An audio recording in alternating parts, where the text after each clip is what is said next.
have had a few questions, a few people reaching out and contacting me tonight saying that they would like to get a few questions answered by doing a live stream with minimum donation to have me do some on-the-spot readings tonight. So I have opened up my chat for the evening. I will do, personal questions.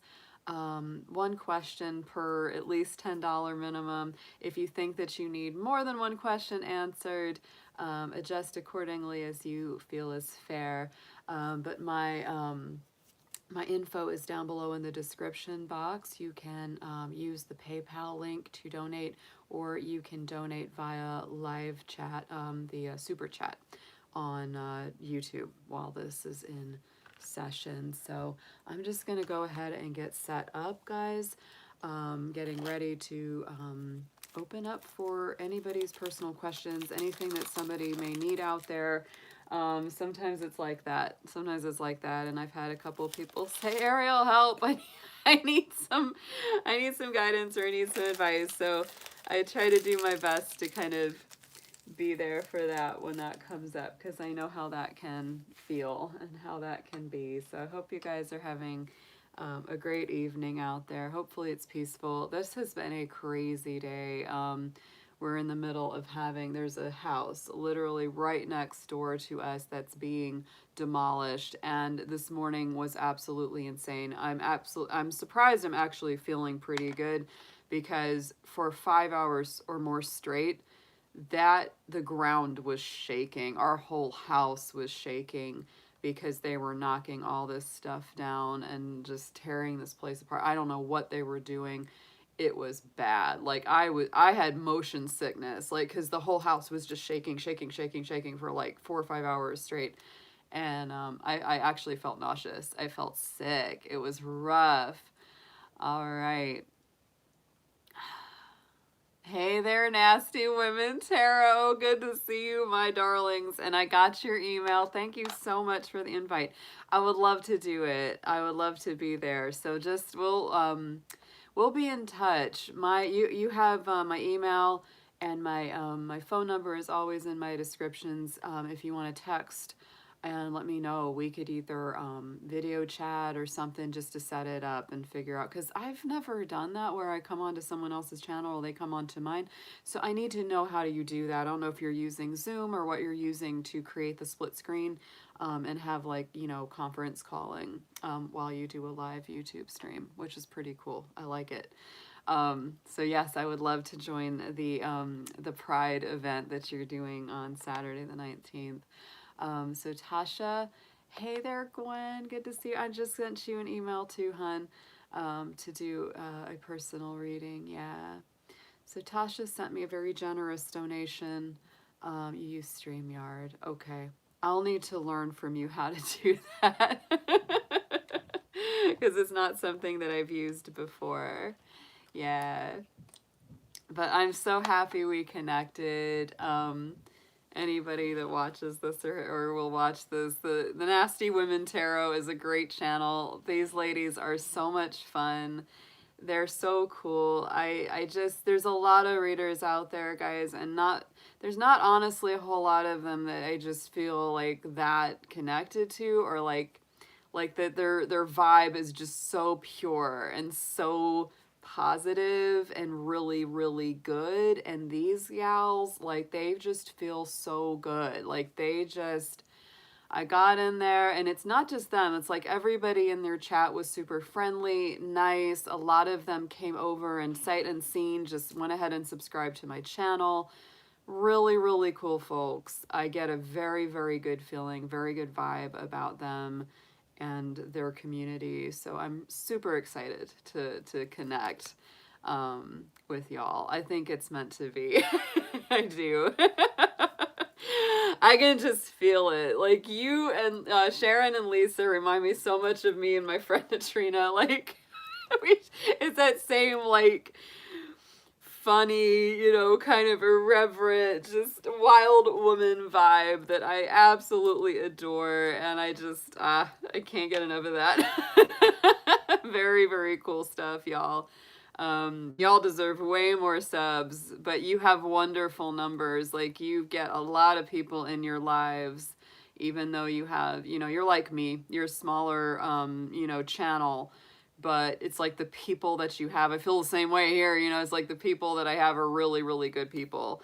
And so it would be great, like, for us to, you know, connect back and forth, and for my people to follow you and yours to follow me, and, you know, just build this thing, you know, because that's how we all grow and succeed together, for sure. um so if you're interested, I do, you know, this is actually something kind of new. Yes, we do click.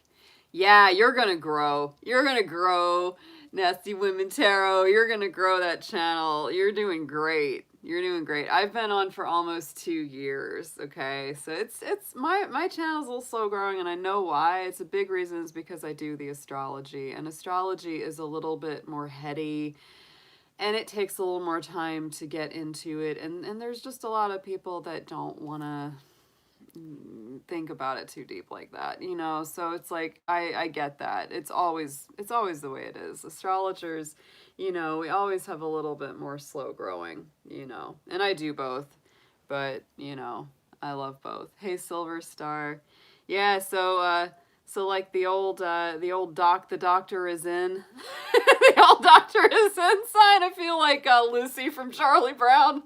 The dragon is in. I have a little sign that I flipped down. The dragon is in. So yeah, you know, if you want to book a personal reading, that's just me and you one-on-one, let me know, because I can email you all those yeah, I think it's a good balance too, Gwen, and it's not for everybody, but for the people that dig it, like, they're really gonna dig it. And I've, you know, I love both astrology and tarot. I've been doing them both for so long. I'm not gonna stop doing astrology just to, you know, not gonna do it. I'm gonna always include that. But so there's different ways that you can set up a reading with me. I do them, you know, via personal, where it's just you and me, one-on-one, like through video chat or phone call if you don't want to do video. And so I can do it that way, and you feel free to text or email me for the details of doing that. And this is actually something kind of new I started just last week, where I will jump on here and do, you know, some quick personal readings for folks, with a minimum donation. Tasha Bow very kindly thought of me and reached out today and said she really just needed some good guidance and advice, and she made a really generous donation. So I'm definitely going to be starting with her. She's going to be my first person tonight. Yeah, I'd love to work with you, Sharon and Lisa. I would love to work with you and give you a full astrology reading, because it's awesome to have that whole chart done. Hey there, David. Good to see you. Number one, I have to deal with this very negative woman who smears my name. I do not know what the hell she's trying to do. Very narcissistic. I feel a bad vibe all the time, and I need to break free. Is she someone that you have to work with, Tasha? Is she someone on the job?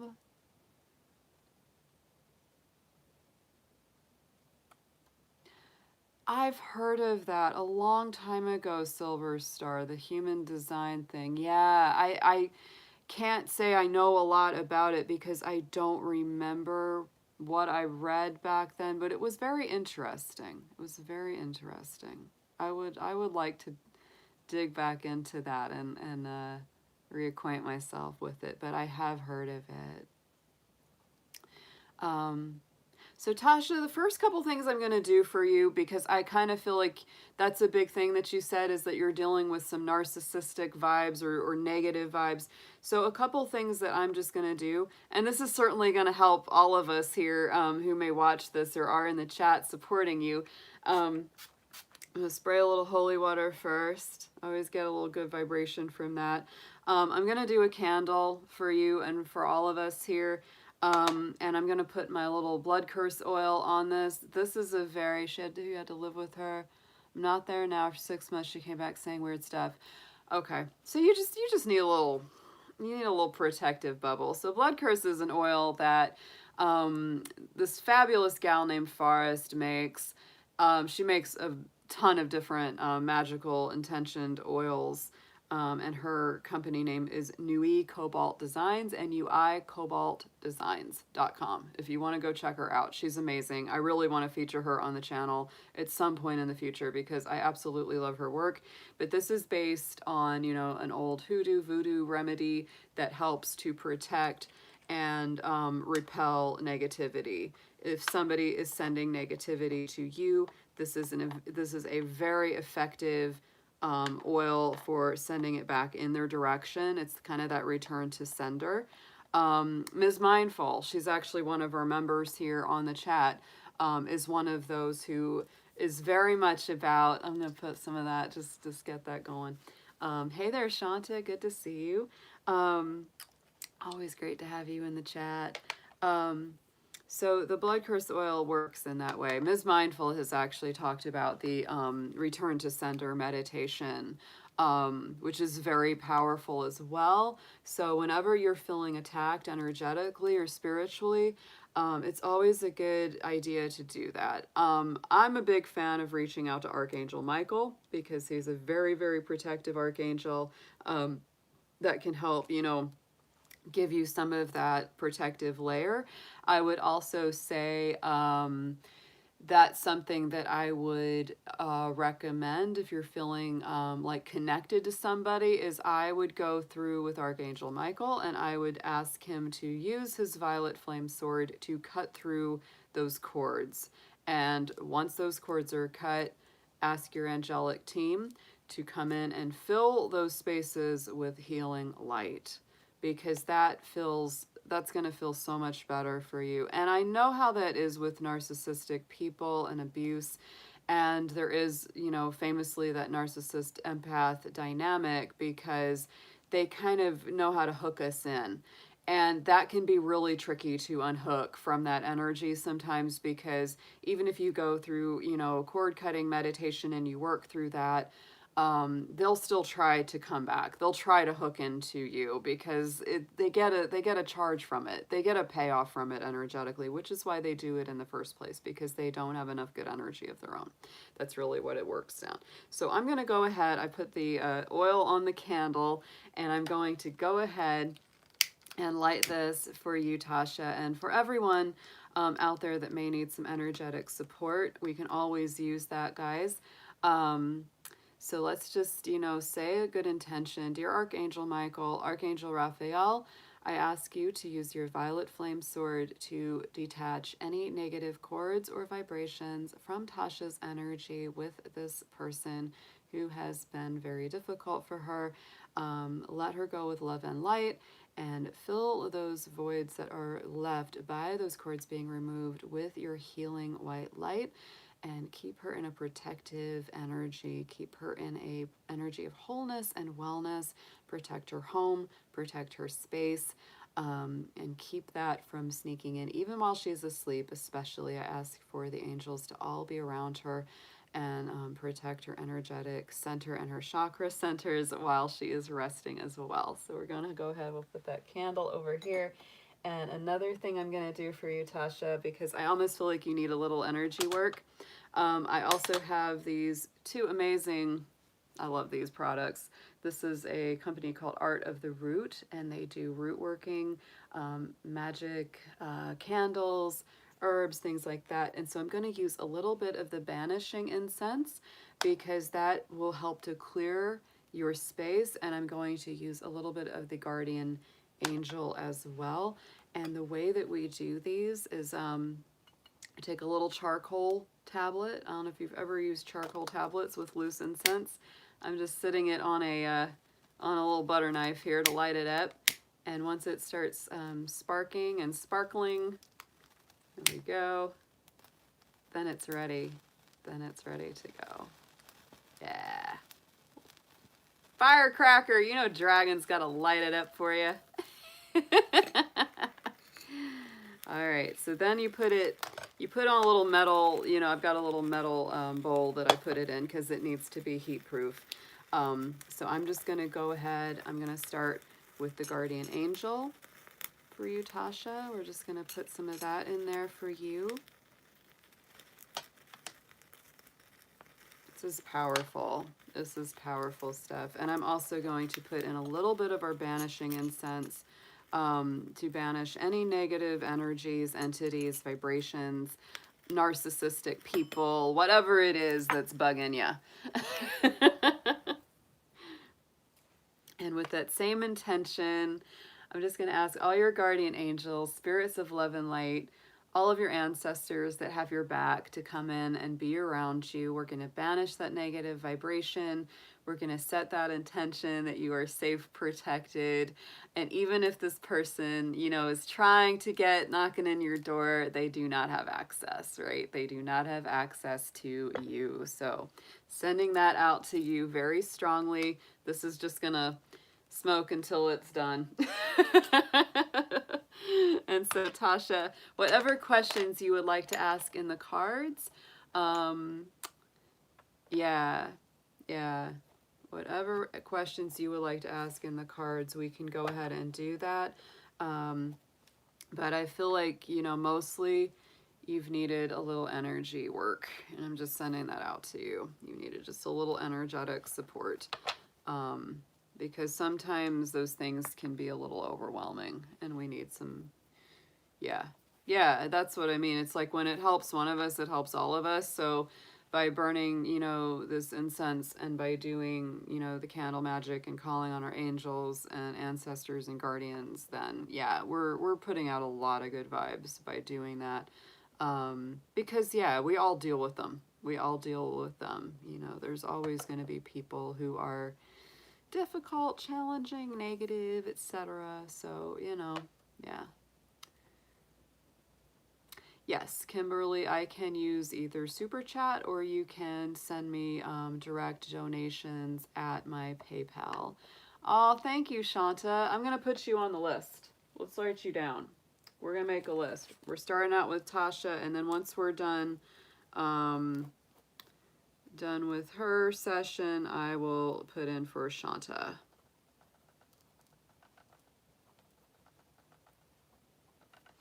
So I'll take as many as I have, you know, time and energy for. And yeah, this is fun. This is really fun. This is something I just tried last week. I started doing this because I had a lot of people say you should just do on-the-spot readings with the minimum donation. Because I do a lot of lives, you know, for the general reads and general stuff for all the signs. But this is something new that I am trying tonight. So yeah, I mean, this is just, it's like, it's helpful for everyone. It's helpful for my income, and it's helpful for people to get, you know, on the spot readings that they need. So, of course, to spend time with my difficult folks Saturday. Yeah, Gwen, I think maybe we all needed a little bit of this blowout. We needed a little bit of this energetic clearing, you know, because it's always a little tough. It's always a little tough. I had a really rough morning this morning, actually, because we had the construction, their demolition of this house right next door to me. Literally for 5 hours, the whole house was shaking. The whole house was shaking. I got motion sick. Like, I could not sleep. And, you know, I'm a night owl, so I was trying to sleep. And, you know, early in the morning they were out there, and I was like, oh my gosh, no way. And it was like the whole house was shaking. It was like being in an earthquake for 5 hours going on. It was I had nausea. I had motion sickness. I felt like I was going to throw up. It was not fun. Not cool. I told my mom, I said, I think they should like compensate us like the amount of like going and getting a hotel for the days that they're doing this out here, because it's totally not cool. Not only is it causing a lot of, you know, debris and crud being flung up in the air, which is making us feel sick, but it's also, I mean, it was like 5 hours straight, total earthquake energy. I mean, it was just, the whole house was shaking. Like my crystals were shaking on my windowsill. I'm like, this isn't cool. This isn't cool. Yeah, so that's what's happening here. I'm actually surprised I feel good enough today. I did finally get to sleep, but good grief, it was nutty. It was nutty, y'all. So I'm definitely about grounding and centering right now. So Tasha, let's go ahead and do as well. Like, let me just do some tuning forks for y'all. This is for all of us. Root chakra, earth, sun, we need them.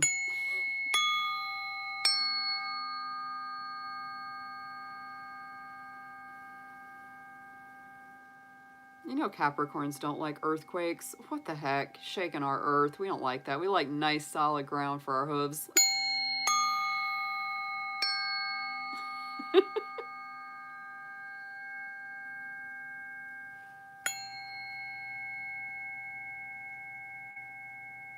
Okay, Terry, I'm gonna put you on the list. You're number 3.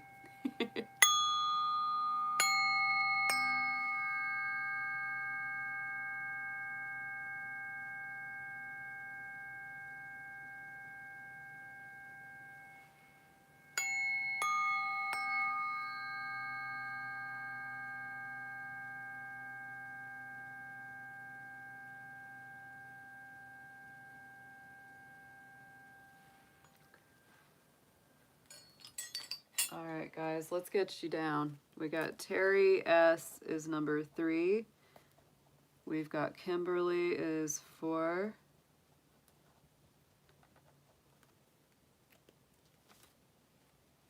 All right.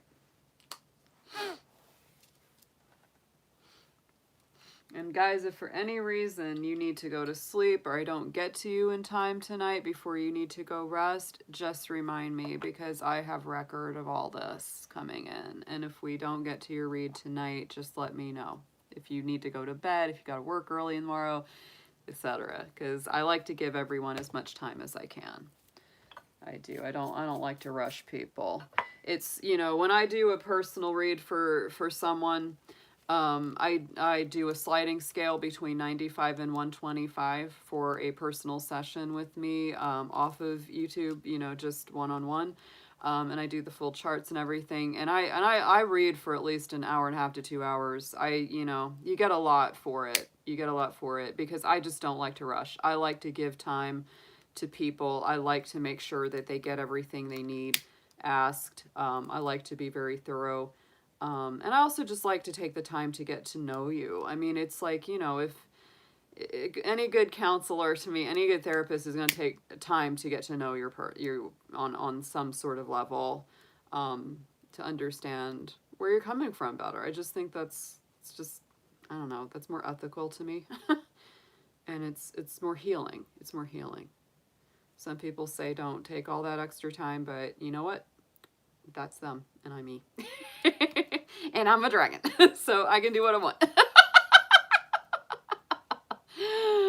All right, let's burn some sweet grass. Let's burn some sage for Tasha. Let's do this.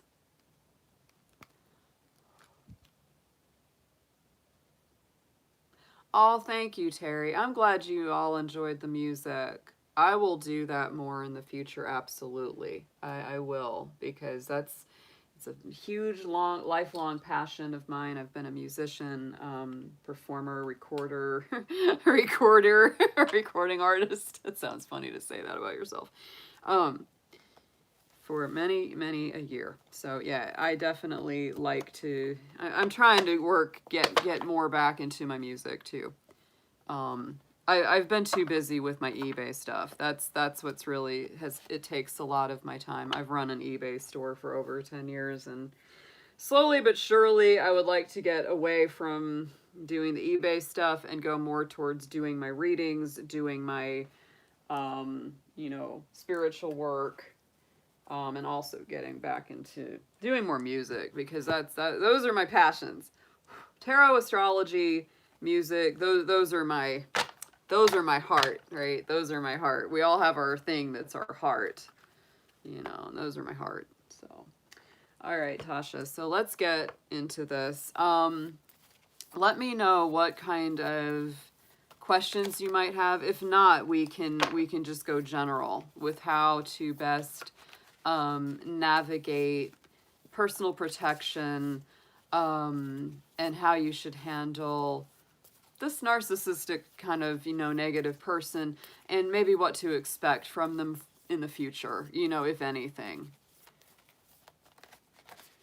You know, it may take a little bit of time to sort of, you know, continue to shut it down, you know, when it comes up. Because people like that, they can be stubborn, right? They're like a freaking yeast. They just, they just keep coming back. It's like just, all right, Tasha, let's do this. I'll do a full Celtic cross for you, and see what comes up there for you. And we'll do also some oracle cards. We'll do some oracle.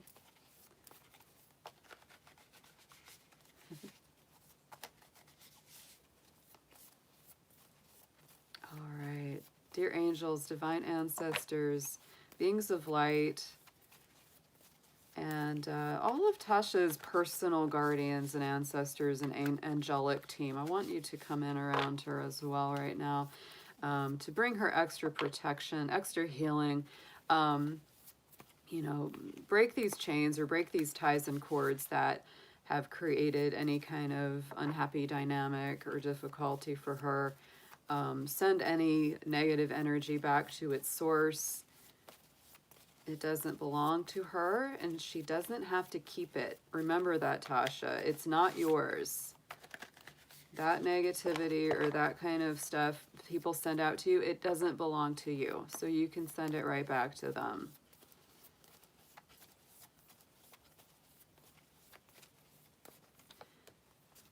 Fulfillment and protection. Yeah. I think that in a lot of ways, Tasha, there's something coming around full circle with this. This could be somebody that you might have needed to learn some sort of karmic lesson around, because it is this fulfillment of a cycle, right? Full moon, fruit ready to be picked from the tree. So I do feel that this is something that's coming around as a completion. I don't think it's gonna go forward forever for you. And you do have protection here.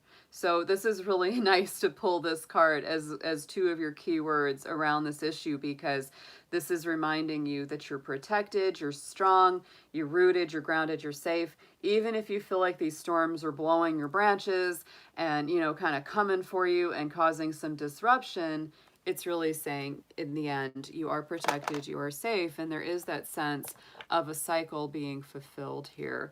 I'm going to pull a couple of oracle cards too for you before we get into the tarot, because I like to do some personal energies from my oracle cards for folks. It's always a good feel.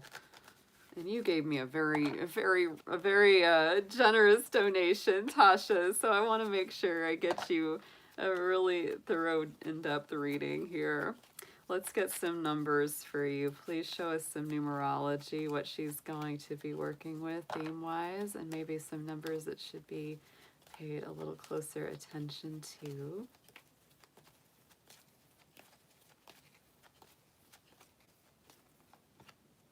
Oh, wow.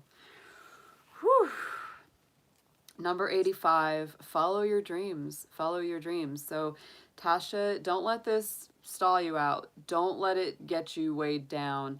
Don't let it pull you down. Keep your eyes on the prize. Follow your dreams. Follow your higher bliss. Follow your truth. That to me is very important. And on the bottom we had teaching and learning. So I do feel like you're really having that teaching and learning experience. I think at this point it's more like you're learning something here, but I think in the future it's going to be something that you teach other people how to handle, because you'll have something that you've gone through. And so if someone else comes to you one day and says, I've got this really negative energy I'm dealing with, you'll know what to do. Like, you'll know what to tell them to do and what will help them out. So I feel like you are learning something in this process. There's something being fulfilled.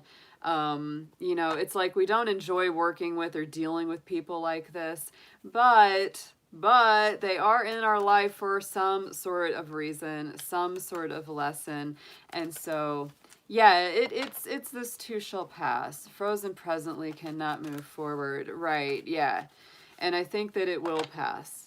It will, you know, but I think that there is some kind of cycle coming forward, coming full circle. That's what I feel with this. Let's get some gemstone and chakra cards. Let's see what crystals or chakras would be best for you to work with. you might just need to do some energetic work. That's definitely what I feel. I feel a lot of heaviness, no doubt. I feel a lot of heaviness, especially kind of in that solar plexus heart chakra. I feel it mostly in that area for you, and that's kind of, you know, it's rebuilding. And that's a theme that honestly, it's not just you. It comes up for a lot of people, is that feeling of rebuilding self-esteem, self-worth, self-confidence. If this was somebody that was in your life and was really kind of tearing you down or making you feel bad, or kind of stealing your thunder, stealing your light for a while, you got to rebuild your center. So let's get some crystals, please, for Tasha. Yeah, look at that. Ooh, so nice. So nice. Oh my word. Yes. There's more, but I'm just going to go with these. I'm going to go with these two for you, Tasha, top and bottom. Rose quartz. Yeah, I felt it in the heart. I would definitely use some rose quartz. It's a very easy stone to come by. It's super supportive. I always keep a big rose quartz next to my bed. It's like the ultimate heart healer. It's the ultimate heart healer. On the bottom, we have calcite. This is for balancing all your chakras, and it comes in with that keyword of calmness. So I feel like there's some heart healing, some soothing that needs to come in.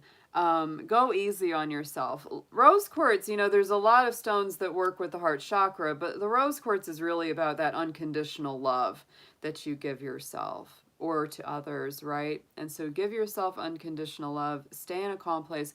Don't push yourself too hard right now. I feel like you're really teaching and learning. Something's being taught to you. You're learning something very important. And so this is nice. You know, this is a nice energy, guys. This is not bad stuff. But I feel like this is really, it's rose quartz and calcite. Those two are like recovery stones. They're going to help you to heal the heart chakra. They're going to help you to soothe all the energetic centers of your body, because I definitely feel it, hon.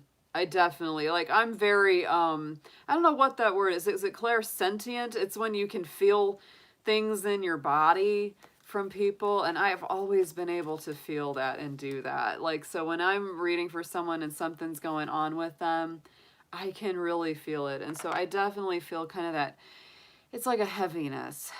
It's a heaviness in the heart and in the solar plexus chakra that needs to just be released. Needs to be released.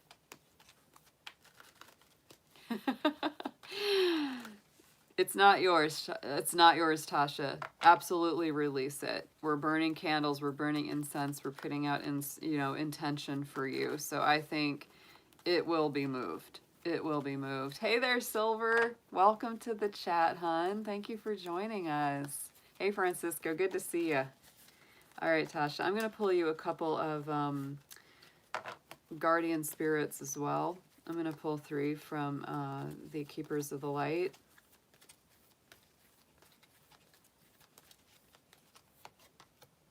Look at that. Ooh, you got the powerful people coming out here. Look at this. First card out, and we were connecting big time with Archangel Michael. That is incredible. He is definitely showing up for you. Trusting in heaven, you are safe. Angels stand close. Surrender your concerns and allow a miracle to occur. So you are definitely protected. I would say as well, the colors purple and royal blue are very connected with Archangel Michael. So you might want to also bring those colors into your life. But this is nice confirmation that that was the first card that came up. Second card that came up was Gaia. So the Earth Mother, the Earth Goddess. This is your connection to the Earth. I would say it's important for you to get grounded, get outside in nature if you can. That's going to help you ground quite a lot. Even if you can just lay your full body down on the grass. I feel like, just give that to the Earth. Be mindful of the planet, come back to Earth, stay grounded. Yeah, exactly. Mama Earth. She's our divine goddess. And then we also have Master Jesus coming in here, Yeshua, about forgiveness. You're on the path of light, love, and forgiveness. So, I would say that something powerful that you can do when there's negative people around them is to forgive them for whatever they've done to you. That's going to free you up so much, right? to me, the energy of Jesus is so powerful. It's so unconditionally loving, just like our rose quartz card. And it's kind of interesting because, you know, a lot of folks grow up in the church. I'm definitely one that grew up in the church. And we get a lot of negative, you know, associations around the energy of Jesus, which is a shame because he is a very loving energy. He's so positive, supportive, protective. So, I mean, you've got like, and on the bottom, look at this. We've got the Saint Germain karma releasing, guys. So move beyond drama, create your own path, make room for good energy. These are all so powerful for you guys. But Tasha, you've got some major support. You've literally got like the most protective angel coming up. You've got Gaia, the Earth Mother. You've got Master Jesus, Yeshua, he who rescues, right? That's actually what the name Jesus comes from, Yeshua, because it means he will Yeshua his people. He will rescue his people, right? So he's a rescuer. And then on the bottom we had Saint Germain, which is releasing these karmic cycles. I think my feeling is that you have had some kind of karma with this person, some kind of karmic cycle with this lady, and it's time to release it. It's time to let it go. There's something that came full cycle out of it, and it's time to let it go, right? Okay, guys, I'm going to write down some more names. We have Bellawed number 1. You're going to be number 5. And number 6, we've got Livia G. All right. All right. Thank you. Welcome to the chat, guys. Appreciate those blessings. Appreciate the donations. Thank you so much. So let's go ahead and get into your full tarot reading now, Tasha, because this is that's a lot. That's a lot. It is, but you have got like, you've literally got the A-team. I feel the music. Dun, dun, dun, dun, dun, dun, dun, dun, dun. You've got the A-team spiritually showing up around you for you and for your support. So I think you're gonna be just fine, Tasha. You are so supported, so loved, so protected. And anytime you need to come back to this reading, it will be on YouTube for you. You can always save this link. And if you need to watch this again to like tap into that energy and remember all the cards that came up for you, you've got the ability to do that, which is awesome, right? That is a nice, yeah, it's the A-team. Archangel Michael, Mother Gaia, Saint Germain, and Jesus coming up for you, Tasha. Those are some of the most powerful. I mean, there's a lot of wonderful, powerful beings we work with, but those are just like, yeah, I just think it's amazing, incredible synchronicity that Michael came up and we were really calling him in to protect you in this situation. So, dear angels, divine beings and ancestors, please let's see what we have in the tarot for Tasha, whatever messages she most needs to hear around her current situation. Let's show her how to help move beyond some of this negative energy and heal, recover, and get moving forward again in a nice dynamic direction. Please show us, Tasha.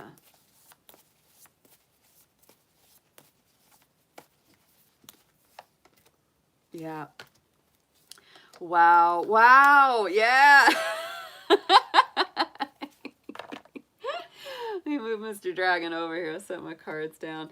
Right in the center is the Knight of Swords. So Tasha, again, you know, I feel that similar energy with this card of Michael because of the sword cutting through the difficulty, cutting through the negative cords or ties, and really pushing you forward to better things. This could be a lot on your mind. I definitely sense, because this isn't the center of your Celtic cross, there's definitely some accompanying anxiety, stress, overthinking that come with this, because the Knight of Swords is an air sign energy, so it definitely gets us in our head. But this is really saying, you know, speak your truth, even if your voice shakes. That's the way I feel about this card.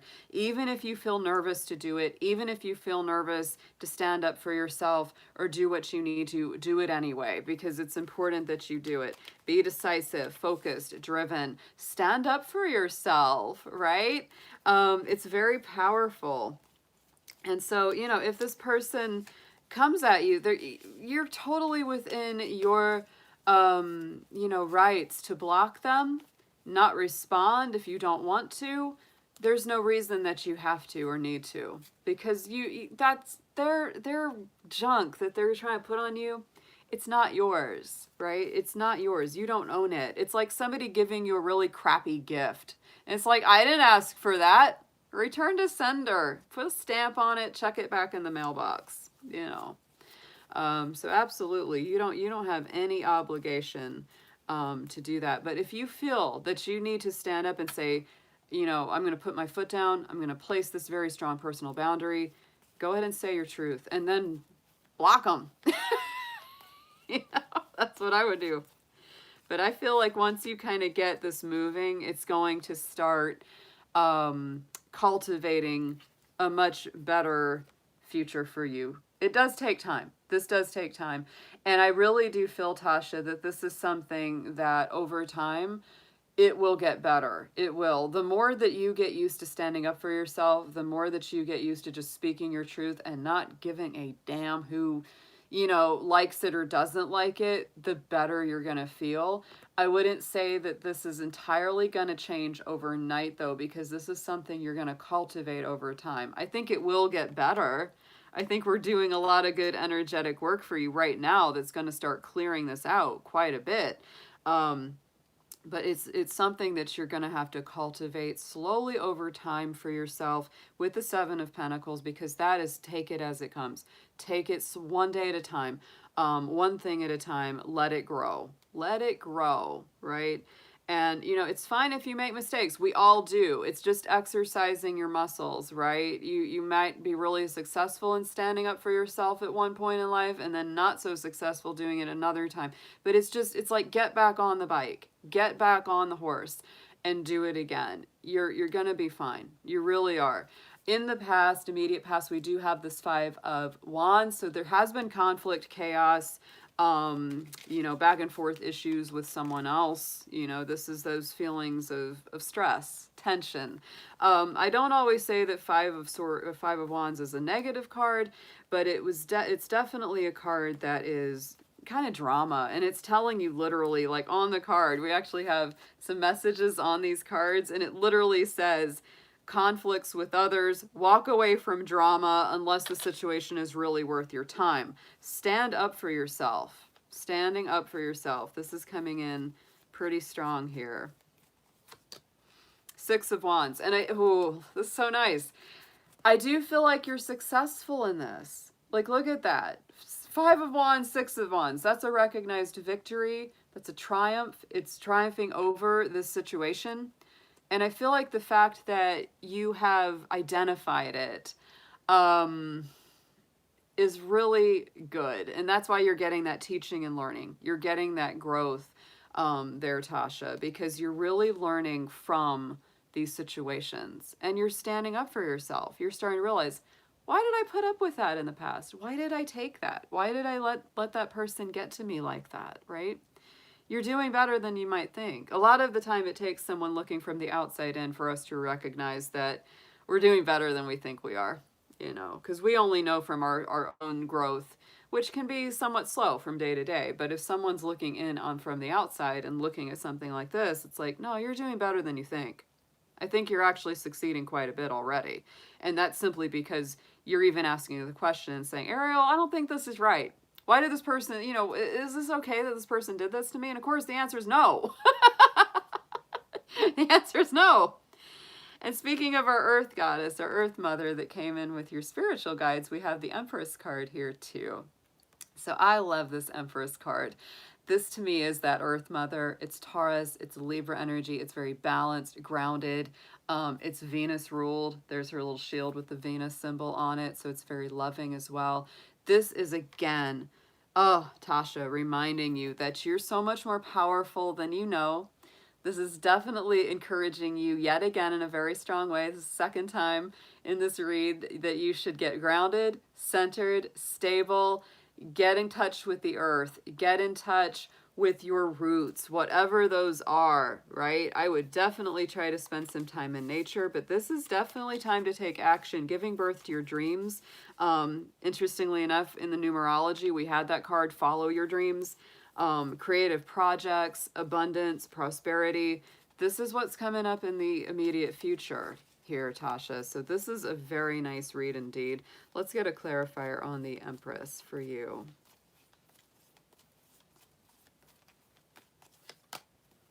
Three of Wands. And again, this is because I think that you've been really having a hard time with feeling like you're sitting still, or feeling like things aren't moving as fast as you would like them. But the Three of Wands is sitting on top of this Empress. This is that let your ships come into you. You don't need to chase this down so hard. I just keep getting the message in my head again and again. Be gentle with yourself. Don't beat yourself up. Don't push yourself too hard. We are in a Mercury retrograde right now until the 22nd. And so we are doing a lot of review. We're doing a lot of personal review of, our thoughts, our feelings about things. What is it we really want? How do we handle, challenges that come up? All of this. But you're going to be okay. I would say, stay grounded, stay focused. Don't beat yourself up for moving at your own pace, right? Because we all move at our own pace and in our own timing. I don't think anyone can, that's something that always bugs me. Like if someone tells someone, like if they're going through a bad breakup or a bad time, and people, they mean well, right? They mean well, and they're like, oh, just snap out of it. Oh, just let it go. Sometimes they just don't want to deal with your feelings, and so they just don't want you to bring it up, right? But I don't ever like to do that, because when I've gone through difficult times, it's like that never helps. Like, just snap out of it. Well, okay, I'll go get right on that. It's like, it's ridiculous. You move at the pace you're meant to move at. Some of these cycles can be very personal, some astrological, right? You move through at the pace you need to. You heal at the rate that you heal at. Nobody can tell you what that is. So take your time, let things come to you, plant the seeds, and cultivate your personal boundaries, because I think that that's very powerfully coming through for you. On the bottom, what you're focused on is the Lover's card. So, whether you're focused on actual romantic love, or if you're focused on good communication and peaceful resolutions, that's a big part of the Lover's card. It's our Gemini card, and we are in Gemini season with a Gemini Mercury retrograde going on. So I do feel that you are focused on healing. I also love that Archangel Raphael is in this card, because we were pulling into his energy as well when we were doing this read. So this is, to me, about making good choices, good communication. And if someone is not willing to communicate well or compassionately with you, don't put up with it, because the Lovers, that's a major arcana card. It's the highest vibration of good communication and healing relationships. And look at our Empress coming back out again. Look at that. I do feel like there's a lot of self-love here. Love yourself. This is a beautiful set of cards for your personal focus. This is what's going on in the subconscious. And I think that what you're really feeling, and why you're not okay with somebody dumping a bunch of negativity at your doorstep or on you, is because deep down you've really started to cultivate this self-love, self-worth. And that's feeling attacked, right? And so of course it's natural that you would have a reaction to that. So yet again, darling, get out in nature, do things that are fun and creative for you, move at your own pace with it. Do not beat yourself up. Give yourself a lot of love, a lot of grace. You might want to do something nice for yourself, like buy yourself flowers, buy yourself a nice rose quartz, just treat yourself, because the Empress is very like, it's Libra, it's Taurus, it's luxurious, it's sensual, it enjoys, nice candles, things that smell good, feel good. Take yourself out to dinner, whatever it is that makes you feel loved. Give yourself a big, nice hug, and also feel that Spirit's giving you a nice big hug. This is very loving energy. I love that Empress and that Earth Mother coming through. It's like you've got three times the charm on this. On the top, crowning the spread message from Spirit, is the Page of Wands. So this again is encouraging you to lighten your energy. Page of Wands is very childlike, it's very playful, it's fun, it's enthusiasm and vitality returning into your life. So Tasha, I feel like it's really encouraging you to kind of walk away, move away from people that are heavy, difficult, negative, and have a little more fun. I feel like, I don't know if there's anything like this near you or around you, but if there's any like music festivals or like community events, kind of like outdoor festivals that are just kind of fun and upbeat. I don't know why I'm getting that. Or like an art class or something like that. All of that feels like where you want to be. Somewhere that's, fun, creative. Sometimes certain communities do like an art walk, where you can just walk around, see local artists' designs and artwork. It's just uplifting, right? I just feel like that kind of thing would help you a lot. I don't know what that is, but I just see you. I see you in my mind's eye in a place like that, in situations like that really just help you to be happy. And yeah, look at that. I mean, they recognize it. They recognize that you've been really heavy. This is a long, dark night of the soul. Absolutely, you've been going through it. But to me, with this very happy, upbeat, childlike, fun, playful energy coming in, it's like, it's really about this sort of choice. It's like Spirit doesn't want you to keep going through that. They want you to have fun. They want you to be uplifted. But it's also okay if you need to grieve. If you need to let those things go, there's nothing wrong with that at all. But I just want you to, mix it with points and moments of levity and lightness as well. Because I think the things that you do more, it's like practice. It's like practice. And when we practice self-love and we practice choosing between those two things, right? That's something that has been very empowering for me on my journey. It's like I can choose whether I'm going to stay in this heavier space or if I'm going to say, you know what? I know I'm going through this. I'll let myself cry. I'll let myself do the thing. But then after that, it's like, can I just go outside and have some fun, right? Can I go outside and have some fun or watch something funny or just do something that lifts me up?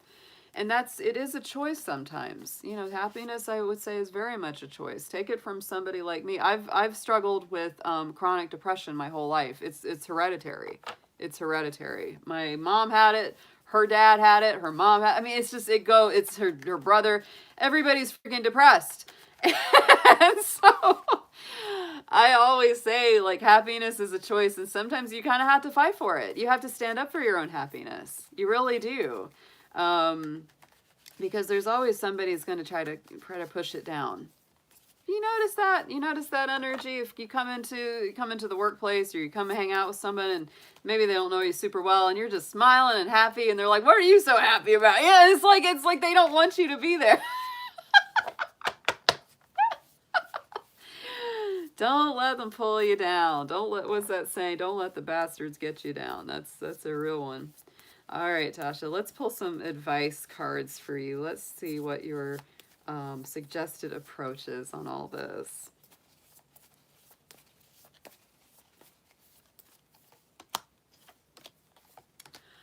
I love it.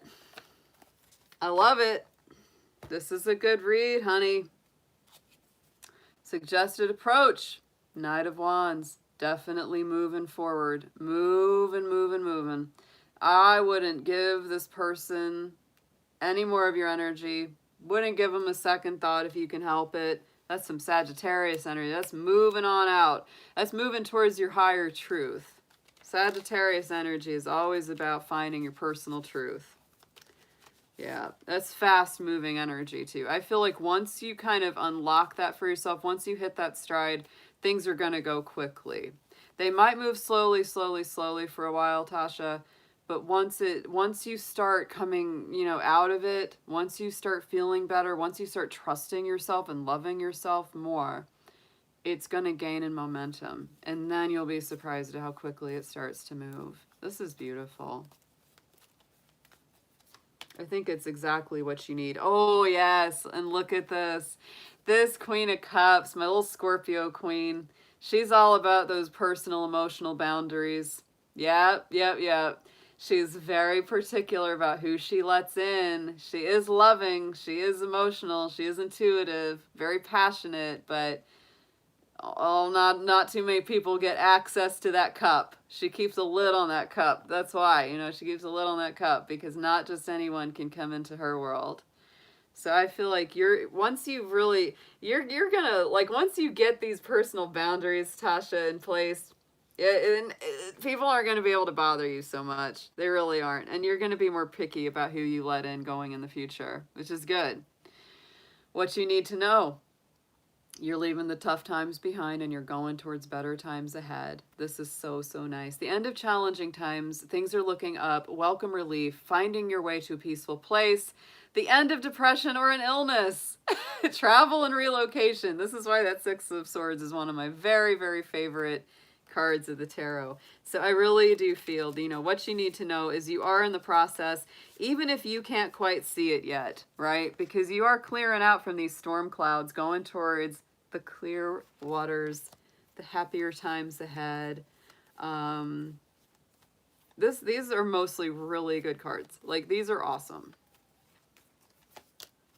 And the sun. Hello, my darling. Look at this.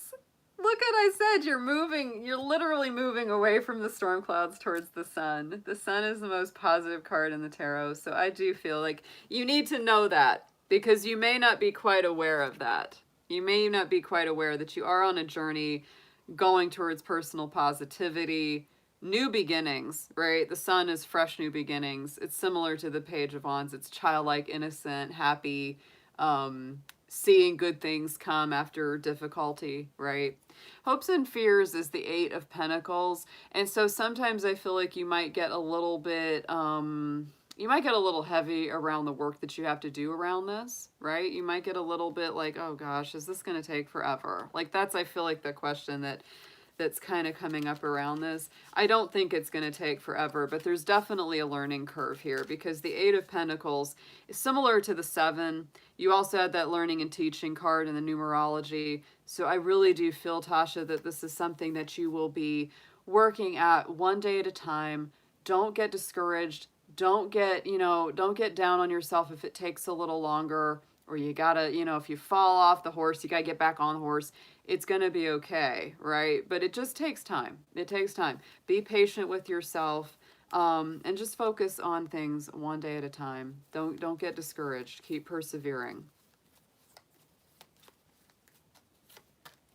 And we have the Moon. Yeah, because I think that right now, this being the hopes and fears, you've got a nervousness, you've got a concern around whether or not you can see the end game clearly, right? And I also think that you might be saying, well, how do I know this is all going to work out? I can do all this work, I can make all this effort, but how do I know it's going to work out? You just have to trust. You have to really trust with that Moon card, right? You really have to trust it, because that's a subconscious card.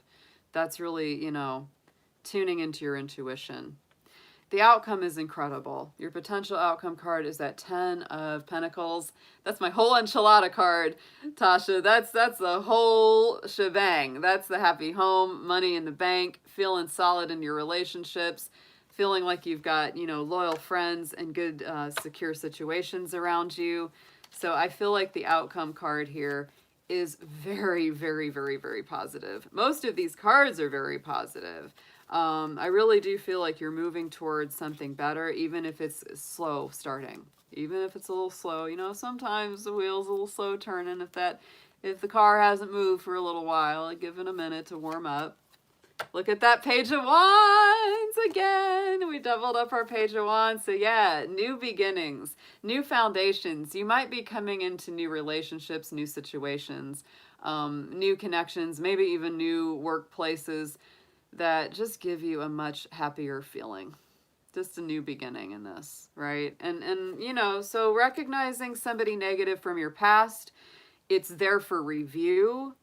It's not there forever. That's what I will say. Anything that we deal with within a Mercury retrograde, it's there for review, not forever, okay?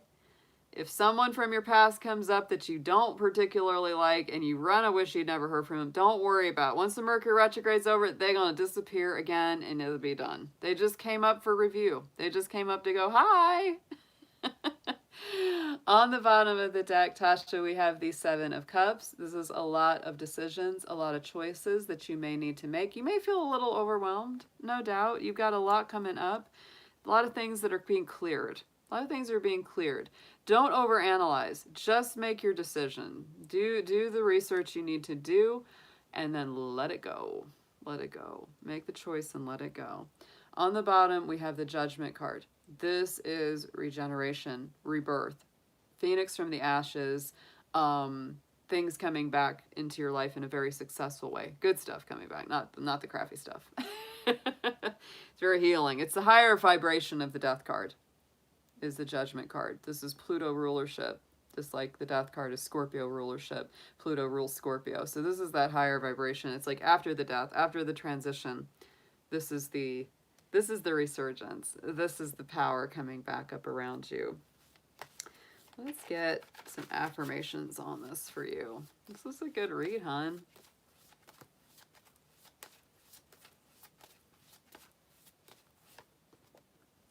Yes! I cannot pick two better cards.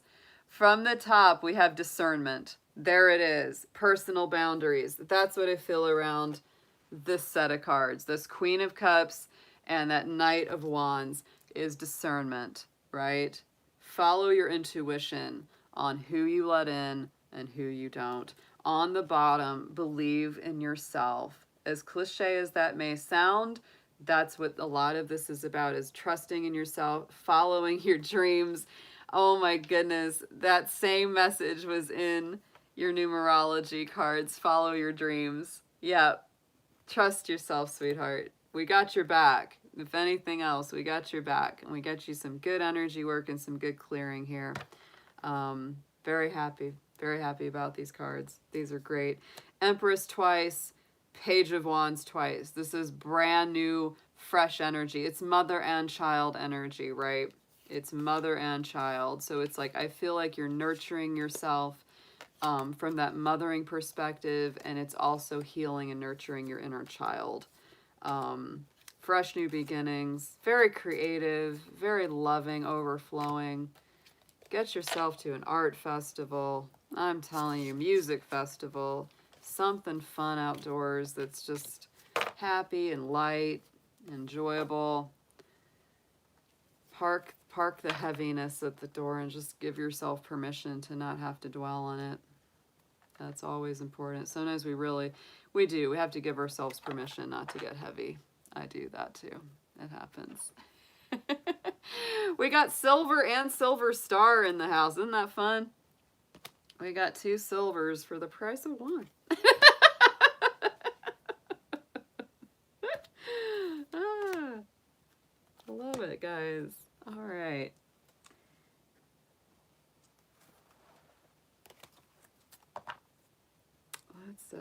Let's clear these from the board.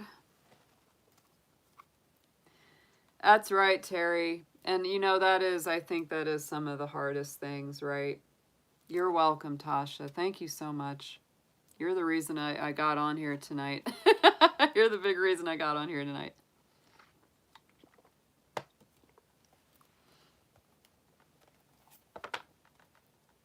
Yeah. No, it's forgiveness of the self, right? It's easier to let others' issues go than it is to let our own, I would say. All right. Shanta here.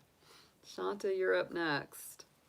We've got 6 people on the list at current. So you are number 2. You are number 2, my girl. Yeah, that's a really good way to do it, Silver. saying nice things to yourself in the mirror. I like to write down positive affirmations and stick them on little post-it notes on my mirrors and places that I will see them regularly. I do. That's a big thing I like to do. I really, that kind of thing can be, it's because, you know, it's like we believe what we tell ourselves. We believe what we tell ourselves, and if what we tell ourselves all the time is things like I'm stupid, I'm not good enough, you know, we'll eventually start believing it. Of course, because we keep telling ourselves that.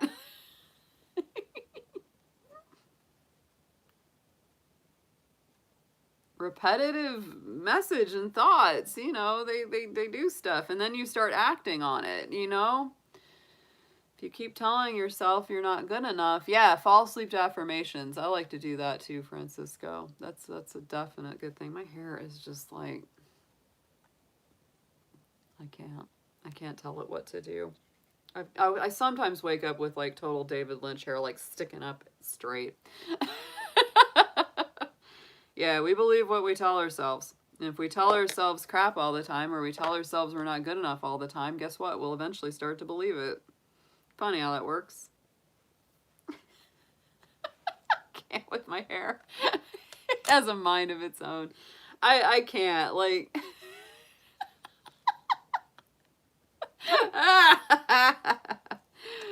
Oh, man. It's my Aquarius rising. My hair is electric. It's electric hair.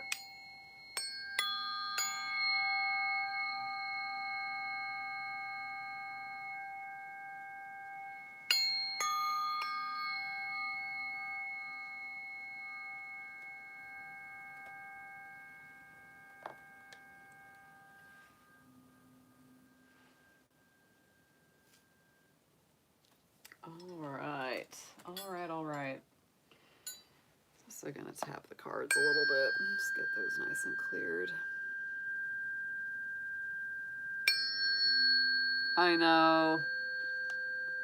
I during like the winter or when things are really dry, my hair gets really crazy, like static electricity. Like if you turn off the lights, you'll see like the electricity in my hair. Like sparks.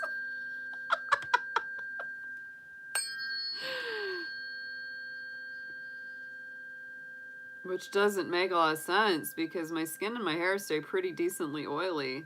But yet, the electricity comes out.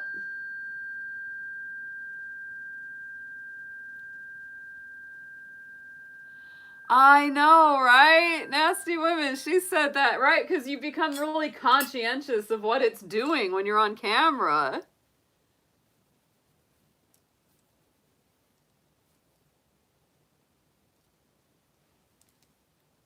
That's a little better. It's a little better.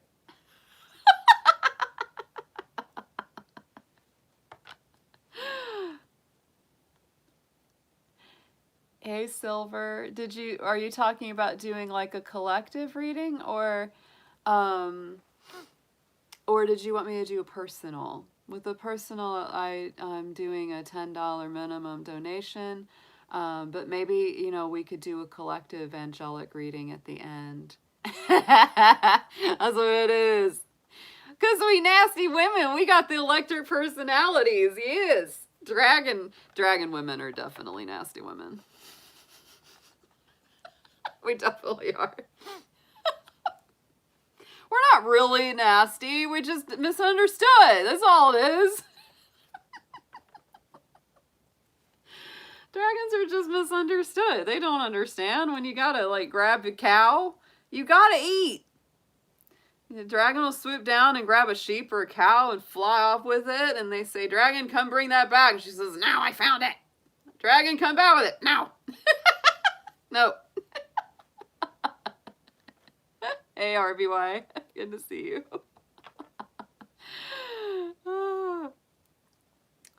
Capricorn is back. I hope you're doing good. Yeah. Oh yeah, David. You're skinny. You skinny like I used to be painfully skinny. That's a real typical thing, I think, in a lot of times with Capricorn and Aquarius both. real skinny body type, like almost insanely skinny. Yeah. Thanks, Sharon. You're an honorary dragon. All right. Shanta, my darling, beautiful Cancer queen. Let's see what we've got for you. What you got, Shanta? Tell me what your question is for tonight. If you want to share that with me and share that with your best friends here on YouTube. Oh, that's good. That's good, Gwen. We need some rain. We need some rain. I love rain. It's love and career. All right.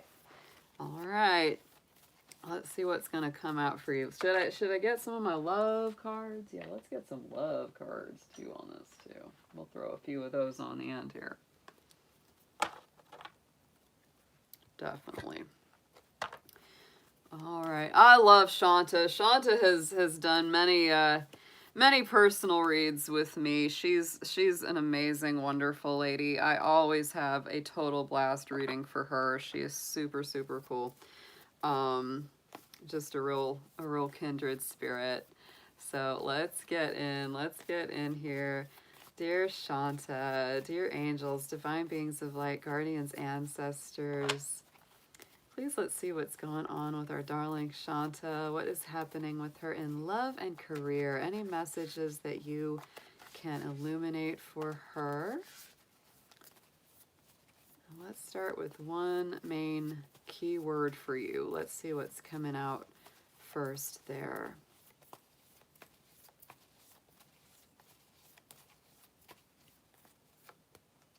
Ooh, leadership and inner peace. Very nice. I like that.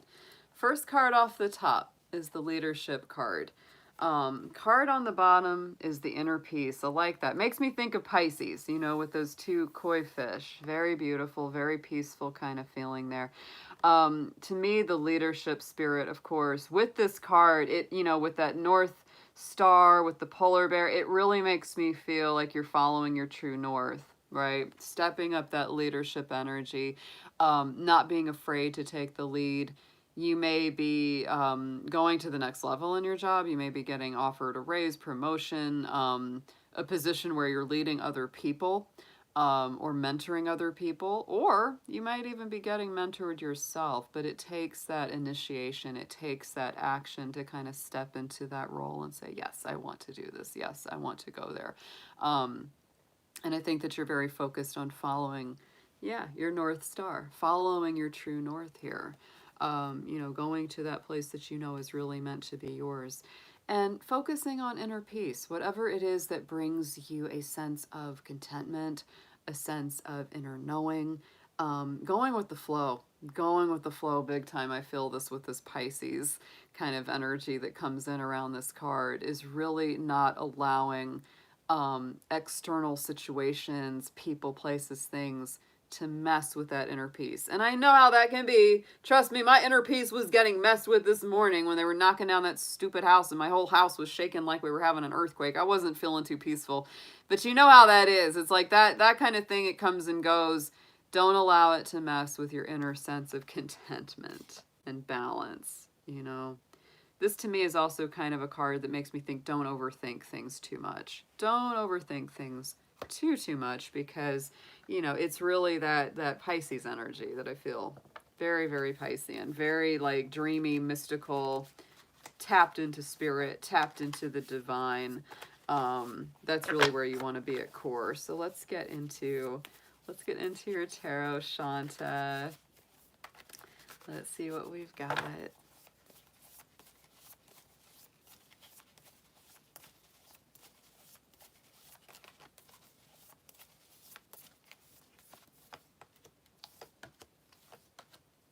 Wow, I like that star card coming up.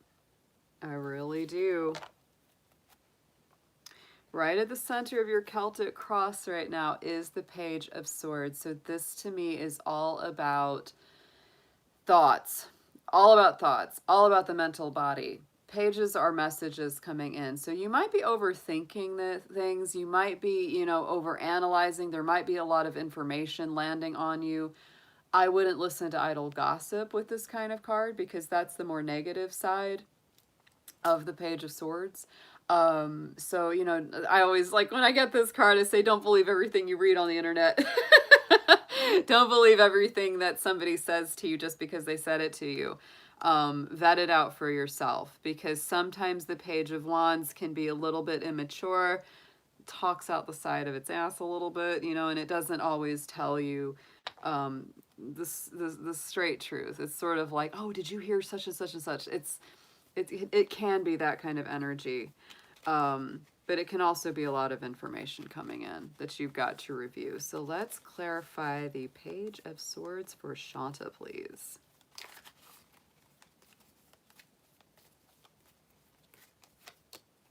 Queen of Wands. There's my Leo queen.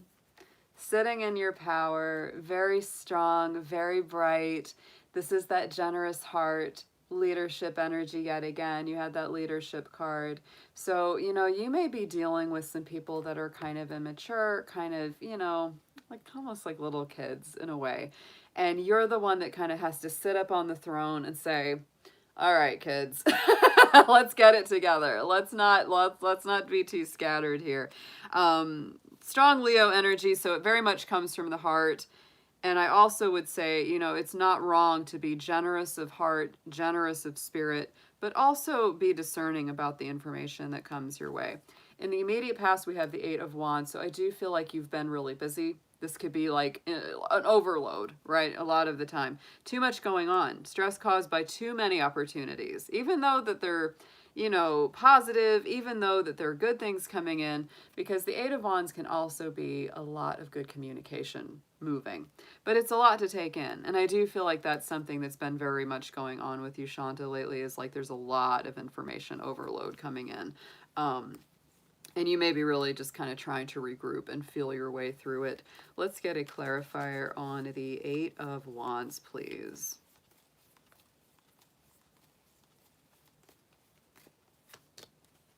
Yeah, Ace of Wands. And so I feel like, interestingly enough, I feel like what's been happening with you is that, you know, you're really trying to start this brand new, big, kind of passionate, fiery life, new beginnings. Spirit's really pushing it, but it can be a little stressful. It can be a little bit stressing, because I feel like it's almost like it's like it's not bad things, but it's a lot going on, you know, a lot going on.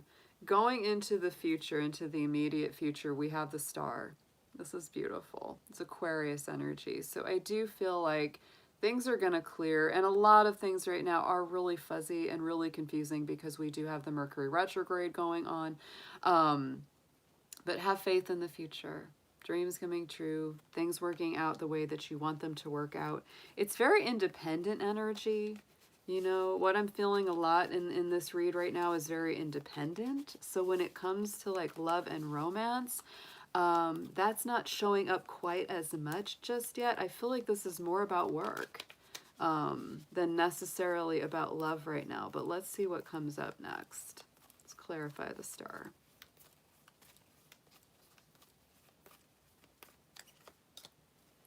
Oh, yeah. Wow. Four of Wands. Well, that changed that dynamic, didn't it? That changed that dynamic. Because, of course, the Four of Wands is this card of soulmates and twin flames. It's a card of happiness, celebrations within the home, homecomings and reunions. Very, very nice. It doesn't get a whole lot nicer. The Star and the Four of Wands. You may feel like there's a big reunion coming up that makes you really happy. On the bottom, what you're focused on here, Shanta, is the Knight of Cups. And so it's really like you're really focused on love offers. You're focused on maybe love and traveling towards love. You know, that's something that's on your mind, on your heart, subconsciously. And I know a little bit of that situation, right? I know this situation you're in. So this is definitely that movement around love. Yeah, it's definitely movement and progress and love offers coming in. Let's get a clarifier on this Knight of Cups for you. Yeah, I feel the stress. I definitely feel the stress around work, Shanta. I definitely feel the stress around work for you right now. I don't think everything's bad. It's not like I get the sense that everything's bad, but I feel like it's a lot. It's a lot. And as a result, yeah, you might really have a feeling where you need to either pare it down, take back a little bit of your power. No recent contact with the Virgo. Okay, yeah. Let's see. You know, and what I'm feeling, you know, with these cards that are coming out, Star card is very Aquarian. Four of Wands, Ace of Wands, Eight of Wands, Queen of Wands. This is all very fiery. So you've got Aquarius, you've got Leo, Sagittarius, Aries energy on the board. Knight of Cups in the subconscious is very water sign, like super Pisces. Like that's a super Pisces card because it's romantic, it's seductive, it's poetic, all that kind of feeling. I feel like in a lot of ways you would just kind of like to be swept off your feet right now. It's like, could you just like be romantic with me? Could you just be sweet with me? Let me see. Let me see what's coming up on top of this. And then we'll get into some advice. Yeah, Wheel of Fortune. And you really do. Like you want, yeah, you want things to come out of stagnation. You might really be thinking about moving. Look at that. And you just, as soon as I said that, you said this. Terrible energy from new colleagues. Not a good city. Yeah. Mm-hmm. Yeah. So, yeah, that's how you feel. It's like, Calgon, take me away. And the Wheel of Fortune, you might really be thinking about moving. You might really be thinking about changing it up. Like, you know, this is that love changes. But the Wheel of Fortune is like positive moves, coming out of stagnation, breaking out of something that's holding you where you are.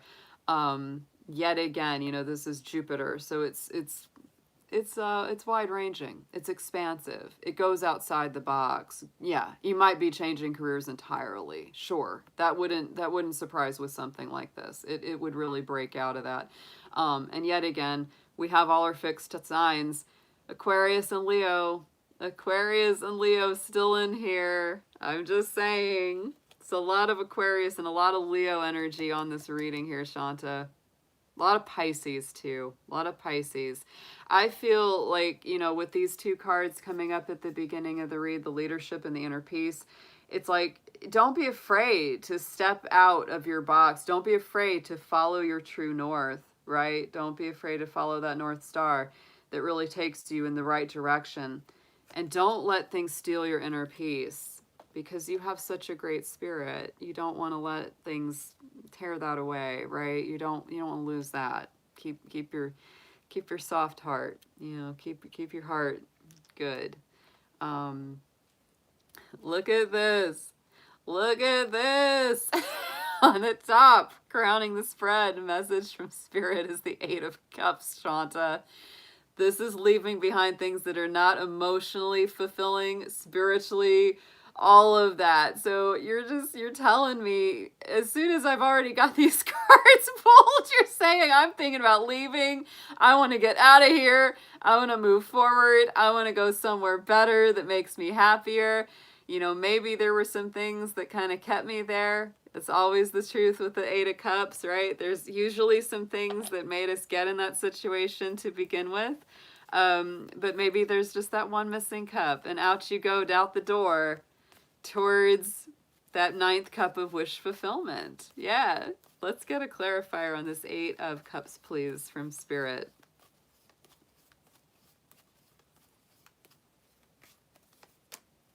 Six of Swords. Wow.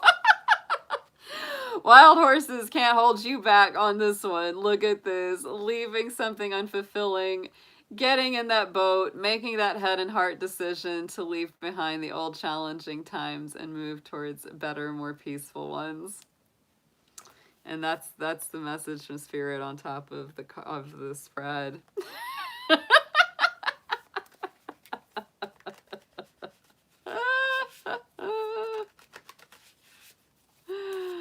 Oh, Shanta, I can hear you laughing. I can hear you laughing right now. But you know, I mean, to me as well, that star card, you know, going into the future, that is freedom and liberation, and maybe even a new home. Yeah. You are on the list, Livia. I've got you down as number 6. So I'm just wrapping. This is the second reading. I know you're laughing. I know you are.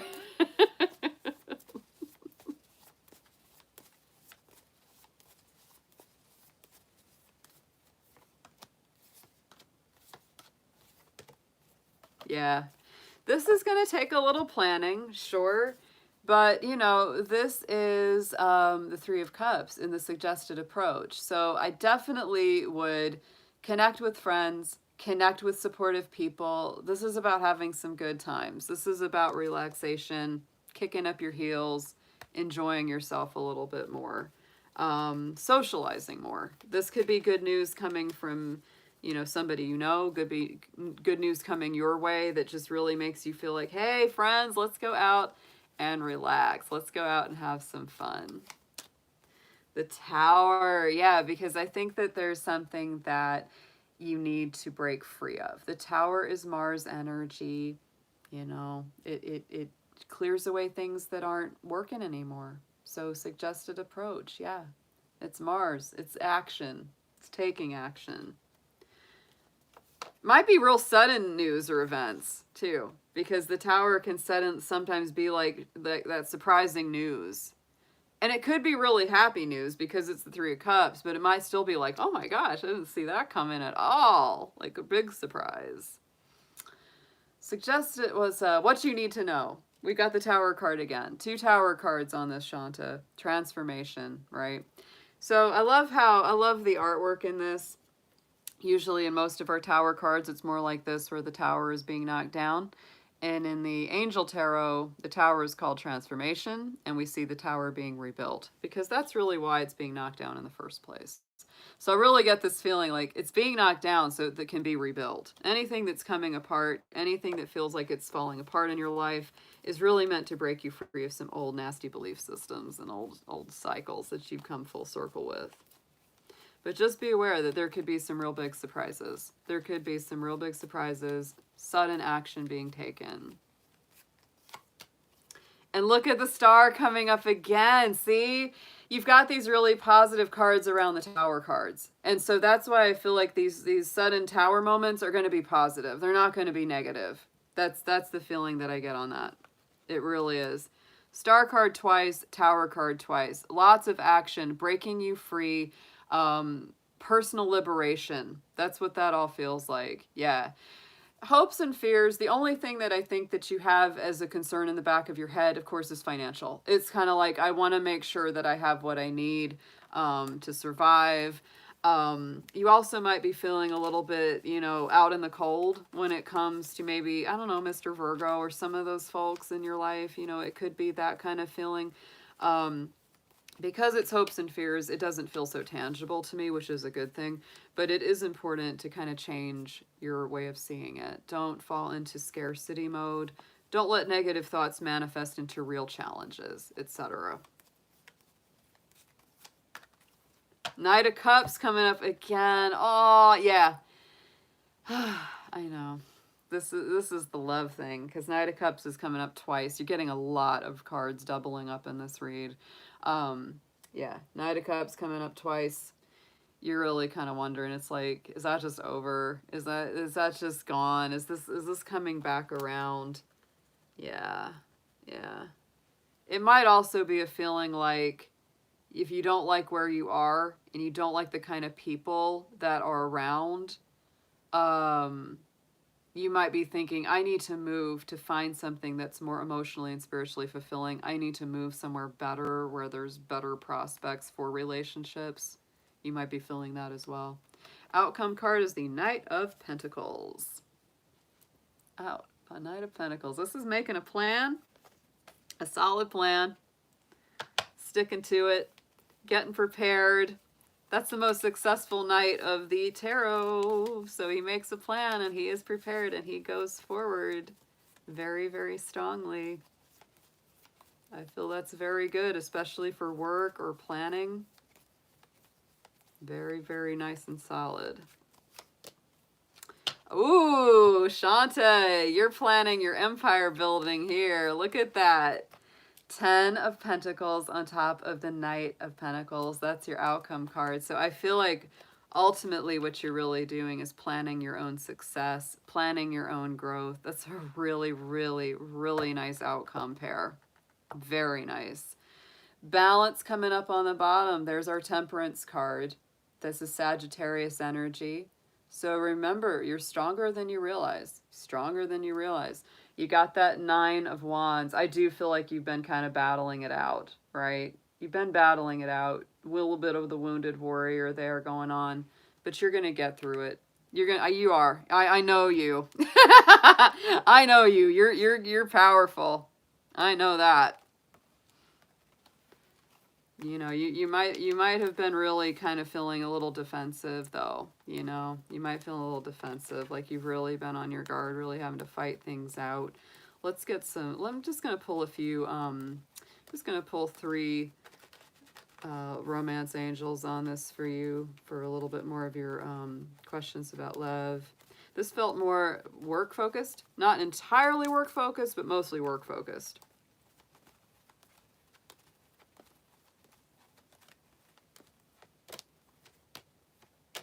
Wow. Ooh.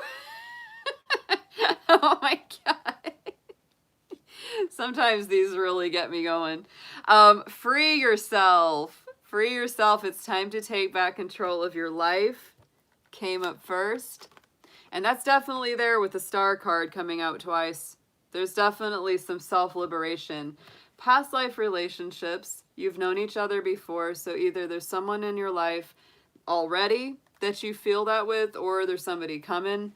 But look what's coming out. And I know you're going to laugh. I know you, Shanta. I know you're cracking up on this one. The Wedding card. This situation involves a marriage and deeper commitment.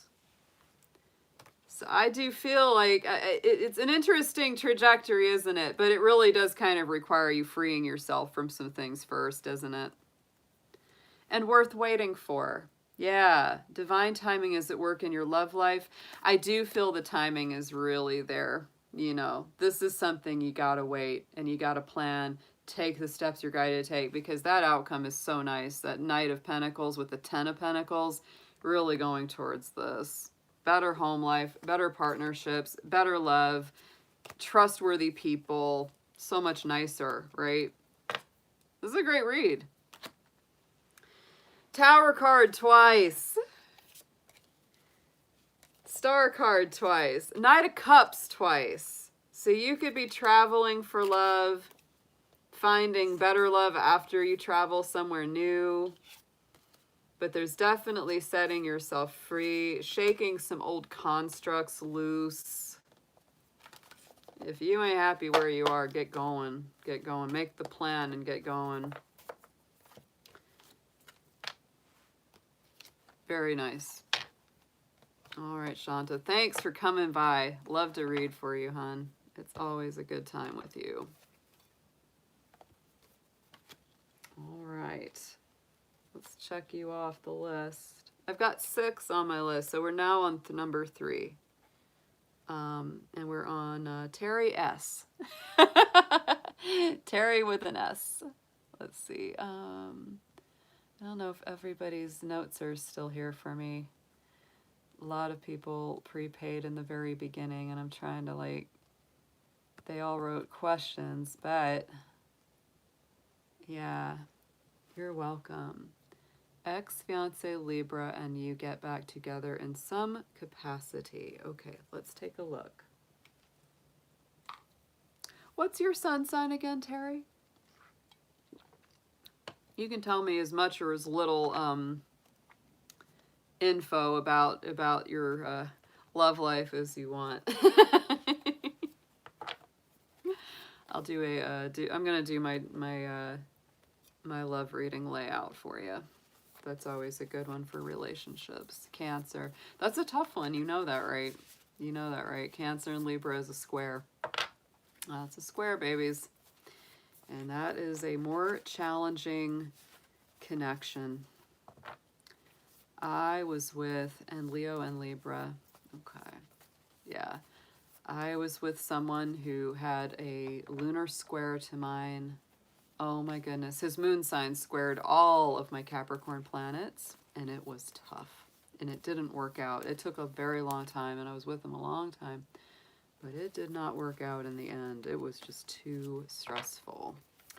A lot of times with squared signs, you will always feel a little bit of that underlying stress, even though it may not really be all that bad. Yeah, that's a long history. Yeah, it's a long history.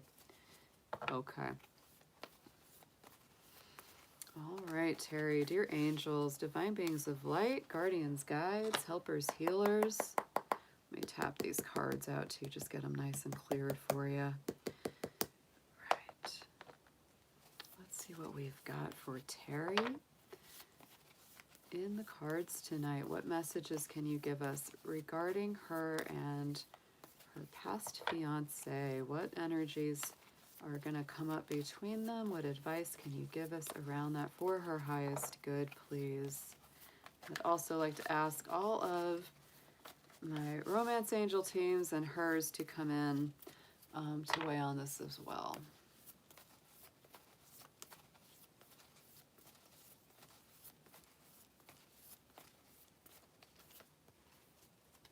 Interesting. Wow. I have to take that one too, because that feels like it really goes along. I pulled 3 off the top from the Sacred Destiny Oracle. We've got potential, we've got embracing, and we've got forgiveness.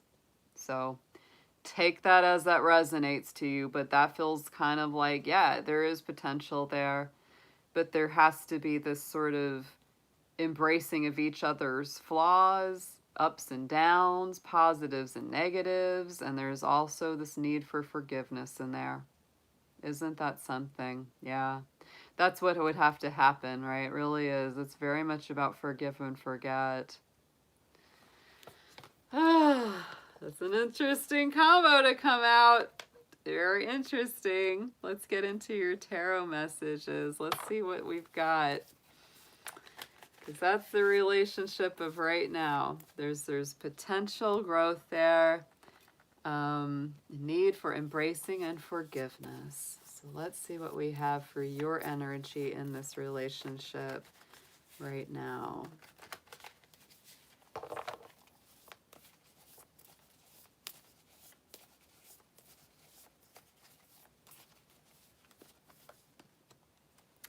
Wow, you just want some clear answers. You want a clear victory. You want to know the authentic truth. You want transparency. And I do feel that this is such a powerful card, the Ace of Swords, because it really does come in very clearly. It says, I want the truth. I want to know what's what. No head games, no playing around, no miscommunications. You just want clarity, right? You either, yeah, clarity or closure, whatever it is, it's like you just need things to be very, very open and very clear.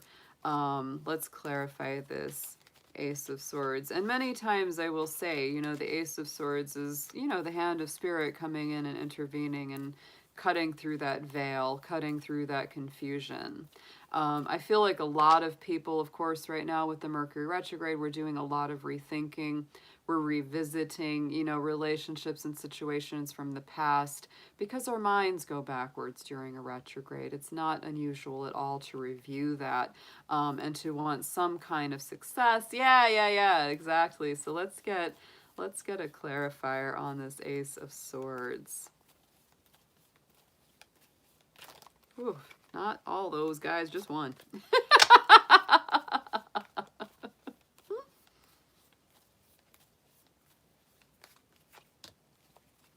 And strength. The way that you feel it, yeah, I mean, you really want some balance here. You want some balance. You want some clarity. And I think it might be stressing you out a little bit. Sometimes there is that sense of stress that comes around with the Strength card because, you know, the lion is the symbol of our inner emotions, jealousies, you know, passions, ups and downs. And the woman is the symbol of our inner spirit. It's our inner spirit, and it's really about us balancing our outer, expression of ourself with our inner spirit and where that leads us. So I definitely feel that it's, there's a balance, head and the heart. You just need something around this. That's how you feel towards this right now. Let's see what his energy is. Let's see what Mr. Libra has going on.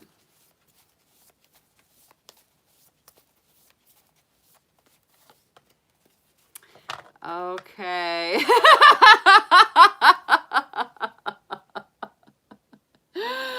The dreamer, the fool card.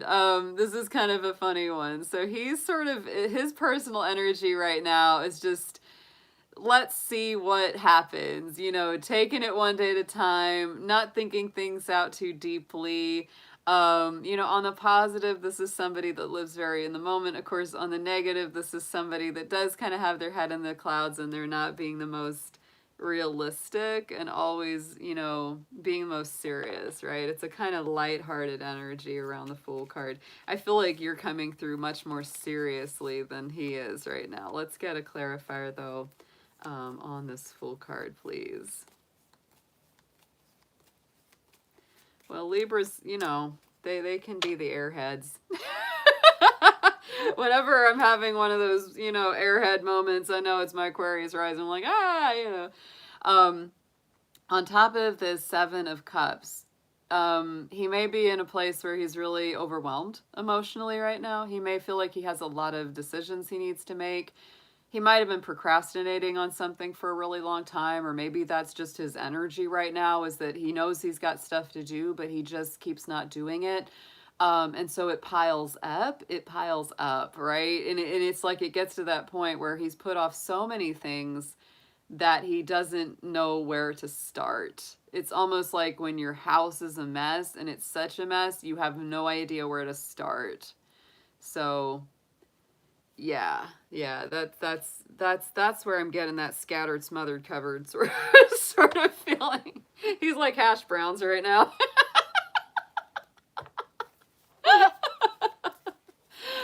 All right, so let's see how you feel about him right now. Let's get your feelings towards him.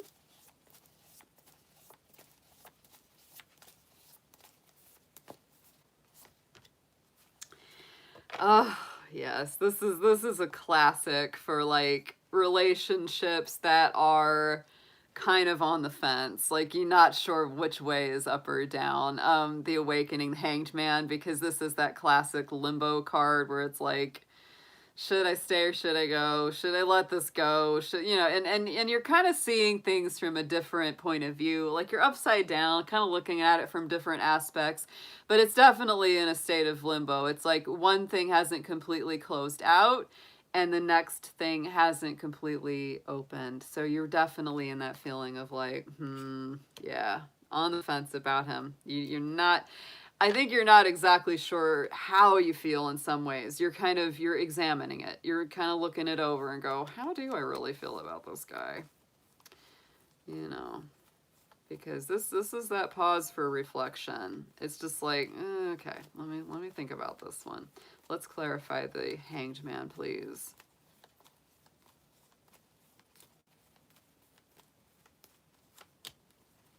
Nine of Cups. Yeah, that's a toughie. That's a toughie, Terry, because, the Nine of Cups to me is that wish fulfillment card. It's the wish fulfillment card, right? And I think that that's on one side you see where there is that potential, right? There is this potential. And I also feel that that in order to, move forward from it in any capacity, there has to be something that's released, whether it's forgiveness, like we have that forgiveness card, something that has to be surrendered, because that's often a hangman thing too. It's a little bit of that trial by fire, spiritual challenge, spiritual trial that we have to go through. And I think that's what's tough for you about it, is because you do sense that there are things that you really like. There's things that you really value. And it's like you sense that there's that potential, right? The Nine of Cups. but the 9 isn't the 10, right? And so it's sort of like if there was just that one missing piece, right, that would come into this, maybe it could move forward. Let's see what his feelings are towards you. Let's see how Mr. Libra feels towards Terry, please.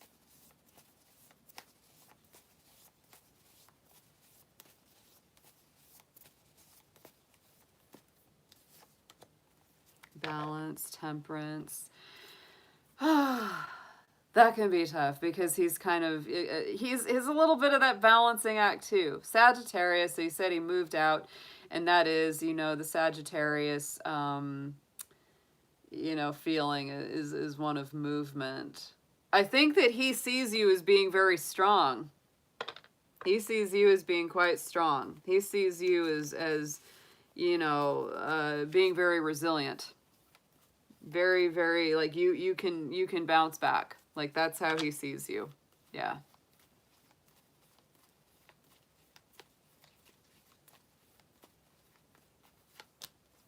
And the Queen of Wands. So he sees you as a very fiery person. Passionate, fun, generous, loving, creative, magical, all those things, you know, very positive. He sees you in a very positive light. I feel like he sees you as being very strong. Whether you feel that way about yourself or not, you know what I mean? It's like people can say, oh, you're so strong. And we're like, no, I'm not. You know? But he does see you as very strong. He was a strong person. Somebody that can really take up for themselves, you know. Very attractive. Queen of Wands has that charisma going, no doubt. Hey, Hair Raisin, good to see you in the chat. I don't know where our mods are tonight. Thankfully, we've been pretty troll-free, knock on wood. Yep. There's a lot of Leo energy coming into this read, you know. All right, let's see what the pros and cons are around this. Let's see what the pros are. What are the good dynamics going on between you guys?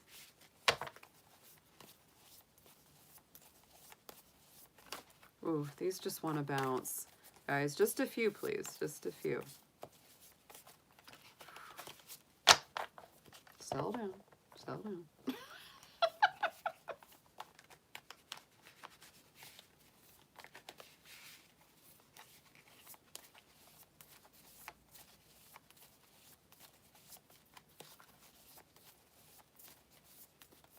All right. Yeah, definitely there's a leaving. You know, right now it's the 8 of Cups. Right now, definitely, you know, this is the positives. And I think in a way, the moving needed to happen. There's actually, yeah, that's actually not a bad thing. The separation was not a bad thing. Because there was something that was not fulfilling or completely satisfying about it. Oh my goodness, and the Hanged Man again. I just feel like that's tough for the positives. That's tough for the positives. There's something that has to just be released. There's something that has to be released. And I think that it has been in a lot of ways, but not completely, because the Hanged Man is still sort of this like dangling conversation that hasn't been completed or finished, and you need to finish it in some ways. That's really important. That's really important. And you could also say, you know, it's tough. Those are tough cards to put in that situation. But I could also say that the limbo situation, because this is the positives, you know, section, could be kind of exactly where it just has to be right now. You know, that thing about acceptance of where we are with something in the moment that we're in it. And I feel like in a way, the more you fight against that feeling of limbo, the more it comes after you, if that makes sense. That's what I feel. The more you fight that in-between feeling, the more of it you get. It's very magnetic like that. Let's get some challenges. Let's get what the blockages are.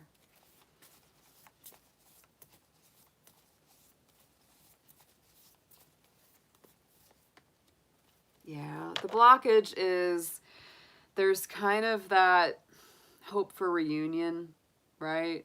And that's the blockage. I think for both of you, I don't think it's just coming from you, right? I don't think it's just coming from you.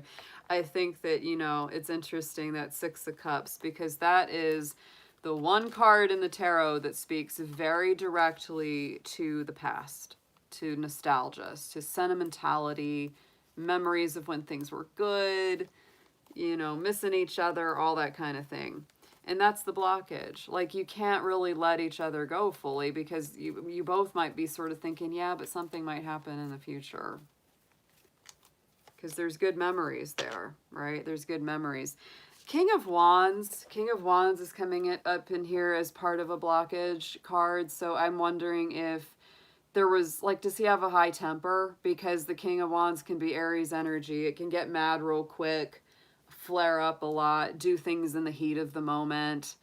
Yeah, that could be a big part of this too. A little bit self-centered, you know, in its negative place. So he might do things, you know, it's like, what is it? Sin in haste, repent at leisure. He might do that a little bit. Like, he makes these decisions in haste and then later he's like, dang it, I shouldn't have done that, right? And I always think that it's interesting in this particular deck, you know, that card of the way he sees you right here, the same angel in the balance card is showing up in our Six of Cups. I'm just saying there is that connection between these cards. So in a lot of ways, I don't feel like you're completely over each other, but you're kind of at an impasse. Simple as that, with the Hanged Man card coming up twice. In a lot of ways, this is something that's just going to have to play out. It's not going to happen overnight. That's just what I feel about it. Right now, it is where it is. Right now, it's in this separation mode, but it's not completely, the door's not completely closed either. So I would give this some time, but let's get some suggested, a suggested approach on this.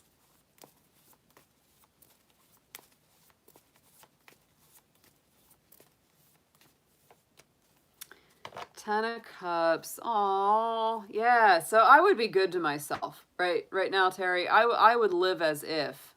I would live as if you are just fulfilled, happy, enjoy yourself. If he's down in the dumps, if he's, you know, in a negative place, he's got to work through his stuff. He's got to work through his stuff, right? To me, this is beautiful. This is really telling you, fill your own cup. Don't be afraid to meet new people if they come along. Don't be afraid of that. But I would hang in there with that. We talked about the Nine of Cups and there's the Ten of Cups. A 30-year relationship is certainly very long. that is a marriage. Are you kidding me? That is a marriage. Do marriages even last?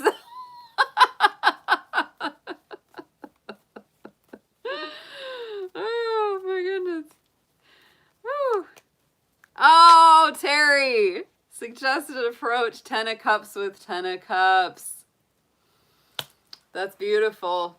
That's a powerful couple cards there, doubling up on each other. Holy goodness. Wow. I think there's still a lot of love there when I see something like that. There's still a lot of love there when I see something like that. And since that's your suggestion, I would say definitely stay in a loving energy. Love yourself. Love what's around you. Be grateful for all the good things. Pay attention to that. I wouldn't worry about him. I know that's easier said than done, but I wouldn't worry about him right now. He's kind of overwhelmed and sorting out some stuff. He sees you as strong, bright, sexy, passionate, fiery, you know. And you see him as just kind of like, get yourself together.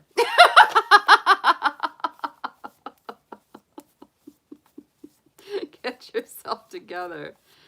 Yeah, the less you worry about him and the more you focus on your own personal happiness right now, the better. If he needs to go sit in the proverbial timeout chair, it's okay. You know, it's okay. Focus on you. 10 of Cups together. It's beautiful. It's fabulous cards. Let's get a potential outcome here.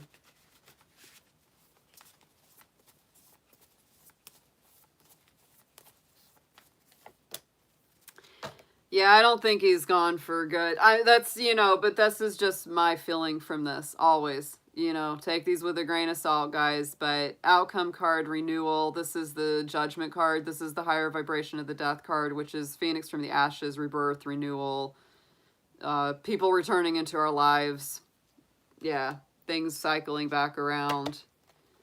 I don't think he's gone for good. I think he's just kind of in a weird miasma with a lot of, like, he's put off a lot of things. That's the feeling I get with that Fool and that 7 of Cups. He's put a lot of things off, and now he finally has to, like, get something done, and he feels overwhelmed.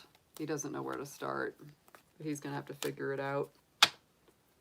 Knight of Wands, yeah, and it might be surprising. Like, you might just, you know, it might be a while, right? It's hard to put timelines on this stuff, you know. My feeling is like it could be some months, you know, and then it's like it might suddenly come back into, you know, into your life, like surprising. Knight of Wands rushing in, you know, hot and on fire. Yeah. Yeah. Yeah. 14 months. Yeah. I'm feeling like 2 or 3 months, but that's just me. Like that's what this feels like. That feels like trajectory here. I'm getting like 2 or 3 weeks, 2 or 3 months, you know. But I wouldn't put your life on hold for him. Not at all. I would not put my life on hold for anybody if they're not like really engaged and active in my life. That's just how I am, even if it hurts. Even if it hurts, I move it forward. But that 10 of Cups twice, suggested approach, is like, don't be afraid to focus on you. Don't be afraid to focus on your own happiness. And if that means dating new people, updating things in your home, or whatever it is that just makes you feel better. Look at on the bottom, Queen of Wands, you know. Strong Leo energy on this, Terry. Do you have some Leo in your chart? You got some strong Leo fire in here. That's part of the way he sees you. It's part of your own energy towards this. Is that Strength card. You sit strong. Surprising. 8 of Swords on the bottom, so it's time to set yourself free from some of this as well, right? It's, you know, it's time to let go some of this. I think, yes, there is potential there, but you know, that's why human relationships are tough, because we can't control what the second person does, right? We can only control what we do. That's why human relationships are always, special. Let me pull 3 romance angels on this for you, Terry.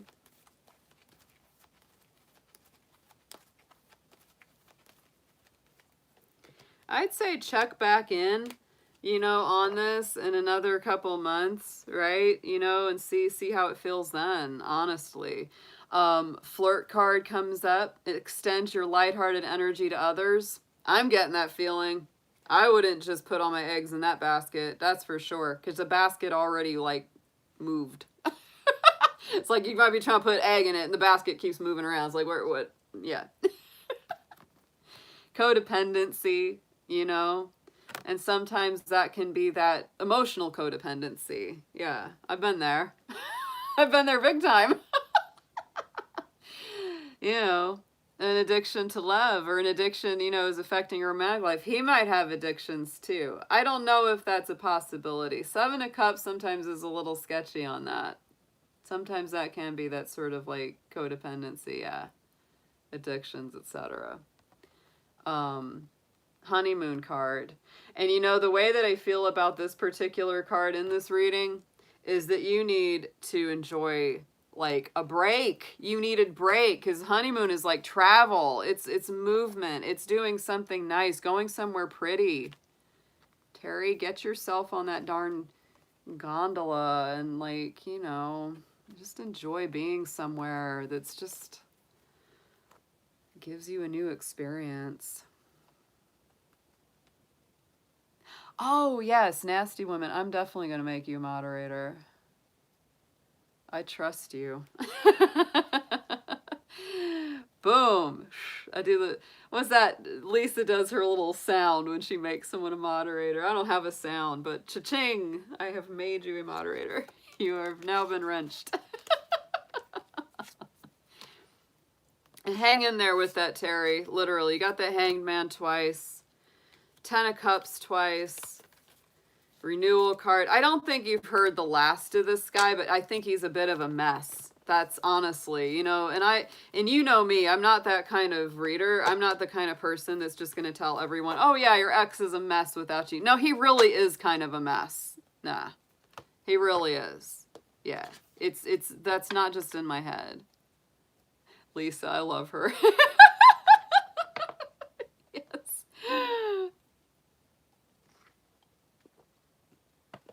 Yeah. Yeah. Well, it's when you, yeah. And you're empathetic, right? And that's a big part of what probably keeps drawing you back a little bit because you're sympathetic.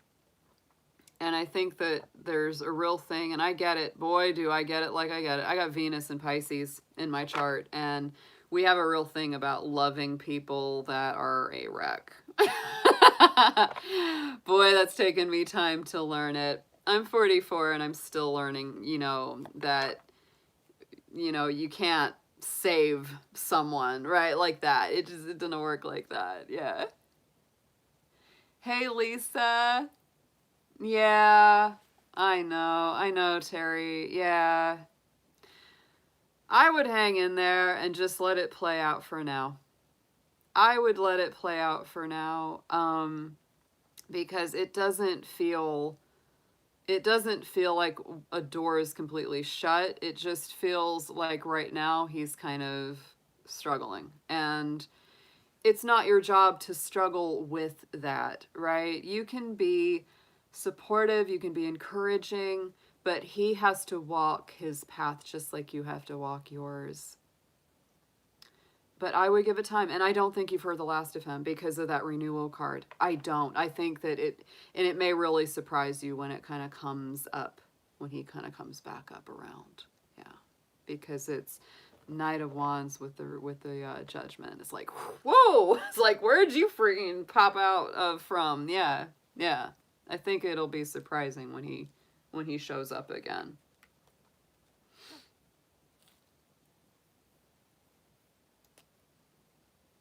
All right, Terry. I hope that helped. I know those kind of things are tough. I know that they are. Been there, done that, got a darn t-shirt from it. I have been through hell and love. I have. I was born with Saturn in my relationship house, which is one of the most difficult placements you could have in your relationship house. Yeah, lots of lessons in love. Lots. Yeah. Yeah. Yeah. Oh, they have to do the work. And that's the thing. That's the thing, y'all. I mean, that's I think the hardest thing that we are learning as a collective is that, you know, we can only do so much for someone else, right? We can't. It's, as women especially, it's a different dynamic, men to women, women to men, feminine to masculine, masculine to feminine. It is. Because the feminine energy wants to mother, protect, nurture, you know, all that, heal.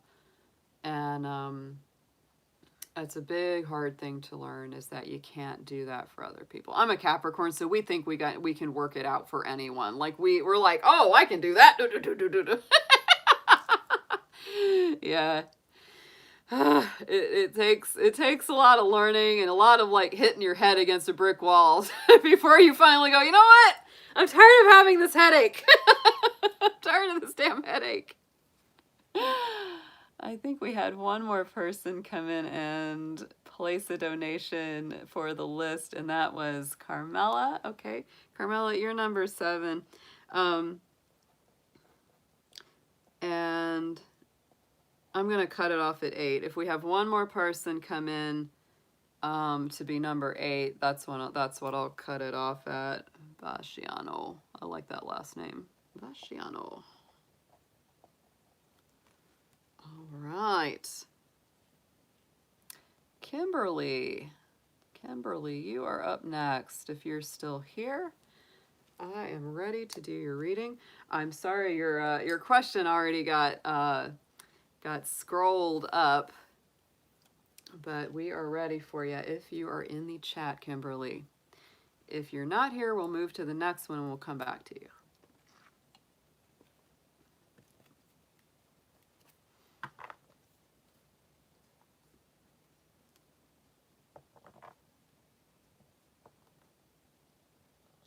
Yeah, it's, sometimes I just, I say that a lot. It's like, why do human relationships have to be so challenging? And I think it's simply because of that. We can't control what the other person does, We can only control ourselves, and that's puts it all on us, doesn't it? Hey, Linda. Thank you so much, Terry. We love you here, sweetheart. We're always here for you whenever you need to chat. We got a good little dragon family here, which I'm very grateful for. Very grateful for you. We'll see you soon. Send out good messages, good love and light to you.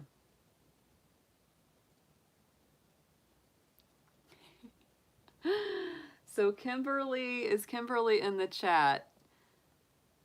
We're given okay, Cynthia Nino, you're going to be number 8. And with that, I am going to close the list.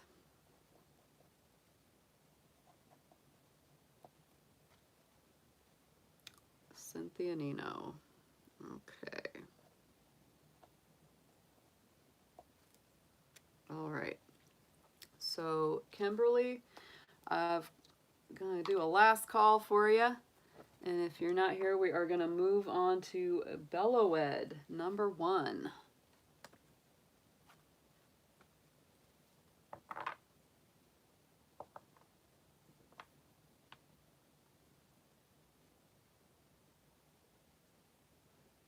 Bellowed, number 1, are you here in the group? We're ready for you, hun. Hey, Kimberly, there she is. All right. All right, Kimberly, good. Okay, Bellowed. Let's go ahead and do Kimberly. She was before you. She's here. And then we're going to do your reading after her, Bellowed. All right, let's do that. All right, Kimberly, what was your question, sweetheart? I feel like one of those folks in the old grocery stores when they'd like call for someone over the intercom. All right, Kimberly, let's see what she got. What's your question tonight for us?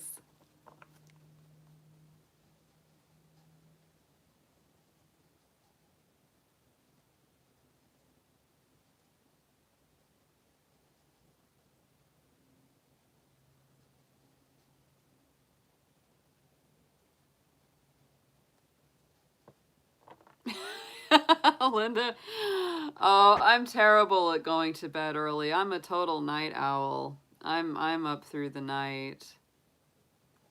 Oh, yeah. Gwen, if you'd like to be a mod, I will absolutely add you. We need more mods in here because a lot of our moderators have the day jobs.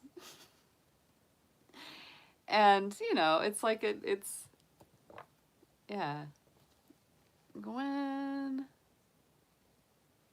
you should be coming up as a wrench now. You should be coming up as a wrench, Gwen. Cha-ching! Magical. Okay. Any information about this boyfriend, Kimberly?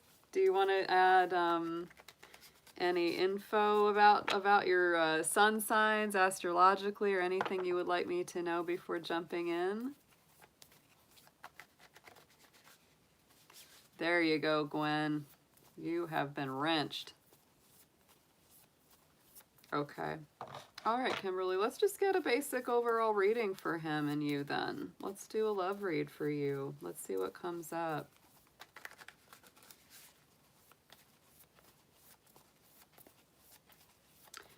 All right, dear angels, divine beings of light, guardians, ancestors, helpers, and healers. Let's see what we have for Kimberly and her boyfriend. Let's see what's going on with these two. Whatever messages you can bring through for us about their dynamic right now, please show us that.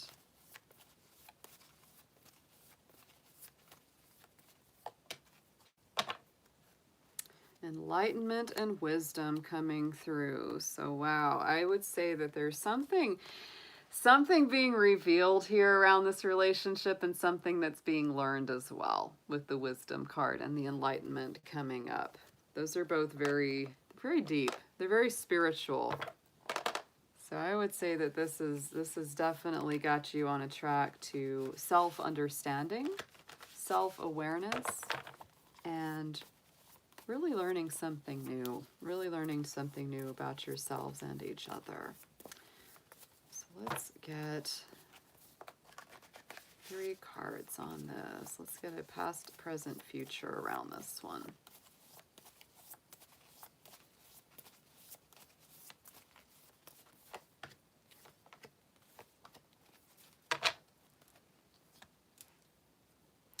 So King of Cups is coming up first. To me, this is really sort of that feeling of trustworthiness, good people in your life. It's Cancer energy. It's a Cancer King. These are dependable people, situations that are safe, solid romantic relationships, seeing a counselor, that kind of stuff. So let's get a clarifier on top of the King of Cups.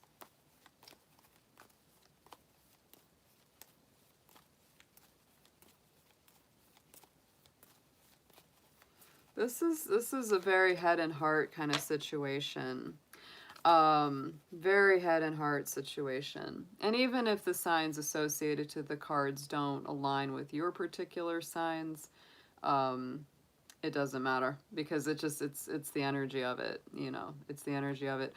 On top of this, we have Page of Cups. So there is messages here. There are messages here. When I get a Page of Cups, I do feel like there's the potential for apologies, and there may need to be apologies that come in. And it's more from him than from you. That's what I feel from that, you know. There needs to be those apologies. There needs to be emotional connection back and forth. Right in the center, there's definitely some sort of conflict. 5 of Wands. This can be a feeling of being at an impasse. One or both of you may have quite a temper sometimes.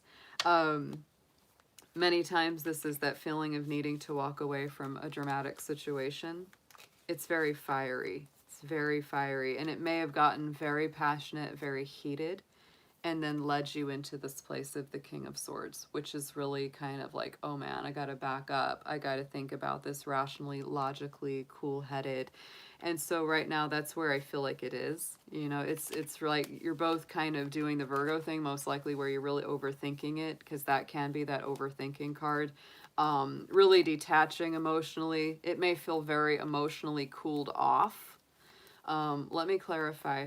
Don't tell me too much yet, Kimberly. Don't tell me too much, because I want to feel it out for myself. But there's definitely some conflict in there with that 5 of Wands.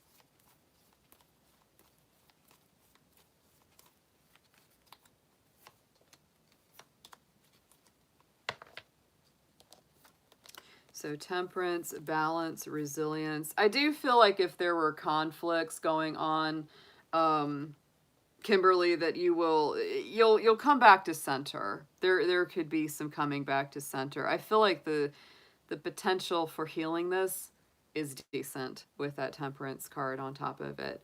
Let me clarify this King of Swords for you as well.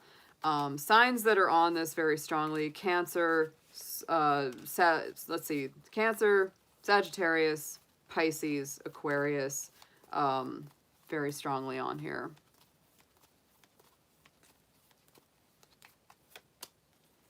Five of Pentacles. Yeah, I mean, right now, there's definitely, right now there's definitely a feeling of being left out in the cold. And yeah, you're saying you're utterly confused. That makes sense. Five of Pentacles feels left out in the cold, cut off from, the person that you want to be with, right? Feeling like you're just, not allowed to go back into the warm, happy place again. There's a lot of coolness around this. There's a lot of overthinking and overanalyzing going on right now, Kimberly. And that's a little hard to punch through. That's a little hard to punch through. I think that it takes a little time. Yeah, total hermit energy. Yeah, it's hermit energy right now. And this is the Virgo power card. That's what's on the bottom of this deck. I would give this some time, and I would just really go within. Do some inner work. Take time to do some inner healing for yourself as well. Sort out the truth. The feeling that I have with the Hermit card is this is always a seeking for the personal and ultimate truth, right? That's what this is all about, taking some time out to do that. You may need it, he may need it. On the bottom of the second deck, we also had the Seven of Wands. So I do feel like the truth wins out. That's how I feel about this Temperance card, because Temperance, interestingly enough, and this is just for me as a tarot reader, the Temperance card always reminds me a little of Virgo energy, and the Virgo card always reminds me a little bit of the Temperance card. There's some shared similar energies, and the reason for that is because both of these are cards that show a search for the truth, a search for the ultimate truth. And so you said something about, there's been people maybe coming between us, people who maybe are lying, gossiping, stirring up drama, which would be this Five of Wands that's in the middle. There's the drama, the conflicts, the situations. But I feel like with this Temperance card, the truth wins out. The truth will come to light. The truth will come to light. Hey, Justin, good to see you in the chat. The thing that's frustrating, of course, right now is if you feel at arm's length and you feel cut out. You feel stuck out in the cold. So let's get some suggested approach on this. Let's get what I think you should do to handle this for now.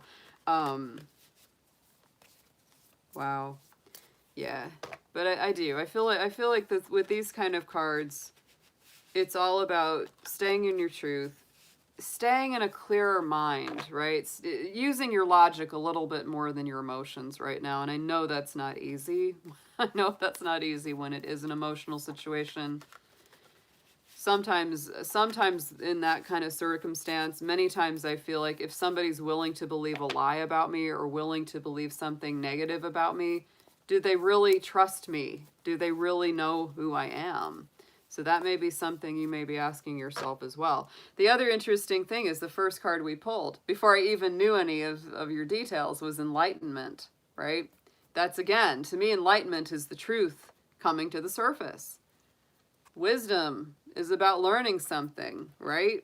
Learning something that's solid. Having that knowledge to go forward. Very interesting. So let's get I'm going to do a suggested approach and potential outcome here as well.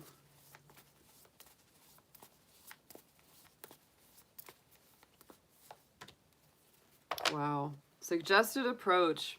Stay strong, hon. Stay strong, Kimberly. Wow. That's a nice card. Ten of Pentacles is all about solidity, stability, being true to yourself, being an upstanding person, acting with integrity.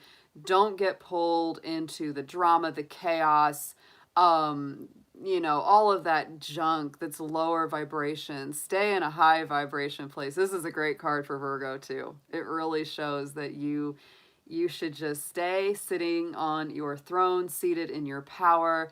Don't go down to the level of people that would seek to pull you down. Yeah. And if he realizes that and comes back around, then great. If he doesn't, then let him go. Let's see what we've got clarifying the Ten of Pentacles, please. Suggested approach, Page of Wands. Yeah, this is brand new. This is a brand new energy. It's also encouraging you to embrace a little bit of fun, a little bit more lighthearted energy. Don't get too heavy, because the Page of Wands is childlike. It's innocent. Don't stress out. And I know that's so much easier said than done. And my Virgos, y'all are going through it right now. I am just going to tell you straight up, Virgo is having a time, because we are in Gemini season. We're in a Mercury retrograde and it's in Gemini. Mercury is your ruling planet, Virgo. And when that is in a retrograde, it's there until the 22nd. The mind isn't thinking as clear. The mind isn't thinking as clearly at all. And Gemini is a square to your sign. That's the most difficult aspect in astrology. And so if you're feeling a lot of pressure, a lot of stress, a lot of tension, a lot of nervous thoughts, that is a big reason for it. So I would just tell you that it's important to lighten the energy right now and do whatever it takes to kind of get yourself out of that. It's not that you can avoid it all the time. I know my Virgos and they do tend to really worry. Sometimes you just have to break yourself out of that rut. Take a walk, do something very physically active to get yourself out of that worried mind. It's really important right now. I feel like the more that you worry over it, the harder it is. You're going to get the outcome either way, but when you worry about it, it's just a lot harder getting there. And the other thing that I will always tell people is that worrying is like praying for something that you don't want. Yeah. I can pull some cards to see where he's feeling. Let's see how he's feeling about you.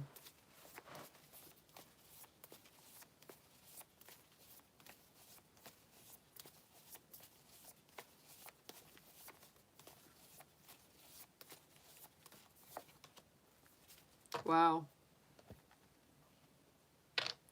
Wise Counselor, the Hierophant, Taurus energy, which is nice. It's very earthy. It's very grounding. You have that Wisdom card, and then you've got the Hierophant, the Wise Counselor. I don't think he sees you in a bad way of any kind. I don't get that sense with that card. Let's see what we've got on top of this. Ace of Cups. This is not bad. This is not bad, Kimberly. Wise Counselor, the Hierophant, it's very nice. It's earthy, it's grounded, it's steady, it's stable, it's committed, it's devoted kind of energy. And we have got the Ace of Cups. There's a lot of love there. That's like a ton of love.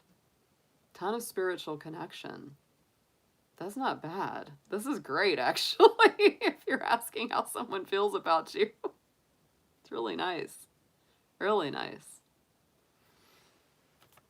I would put your prayers and thoughts and intentions out towards this, and then do my best to just kind of let it go out into the universe. I really would. Yeah. I feel like the truth is going to win out. I feel like the truth is going to win out on this. Right now, you're just feeling kind of lonely. Feeling kind of lonely.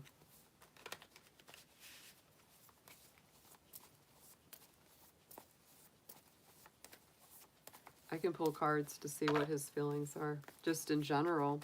But the way that he feels and sees you is not negative at all. It's very, very nice. It's very, very nice.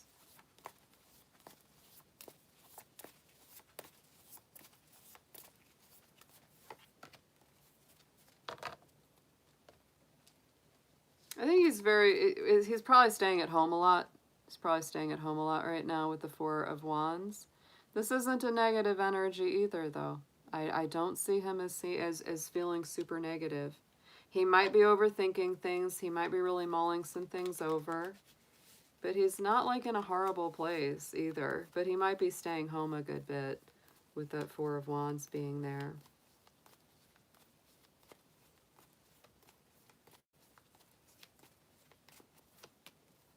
And the Magician. This is nice. I mean, I feel like in a lot of ways he's kind of coming back to himself, because the Magician is a Virgo and Gemini card.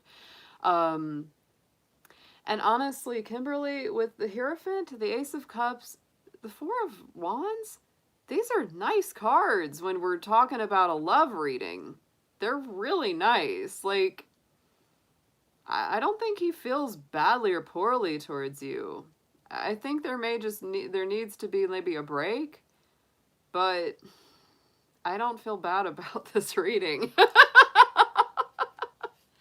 I get this is some very nice messages here. This is some very nice messages here. My suggestion to you is just really keep yourself in a positive place. Keep yourself in a positive place. That's going to go a long way, no matter what the outcome is. But these are not bad cards at all. There's a lot of love here. There's a feeling of devotion. You know, I mean, the Four of Wands is not just the home. It's also those soulmate connections.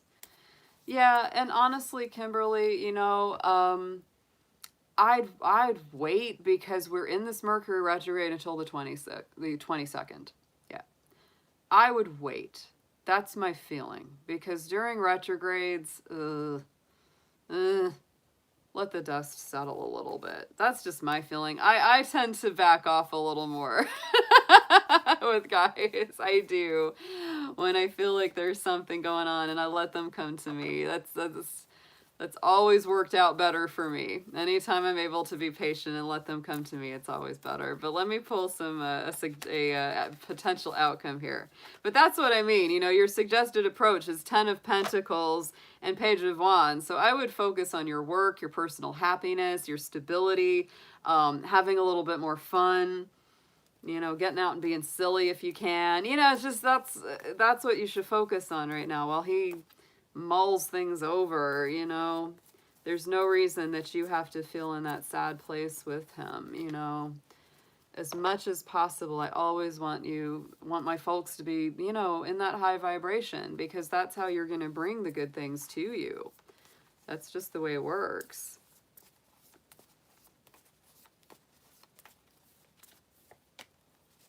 Yeah. Potential outcome, I think you will talk again, because we do have the Page of Swords. Interestingly enough, though, Page of Swords can also, it's new messages coming in. It's a lot of information coming in.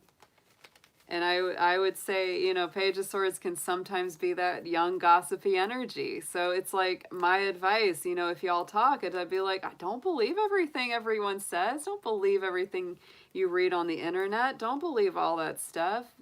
People have agendas and you have to cut through that stuff. But I do feel like there's communication in there. Yep, Two of Cups. Potential outcome, I think you'll talk. I think you'll gain an understanding or mutual respect or get this back together. These are very loving cards. These are really nice. You know, always take any reading with a grain of salt, but if I was going to look at this, I would say, yeah, it looks pretty good. It looks good. I think you're just going through a bit of an impasse right now. And you may want to cut some of these haters out of y'all's life. Stay away from social media. That's always my advice. Queen of Wands on the bottom. There's our Leo energy. Strong, fiery, passionate, creative, generous in the heart. Six of Wands is a success, a victory, a recognized triumph. So I feel like there's a lot of positives around this.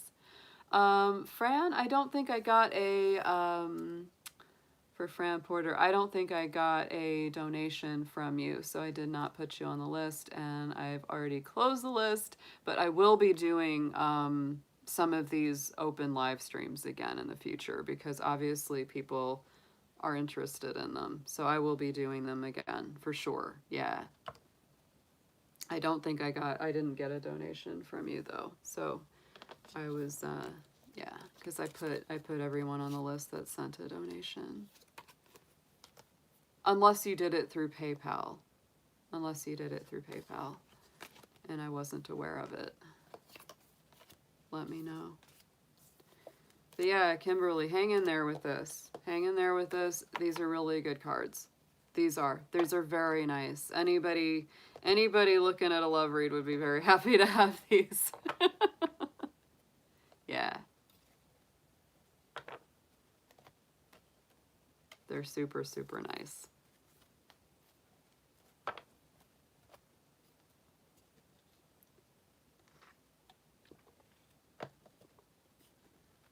Hey, Bellowid. Yeah, we're ready for you, babe. Let me sage out just a little bit. I like to sage in between my reads as much as possible. It is your turn. You are number 5 on the list. Does F feel the same way? Why is he not reaching out? Is there any hope for this connection? That's true, Kimberly.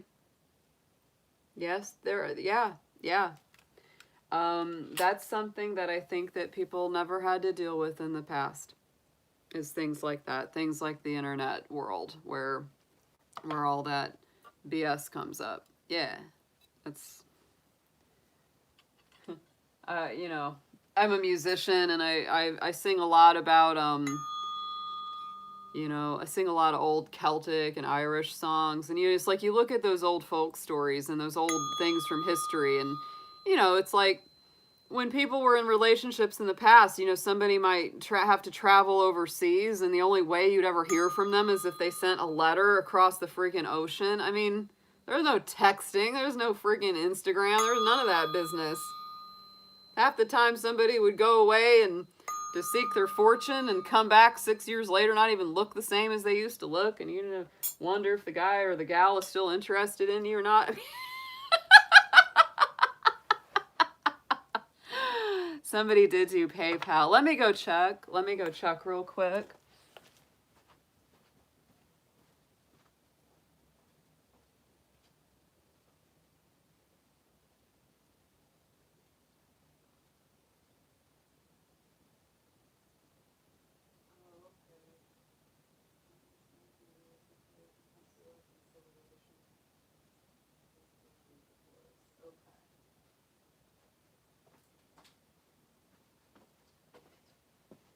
Hey there, Fran Porter. I'm not sure when you sent your donation in. I'm so sorry. That gets a little confusing when we have both the super chats and the YouTube thing. This is still new for me, so we'll get this more organized in the future. But let's see. Yeah, I can add you to the list though. I can add you to the list. Because I don't want you to not get your thing. But I'm not sure when what order to put you in, or when you paid it. So how about we do after Bellowed? How about we do that? We'll do Fran.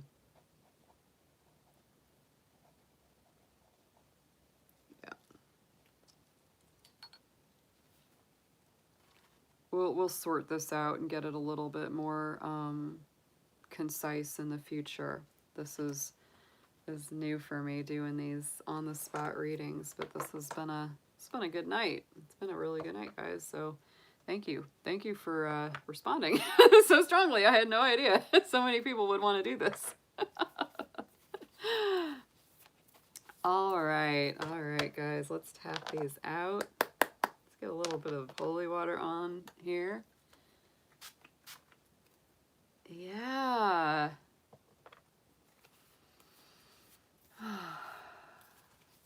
Yeah, I'm mind blown by that, Gwen. Yeah, thank you. Oh yeah, and thank you, Tasha. She's actually one of the big ones that encouraged me to jump online. I was like, all right, I'll do it. All right, so Bellowed, you had a question about someone whose name starts with F, whether you will get back together or not. This is like a potential, let's see, potential reconciliation. Okay, let's start out with one keyword to show the current state of the relationship as of now and what's going on with you two. Dear angels, divine beings of light, guardians, ancestors, please show us Bellowed and see what's going on in her love life. Please show us any messages about reconciliation and what's going on with the two of them.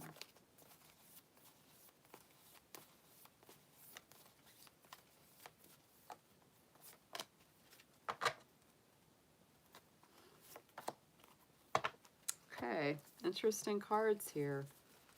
Started out with happiness and stand still. So I feel like maybe the happiness is on hold right now. Maybe this relationship is on hold. Things are kind of at a standstill.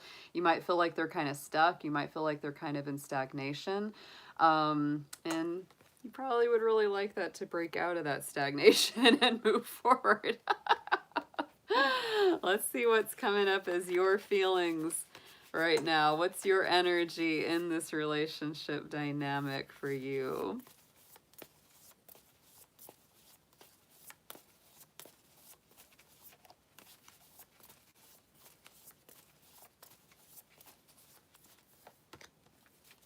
Ooh, yeah, you definitely want to get some things unstuck. You absolutely feel like things are in stagnation. Sometimes, but not always, this can be a card that deals with things like personal addictions, a feeling of being stuck, that kind of feeling. Not that I'm saying you have personal addictions or things like that, but he might, and you might be feeling that. But this is definitely something that feels stuck, because this is the Devil card, the same as the Devil card in the traditional tarot.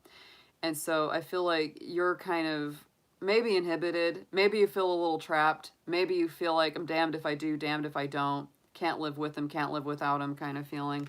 Can really put you in that feeling. Can really put you in that like, ugh, what should I do? Which way should I move? Makes you feel stuck. There's definitely a feeling of being stuck, feeling trapped. Let's get a clarifier on this card, please, for her.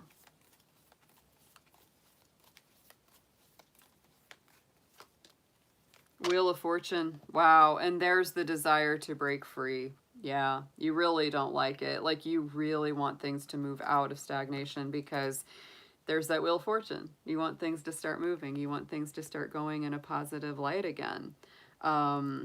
That's reflected there as well in the first two cards we pulled. Wow. So there's really a feeling of being stuck and trapped, inhibited, maybe feeling unable to say what you really want to say, unable to do what you really want to do. Let's get a feeling on his energy right now. What is he experiencing? What is his energy in this relationship dynamic?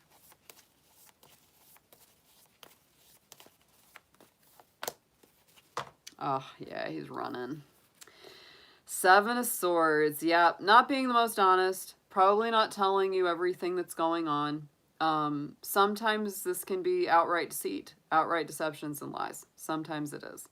Not always, but many times this can be somebody that's just not acting from a place of integrity, not being transparent, not telling you the full truth. They might be telling you part of the truth, but not being the full truth. Seven of Swords is somebody that's got a broken heart and a half-assed plan. I've heard that said before.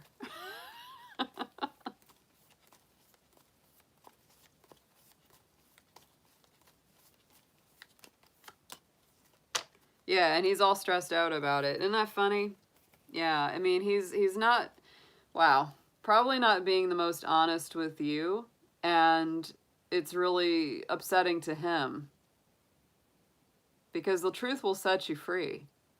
There could be something that he needs to tell you, and he's stressed out and doesn't know how to tell you. That could be a thing, too, with this. Ooh, that's icky. That's icky. He's going through a long, dark night of the soul over this one. He's not happy. I'll tell you that. He's not happy. Not in a happy place. At all.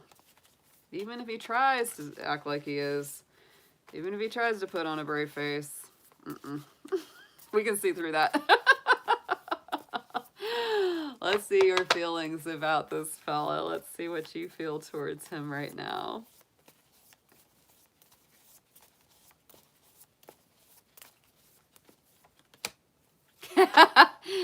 You've got your defenses up.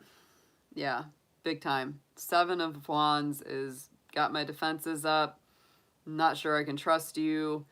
I know I have the higher ground. You may feel very strongly that you're right about something. Or that if he wronged you, it's like, this isn't cool. I'm going to stand up for myself, and you're careful right now. You're on your guard. You've got some walls up when it comes to him, is how you're feeling.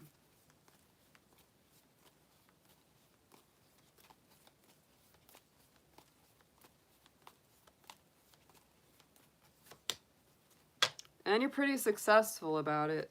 Holy cow. Look at that.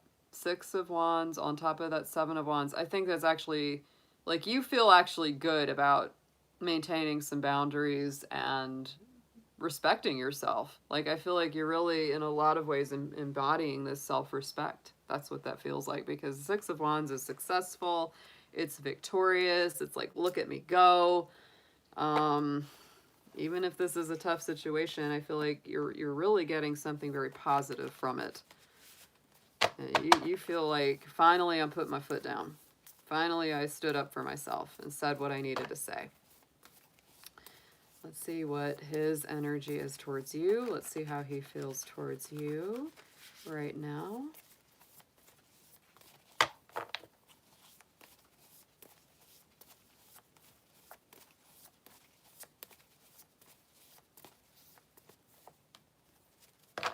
Justice.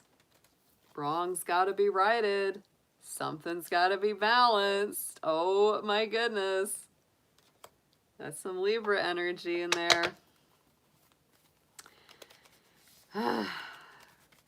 If he hadn't done right towards you, he knows he's got to do right towards you. Wow. All right, Bellawood, let's see what we've got clarifying this Justice card.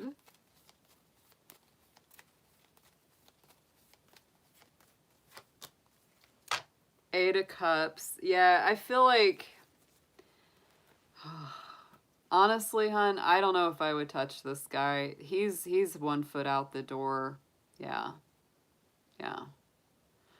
I think he knows that there's a choice towards you. This is how he feels about you. It's like he knows that if he's gonna be with you, he's got to do right. And I think that he's really like eyeing his options and saying, I don't know, I think I'm just gonna leave.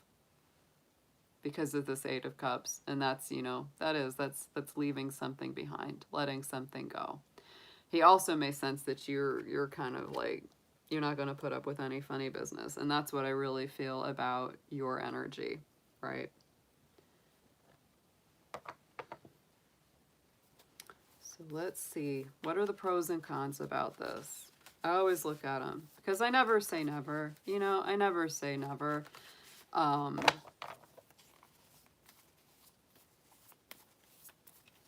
You know, anytime you do a tarot reading, always take them with a grain of salt.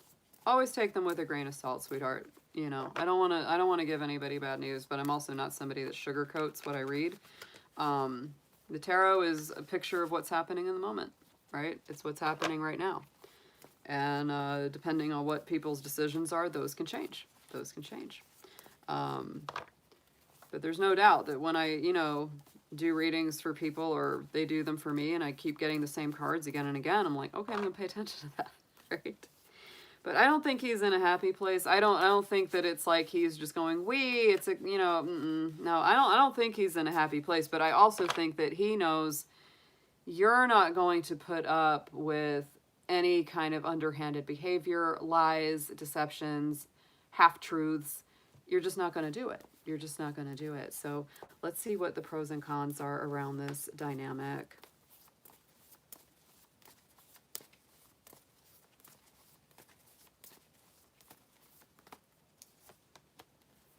Yeah, Ace of Swords. Now, I will say this is a kind of relationship that reveals a lot of truths. Ace of Swords is cutting through confusion, cutting through deceptions, cutting through things that are not always clear, and getting to the truth, getting to the real truth of things. So I do feel that in some ways, this is a relationship that has shown a lot of light.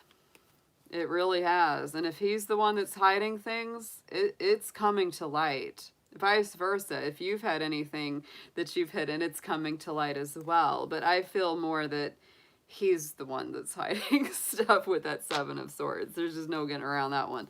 Let's clarify this Ace of Swords, please.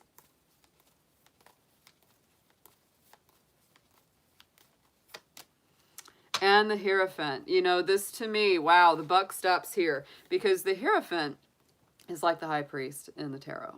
And it's a Taurus energy. It's very solid. It's very grounded. And so to me, this around a relationship says it's either going to be devoted, committed, solid, marriage material, or it's not. And so I do feel like you know, it's like if it's not going to be those things, if it's not going to fit into your higher ideal and what it is that you truly value in a relationship, then it's not going to happen, because that's the pro that comes out here, is that you probably discover what it is that you really want in a relationship through this situation, and a lot of truth gets aired. A lot of things come to light. It's pretty powerful. So let's see the challenges. What are the cons around this?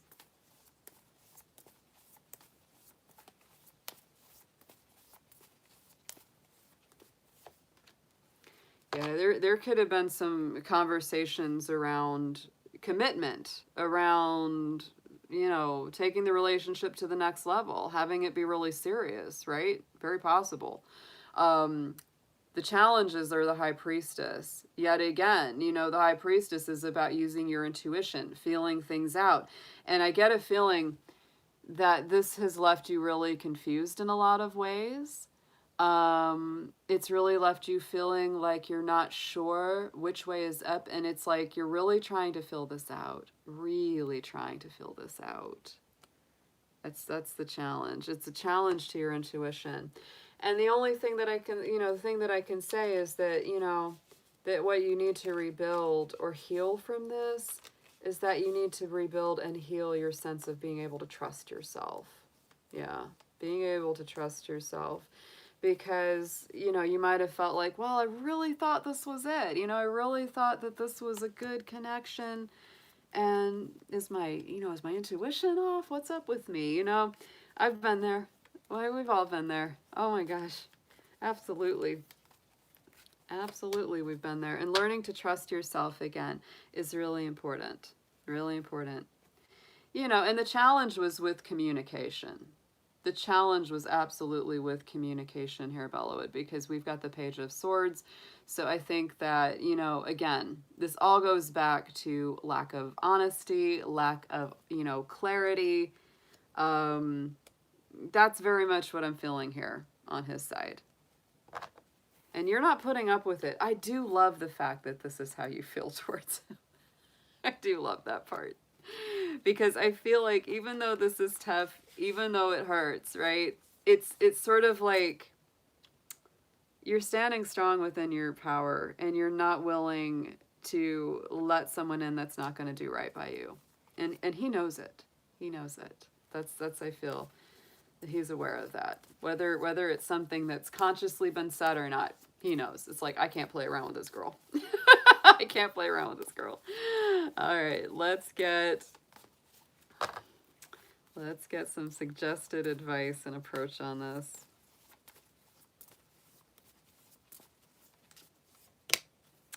Transformation, baby. Absolutely.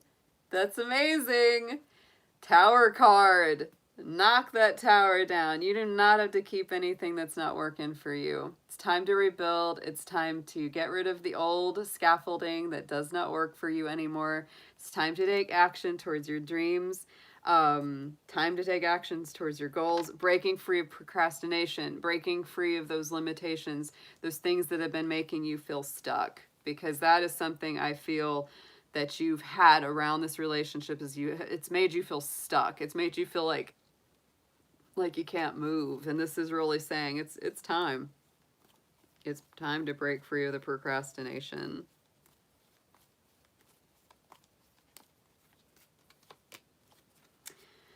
And step into your power. There's our Queen of Wands. Very strong. This is Aries energy, so it's very Leo. This is, you know, on the Queen of Wands, very Leo, very Mars. It's very fiery. And you are very fiery, like in your personal energy. 6 of Wands, 7 of Wands. You're definitely breaking free of something and really loving yourself. That's always my big advice. Loving yourself. Loving yourself as much as you love them. Oh, thank you, Marie, for that blessing, sweetheart. I appreciate that. I'm glad you enjoyed the music. I love playing it. Oh, I appreciate that so much, sweetheart. Thank you. All right, let's get an outcome for Beloit here. Let's get a potential outcome, because things are fluid, guys. Nothing's always set in stone with these, right? That's where we are right now, though. If this guy decides to make a change in his life and be a better person and all that good business, you know, it could change around. But right now, our outcome is the Death card. Release. Absolutely. Endings that lead to new beginnings, the need to release situations or people that hold you back, and spiritual transformation. Let's get a clarifier on that, though that's pretty darn clear. This is like definite release. Tower, Death card. I will let this one go as much as it's in your power and capacity to let it go. Focus on your own happiness. Look at that. 10 of Pentacles. You know, 10 of Pentacles has been coming out for a lot of our folks tonight on these love reads. That is so much focused on your own happiness, your own stability, building a real life with someone trustworthy, true, loyal. I'm just saying, y'all. Oh, Queen of Swords. That's my little badass. If they're not making you happy, if they're not bringing anything good to the table, if they expect you to fix them all the time, if they're not being honest, if they're not being true and loyal, Queen of Swords is going to come in and cut them out. 3 of Cups on the bottom. Get together with your friends. Be with your support system. Don't sit around home alone, hun. It's time to get out there, kick your heels up, and enjoy life. Life is too short. Life is too short to cry over these guys. My dad used to tell me that all the time, because trust me, I'm Venus in Pisces. I have been, and probably still will be, a crier in my relationships, and I can just hear my dad's voice saying, honey, don't you cry about these guys. They ain't worth your tears. They ain't worth none of that. It's one thing to know it and one thing to get it through, right? I used to tell my dad, I said, but it still hurts, you know. Yeah, it's tough. It's tough. But this is a kick-ass reading. I think I would focus on taking your power back, doing what makes you happy. If this guy one day wakes up and, yes, exactly, I have a dragon version of it. What was it? Got horn toss, check my scales. Dragon, how you feel?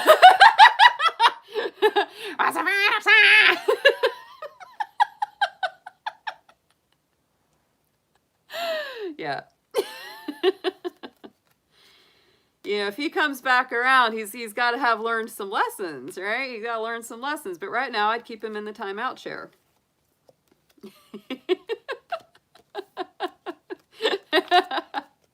I keep him in the timeout chair until, you know, and I've done that. Guys, I'm in a relationship and it's going good right now. But trust me, we went through some challenges in the beginning and he had to be in a timeout chair for some times. And I said, you know what?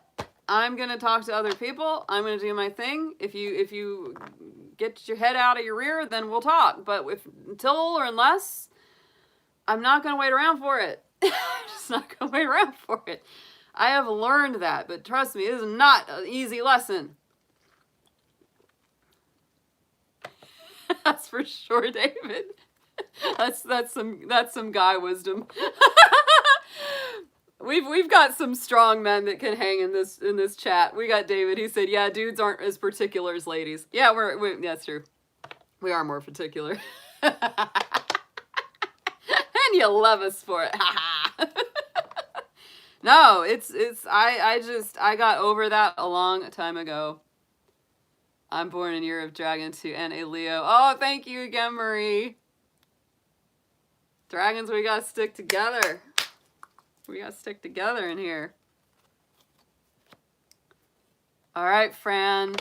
Okay, we finished our list up. I've got Fran Porter, Livia G, Carmela Vasciano, and Cynthia at the end. We've got 4 people.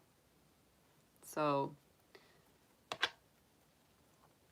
that's who we've got. So if Fran's in the chat, if she's in the house, we're going to go ahead and pull some cards for her. I'm so glad, Beloit. I know it's kind of a tough reading, but I'm the kind of person that would always like to know rather than not know, right? And I will always say, there's nothing set in stone with these.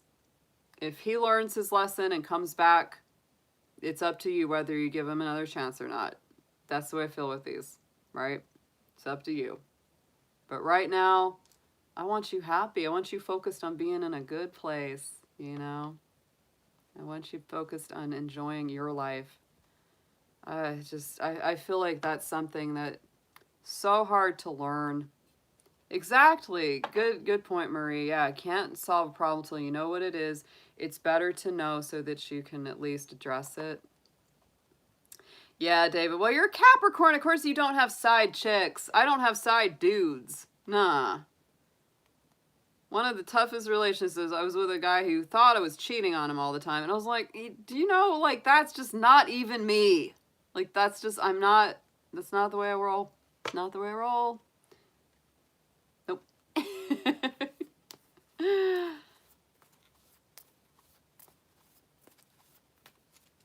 And thanks for being in the chat. I'm seeing a lot of new names come up in our chat tonight, which is really interesting to see. I am really happy about that as well. We've got some of our regulars, some of our folks that we always see, but we've got a lot of new faces in here tonight picking up and getting their questions answered. So that makes me happy. I feel like I'm helping out. All right, so Fran, you said that you were asking about a potential reconciliation before a divorce is finalized. So I'm just going to dig into that, and you can tell me as much or as little about that situation as you would like. You know, it's always what I tell people. Yeah, it's pretty cool, isn't it, Gwen? We're building, we're growing. A bunch of folks from the Nasty Women Tarot came over to the channel too. That's a great community. Yeah. All right. Dear angels, divine beings of light, guardians, ancestors, angelic love team as well. Please let's read for Fran Porter. Let's see what we've got for her in her current situation right now. What's going on in her relationship and love life. Let's see what's happening there.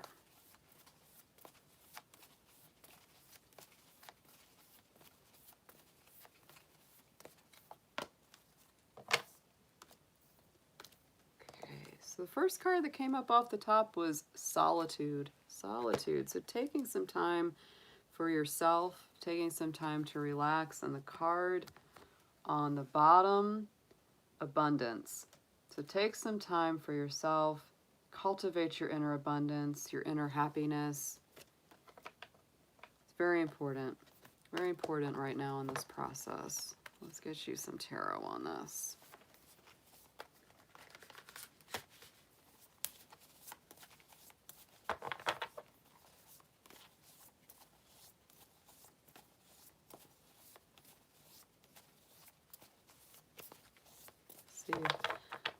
We'll start with your energy, Fran. We'll start with your energy, how you're feeling about the current situation.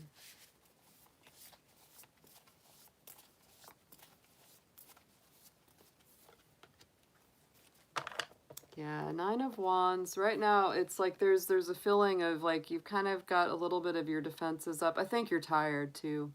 The Nine of Wands many times brings in a feeling of fatigue because it's like you've been fighting a battle for a while. Yeah, and going through a divorce isn't fun. I've done it. I've been there. I've been through that before. And yeah, it can really tire you out. So there's a feeling of like having to kind of protect yourself, protecting what you've created. But you're not in a place of wanting to give up either. You know, that is a strong card. It's like you're standing strong even though you're tired, right? So let's see what we've got clarifying this Nine of Pentacles for your, not Pentacles, Wands for your energy.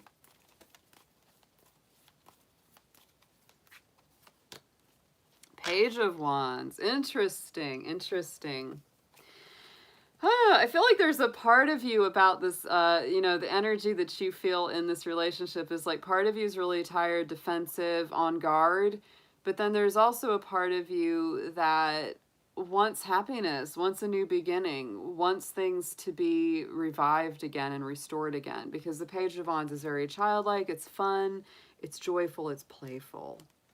It's very fiery. You said you're an Aries Sagittarius dynamic.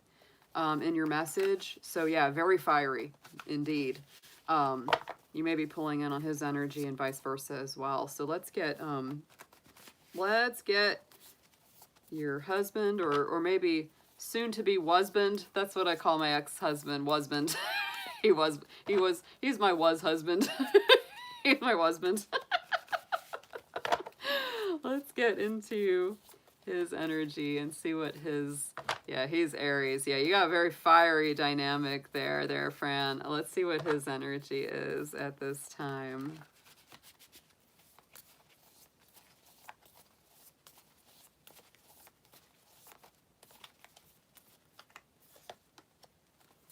Yeah, King. Oh, yeah, you said he's an Aries. He sure is coming up as one. The King of Wands. Woo! Yeah. He's definitely in his energy there. And you are too. So you both taking charge of what you want. Are you sure it's what you want? Are you sure that's what you want? Because if you're having that question, it's like, is this the right thing to do? Is this the right thing to do? I feel like both of you are very fiery. Yeah. Husbands are hilarious.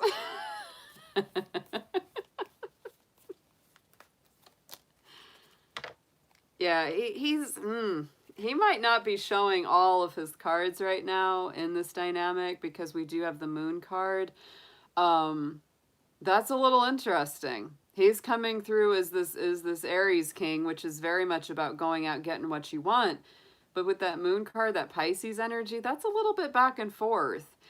Is he giving you kind of mixed messages? And that maybe that's why you're feeling this. Maybe that's why you're sort of like, it's over, but is it really over? Could be some mixed messages there. That seems a little bit backtracking. Crawfishing. Crawfishing back and forth. Yeah. Let's see what we've got for your feelings about him. How do you feel about this guy? Mr. Aries. Oh my goodness. Aries men are... Yeah. Yeah. There you go. There's that Tower card. It's ruled by Mars. Another Aries card for sure there, Fran. So I think that you are looking at him and feeling like a lot of things have been damaged. A lot of things are kind of a mess. And I feel like in order to fix it or have it come back together, you got to lay a new foundation. And you sort of understand that. And that's what you're seeing in him. That's what my dad used to say, Gwen. Crawfishing around. When you're not solid, you're going back and forth. And I remember asking my dad, I said, what does that mean when you say somebody's crawfishing around? And my dad said, because a crawfish will move on you. Crawfish will move on you. That's one of my dad's countryisms. I can't with him. His southern humor was always like that. He would come up with ways of saying things, and sometimes it really comes in. Well, you know, I mean, I look at that moon card, and there's a crawfish. Those little lobster, crawfish hanging out at the bottom there. There's a quick little guy. That's what I'm saying. That's what I'm saying. He might be giving her some mixed messages. Because that's his energy right now. King of Wands is very direct, but the moon is not. It's very indirect. And there's a freaking crawfish in that card.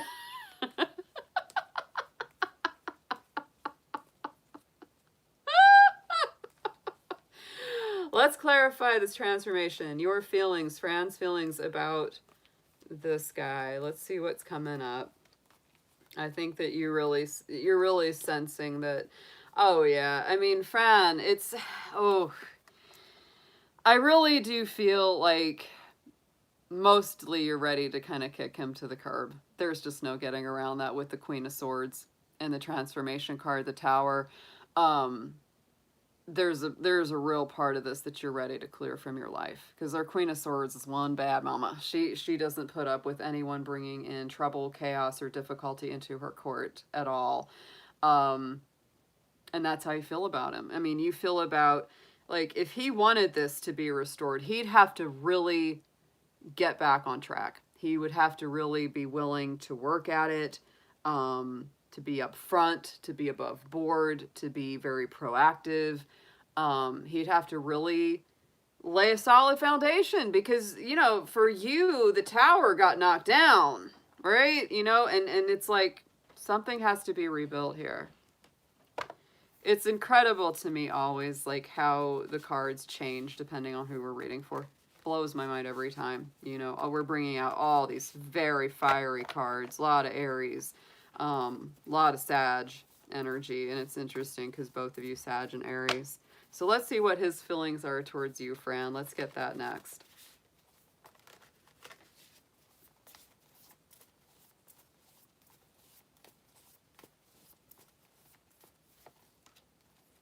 Wow. More fire. Page of Wands. And this is interesting because your energy right now was that Nine of Wands and Page of Wands. And his feeling towards you is this Page of Wands. Wow. I mean, to me, it's like,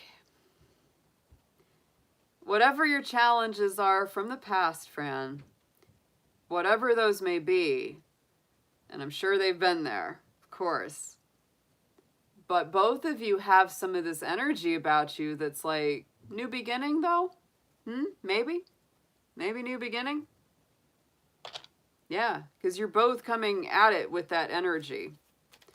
And like I said, he might be sending a little bit of mixed message. On some of it, you feel like it's done over, and and from you, like you're that Queen of Swords. You're like, no more funny business, dude. No more silly, no more chicanery, no more of that. It's got to be solid. It's got to be truthful.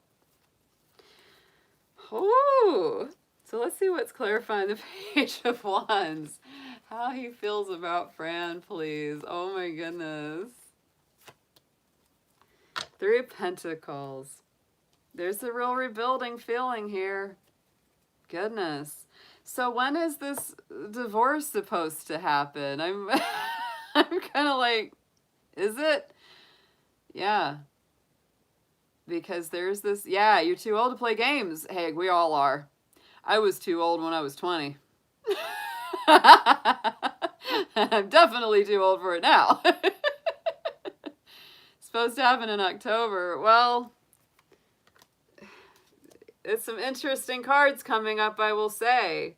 There's a part of you that's really ready to kick this guy out, but then there's a part of you that's kind of like, well, maybe we could rebuild. And he's even looking at you like, well, maybe we could rebuild. He's looking at you with this Three of Pentacles like, can we put it back together? You're looking at him with this, could we put it back together? But you're kind of like, but only if you're going to do right. Yeah. I do get a feeling, and this is something that, of course, will always come up with those beautiful kind of 159, you know, those trine relationships, trine sun signs, right?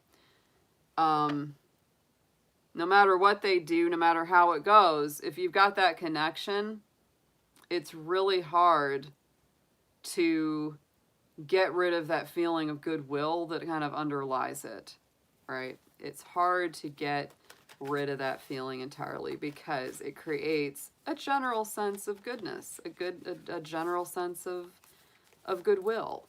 Yeah. Let's get the pros on this. Pros and cons. So you say he has not reached out much or isn't at all.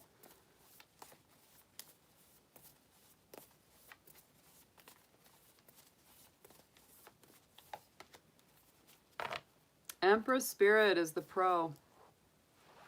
I feel like, you know, with these kind of cards, it's real interesting. It's intense. This is an intense relationship because it's like when you've had a lot of fun, it's been really, really fun. But when it's been tough, it's tough too. It's that sort of thing like the sun, even the sun burns if you get too much of it. That's the way I feel about this. It burns real bright, but sometimes it's like too intense and you have to take a break. Let's get a clarifier on the Empress, please.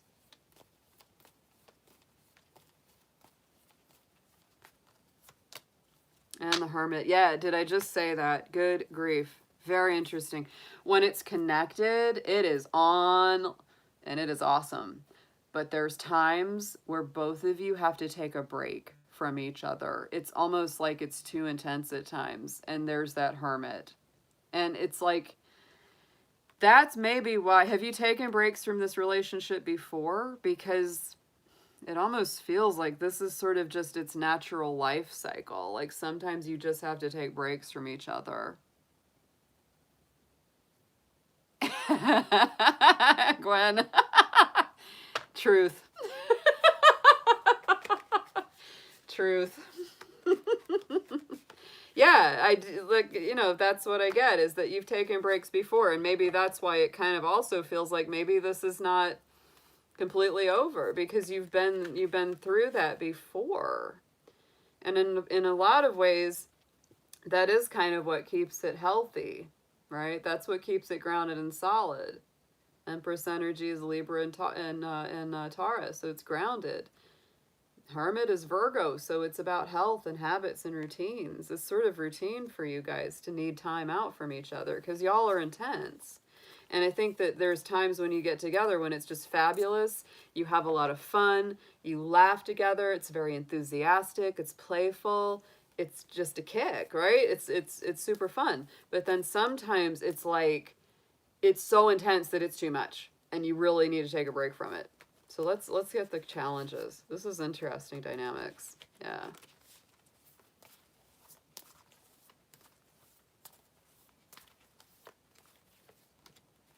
Awakening. Yeah, the challenge is the limbo and the back and forth, because sometimes that can be challenging too. There's a real back and forth here. And right now, I would say that the challenge as well, currently, there's this pause for reflection and insight. And so in a way, with that card coming up there, it's that Pisces energy again coming in there, just like, you know, it's the Neptune energy, same with that moon card. I almost feel like it's more important to focus on your own stuff right now and not worry too much about whether or not this is going to come back together. It very well might. It very well might. But right now, I think that's not the point. In a weird way, I think that's kind of not the point right now. Let's get a clarifier. We're going to pull some more on this.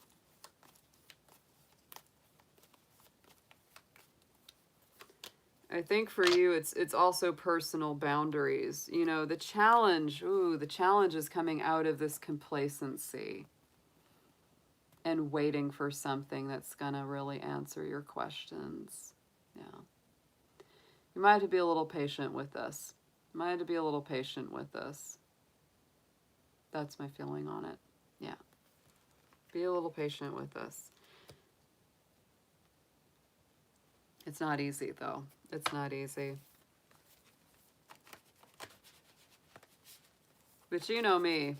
If something, if this just doesn't feel right to you, don't force it into being. If it unfolds naturally, then it does. But I feel like with this Queen of Wands, your feeling towards him is that you've put down some pretty strong personal boundaries. And as always, that's a thing. If somebody has been stepping over our personal boundaries for a really long time and then we set them, sometimes they're like, oh, you know, it takes them aback. Yeah, they don't know what to do with it. Let's get a suggested approach for you.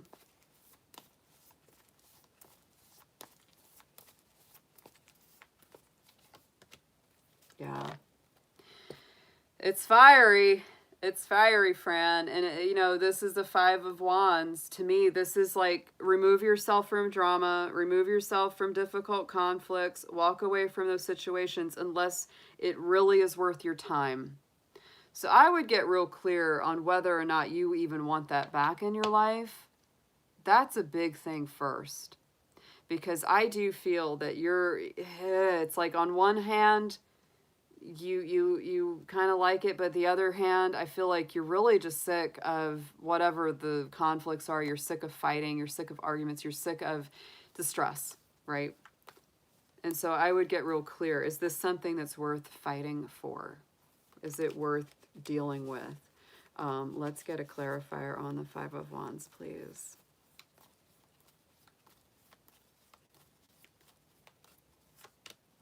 King of Cups.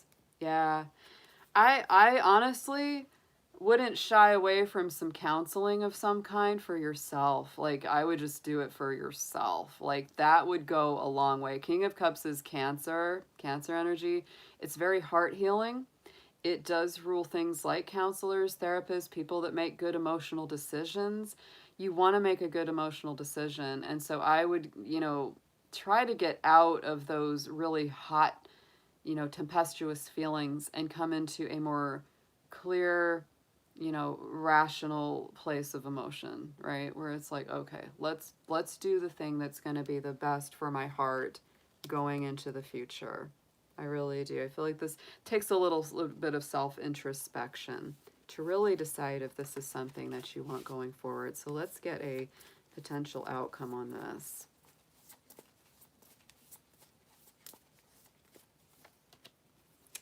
Ten of Cups. I think you're going to be okay no matter what. It's kind of funny because this is a card that feels like happy love, happy unions, happy family, happy joys. I don't know there, Fran. It may work out in the end, but, I think that the best thing that you can do right now is focus on you, your own personal happiness and healing.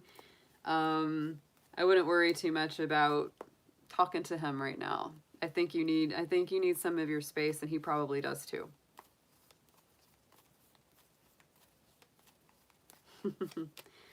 Queen of Cups and the King of Cups. Heck yeah. You are a little bit of a power couple, like it or not, But there's got to be some real understanding about emotional respect, emotional boundaries, emotional well-being and healing. Four of Cups coming back up again. Yeah. It's time to come out of that complacency with that card. Come back into balance. Come back into balance, hon. Right now, I think things are in limbo, and I don't think you like it. Because none of us like that, especially not fire signs. Fire signs hate being in limbo. We don't. Fire people don't like that. But this is quite a passionate reading. I wouldn't let go of your newfound boundaries and what it is that you need. And I think that if he wants to make this work and you want to make it work, you're going to have that conversation, but not just yet. Not just yet. That's why your first card right now is Solitude. It's time to get in touch with you and be happy with you. Do some things that are fun just for you. Just for you.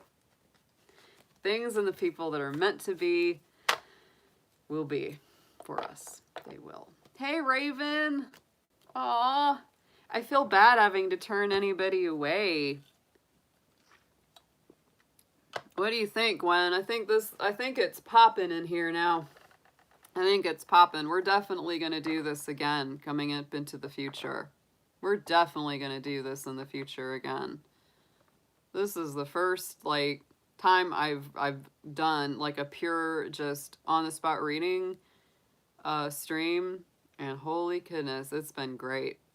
Everyone's been super, receptive and wanting to do this, so thank you. Thank you so much. We will definitely be doing this again in the future, for sure. Next person up, we've got 3 left. We got 3 people on the list. We've got Livia G. I hope you're still with us. I know these take a little time, and I know that these are not the most super simple yes or no readings. I know they're not super yes and no, but I really like to get, me, I like to get deep.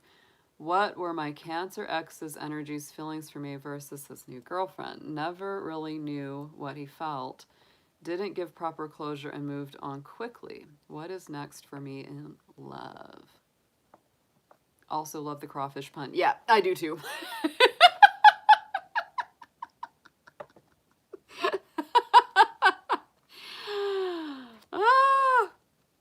My dad had a way with words.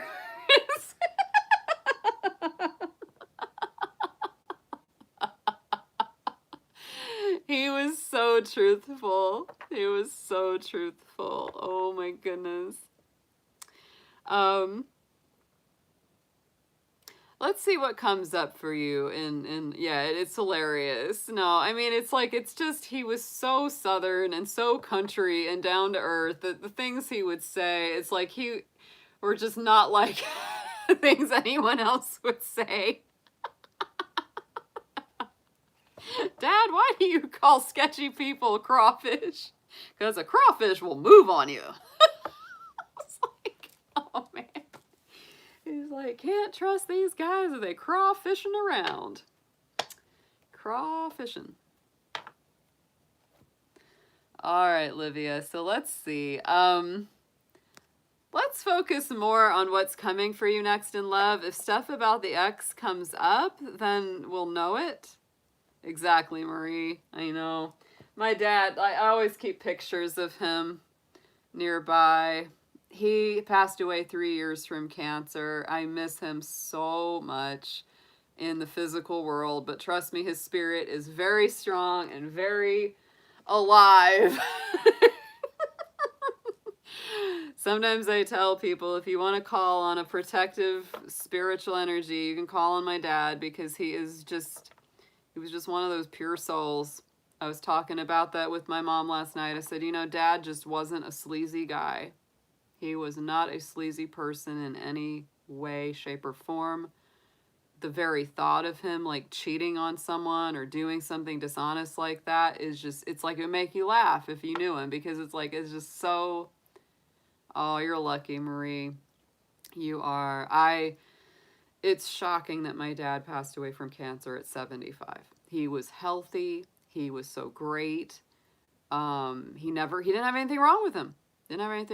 But he was just a solid person so much. And I wish that I could give that energy to everybody, because he just had it.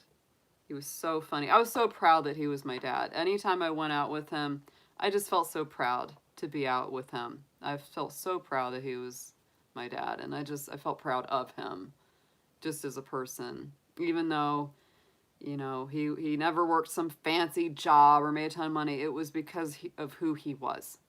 I was like, I'm proud of you as a person. Like, it just made me like, you know, made me very happy to be around him. Hey, Krista. Good to see you. We're just about to start. We're just doing personal reads tonight. This has been a great night. It's been rock and rolling all night. It's been incredible. So we're going to jump into Livia G's reading.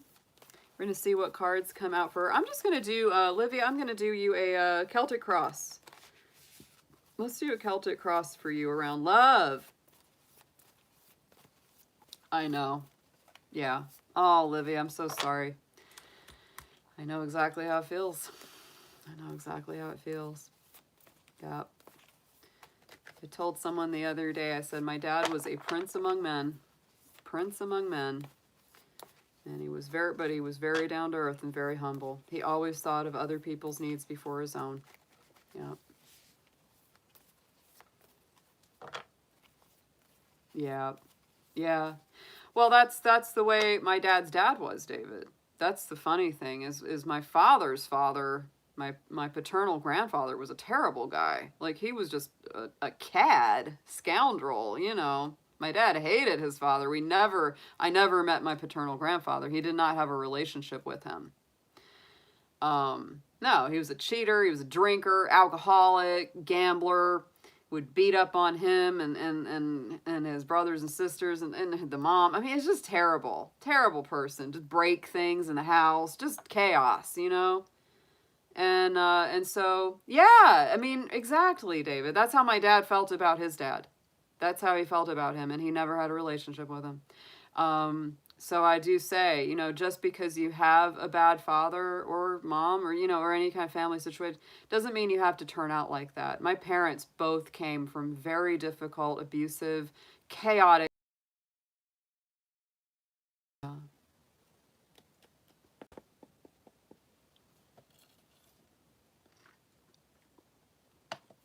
All right, Livia, I'm going to do you a Celtic cross, and we're just going to see, we're going to ask. All right. Dear angels, ancestors, spiritual guides, and guardians, let's see what we have for Livia G. What's up with her love life, romance? What's coming up for her next? What has she been processing through in the past? And what's the best way to go forward? Please show us what she needs to know for her highest good. Yeah, we made Gwen a mod tonight. She's joined the wrenchy ranks. The wrench wenches. She's a wrench wench now. I'm the ultimate wrench wench.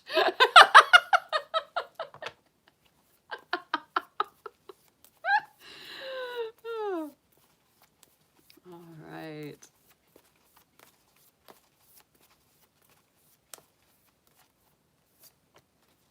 Ooh, nice, nice. Okay, so Livia, your first card coming up as your main keyword, main theme going on right now is courage. And on the bottom of the deck, we have the voyage. So those are your two keywords. I think that you are going forward. You are moving on. I think that things are going to be coming up. You may be traveling in the future. There may be something where you're really going and moving and shaking. But it does take some courage. It does take a little bit of that heart energy, self-esteem, believing in yourself. And even if you're scared, moving forward anyway, right? So let's get into your Celtic Cross.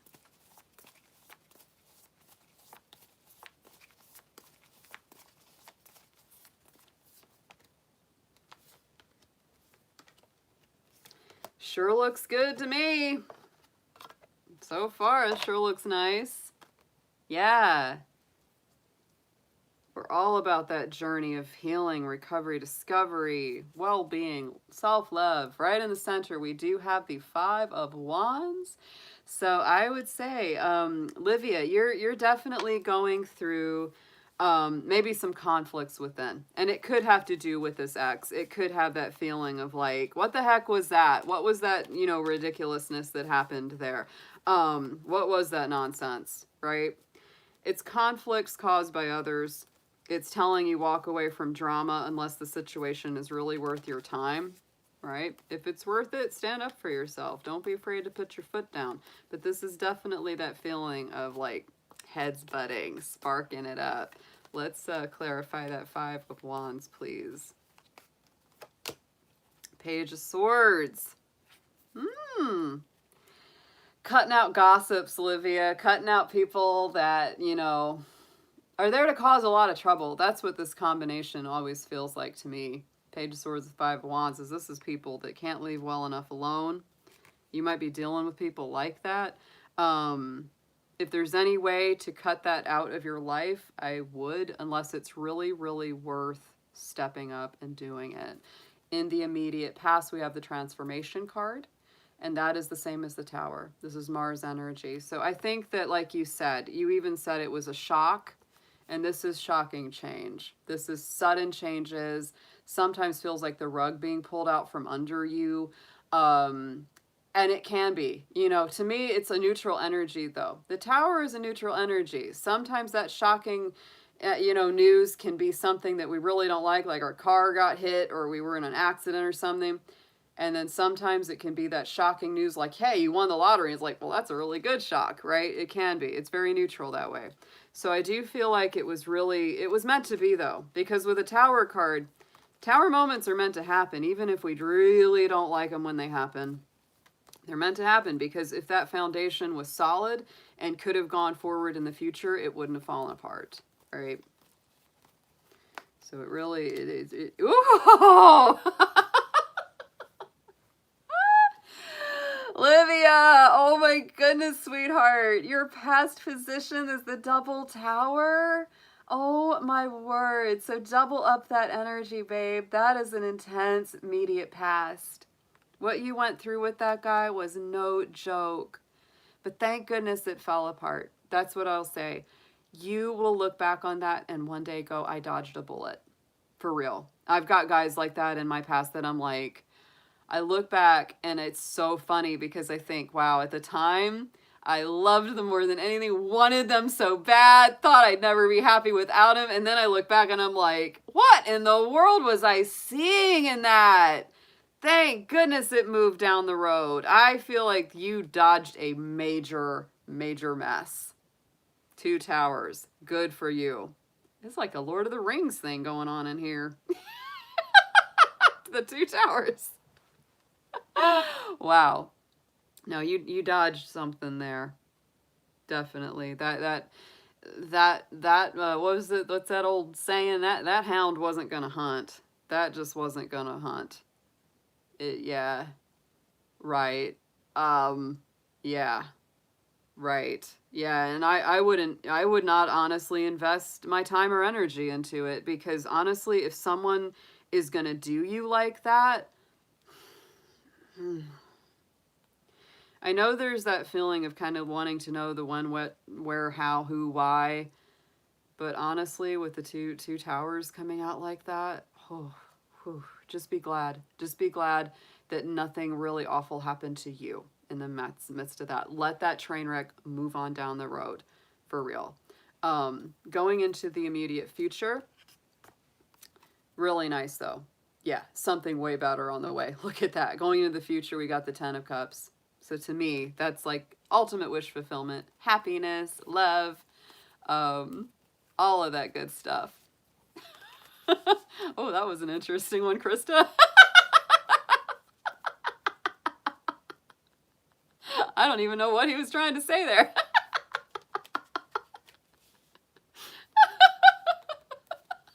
Yeah, David, whoa. That's right. Whoa, man. Special. I love our trolls. They're the best. Trolls are good luck.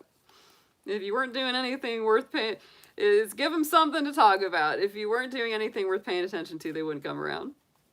They're hilarious. I couldn't tell if he was like one of those like, the end is near, one of those like street callers in New York City ringing a bell or something. Oh, he was on a Friends channel earlier. He's surfing. Some of it sounded a little bit positive. He was like, I rebuke revenge or all this stuff. He was like, oh, I'm going to put out good advice. I'm like, but yeah, but what are you saying? That's a little strange. That's what happened with the invention of the internet, right? That's what happened, is like the you know, the end is coming, the doomsday bell ringers on the streets of New York City, they all got online. They're not on the street anymore. They're on the internet.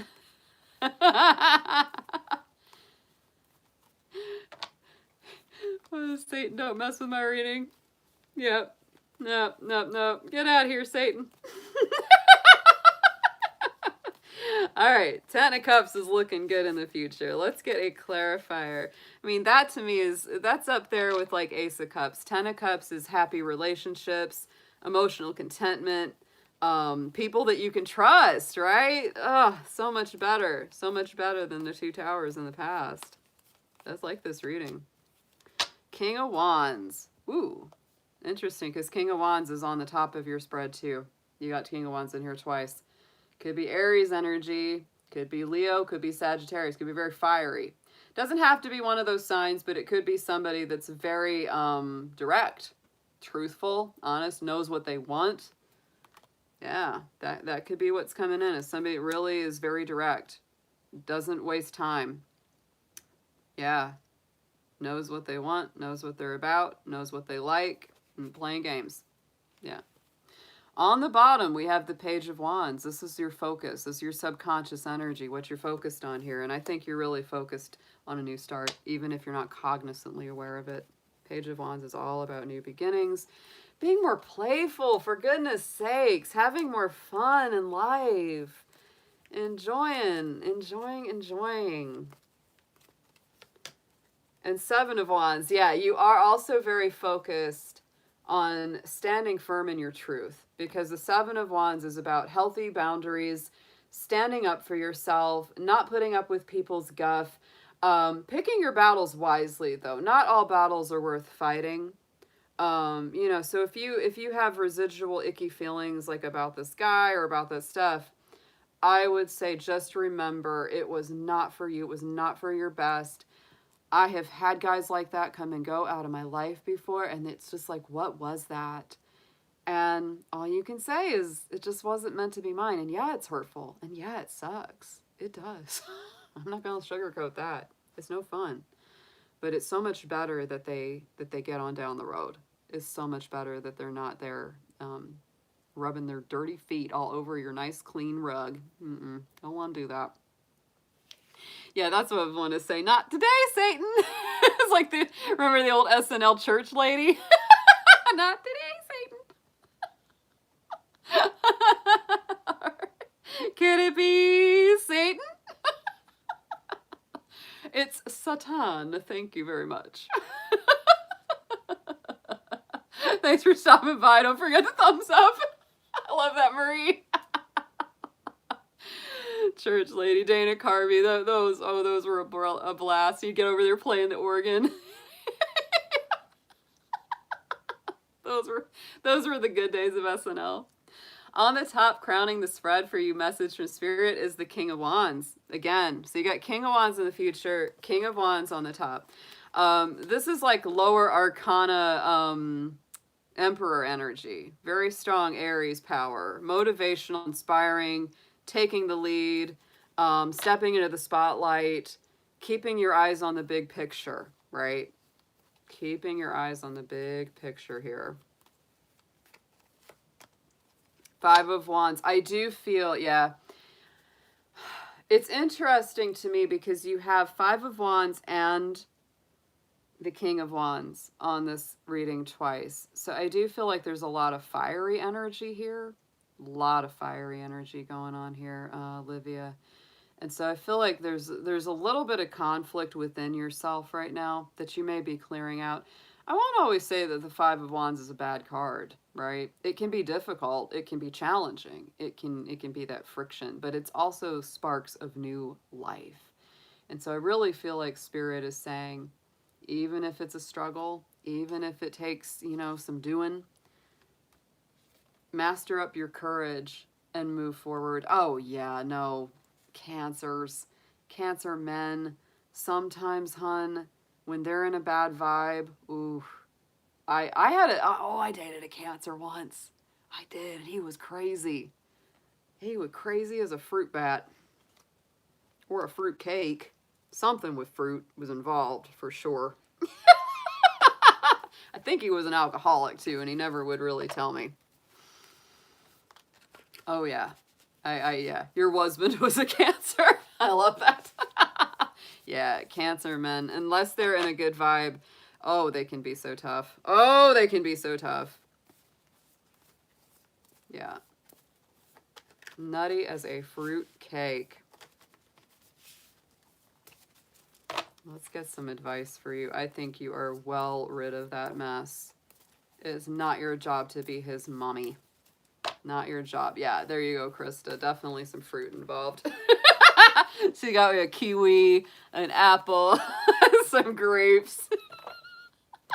Nobody eats the fruit cake anyway. They just give it to someone else. Oh my gosh. Let's get some advice for Olivia, please. This is a great read. I am very, very pleased to see these cards coming out.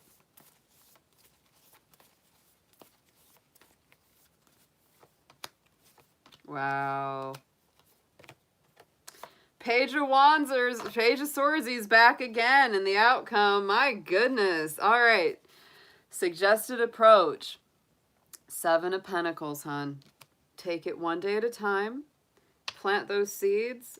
Invest in yourself. Invest in things that will pay off in the future. There is a need for patience, right? Take it one day at a time. Cultivate, nurture, and make yourself happy. Do it one day at a time. It's not going to happen all overnight, but it will definitely get there. Ah, yes. Work on your happiness. Look at that with the Sun card coming up. Yeah, that's one of the most positive cards in the tarot. So to me, suggested approach is absolutely work on your happiness. Raise your optimism. Raise your happiness. Raise your optimism and your feelings of, courage, strength, self-esteem. It's beautiful. Hellraisin. Ariel made me snort to come back to the chat. Which part made you laugh that hard? What you need to know is the Two of Pentacles. So this is definitely a time to balance, stay in the moment, Don't worry too much about the past and don't fret too much about the future. Stay in the moment, stay in the now, and bring more fun back into your life. This is something I really get this feeling again and again because I have a feeling this guy was really like a drag on your personal happiness and energy. Yeah, Four of Cups. Don't put it off. Don't put off your happiness. Don't focus on all this that's gone wrong. Look at the good stuff that's coming in. Yeah. Hopes and fears is the Ten of Swords. So this to me is that feeling like I hope that the negative cycle is over. A little bit afraid it's not. Like you really want that to be full circle. And even though it's an ending that may bring some sadness, it also brings relief and the opportunity for new happiness. It is a weight off of your shoulders in a lot of ways. There was a lot of melodrama around this relationship, I feel. Maybe more than you even knew.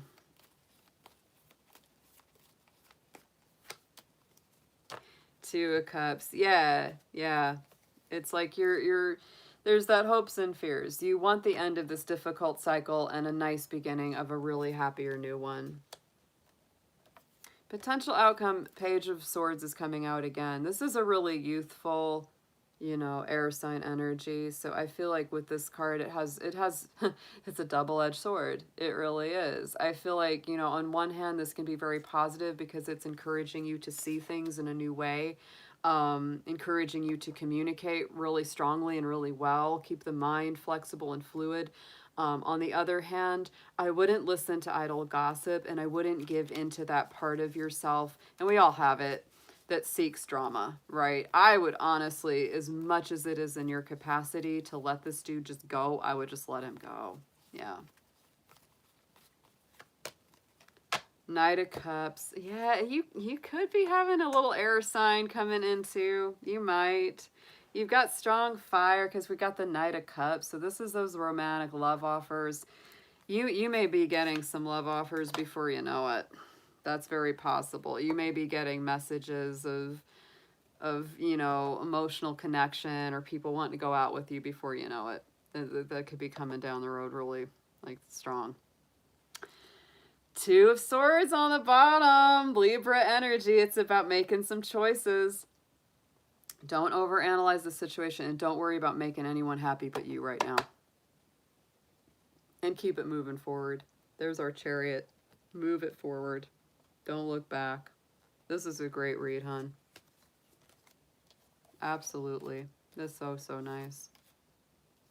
But I feel like you definitely, it's good that one's out. It's really good that one's out. That needed to go. Ugh. Amazing. All right. We got two more in the house. Hey, Transformation Queen. No, unfortunately, it's not. We filled up so fast tonight. This is the first time I've done like a pure on-the-spot reading session. And I will definitely do it again because this was like really, really well received. Oh, yeah. Everybody in here is awesome, Livia. You are welcome to come hang with us anytime. I do regular live streams. I do like general reads for all the signs on Friday night and Sunday night starting at 8 p.m. Eastern time each weekend. Almost every weekend. Sometimes I take a break. And I post full moon readings, new moon readings, and I do monthly general overall readings as well. So yeah. So we definitely we have a good time in here, and I'm real careful about who we let in our chat. I'm real careful about that. Aw, thank you, David. I appreciate that this is your favorite place to be. We're really grateful to have you here. Yeah. All right, so our last two on the list, first is Carmela Vasciano, and our next is Cynthia Nino, I think was her last name. Nina or Nino. So if they are still here, oh, nasty women, I'm so happy we connected. I feel it was meant to be. It was just meant to be. Oh, you have Venus in Cancer. I love Venus in Cancer because I'm Venus in Pisces, and that's one of my favorite Venus signs. fellow Venus sign, a Venus in Cancer, because it vibes so nice with my Venus in Pisces. It's water.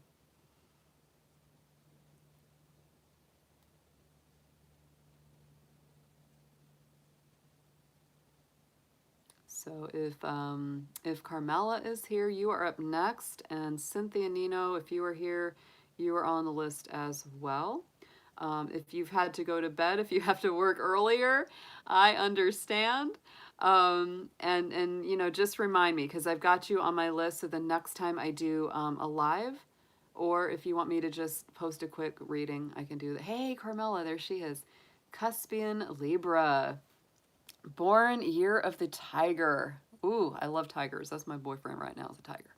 Cuspian Libra, born year of the tiger, with a 15-year relationship ending with a Leo, born year of the snake. Oops, sorry. I didn't mean to do that. Didn't mean to do that.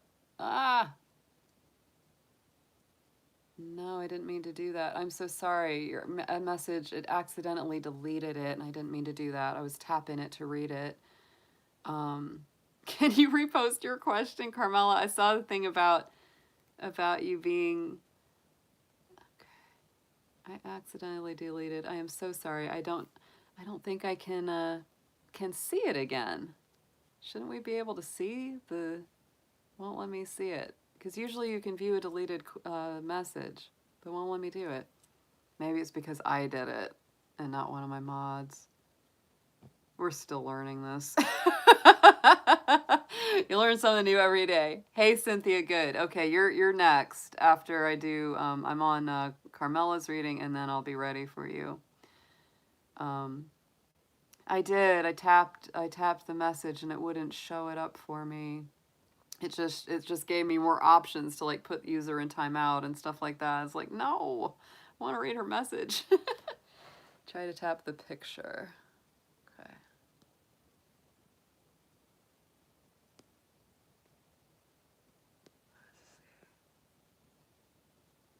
Put user in timeout report. Nope. Nope. It just will not let me view it. I am so sorry, Carmela. Yeah, if you could redo your retype your question. I'm so sorry to do that.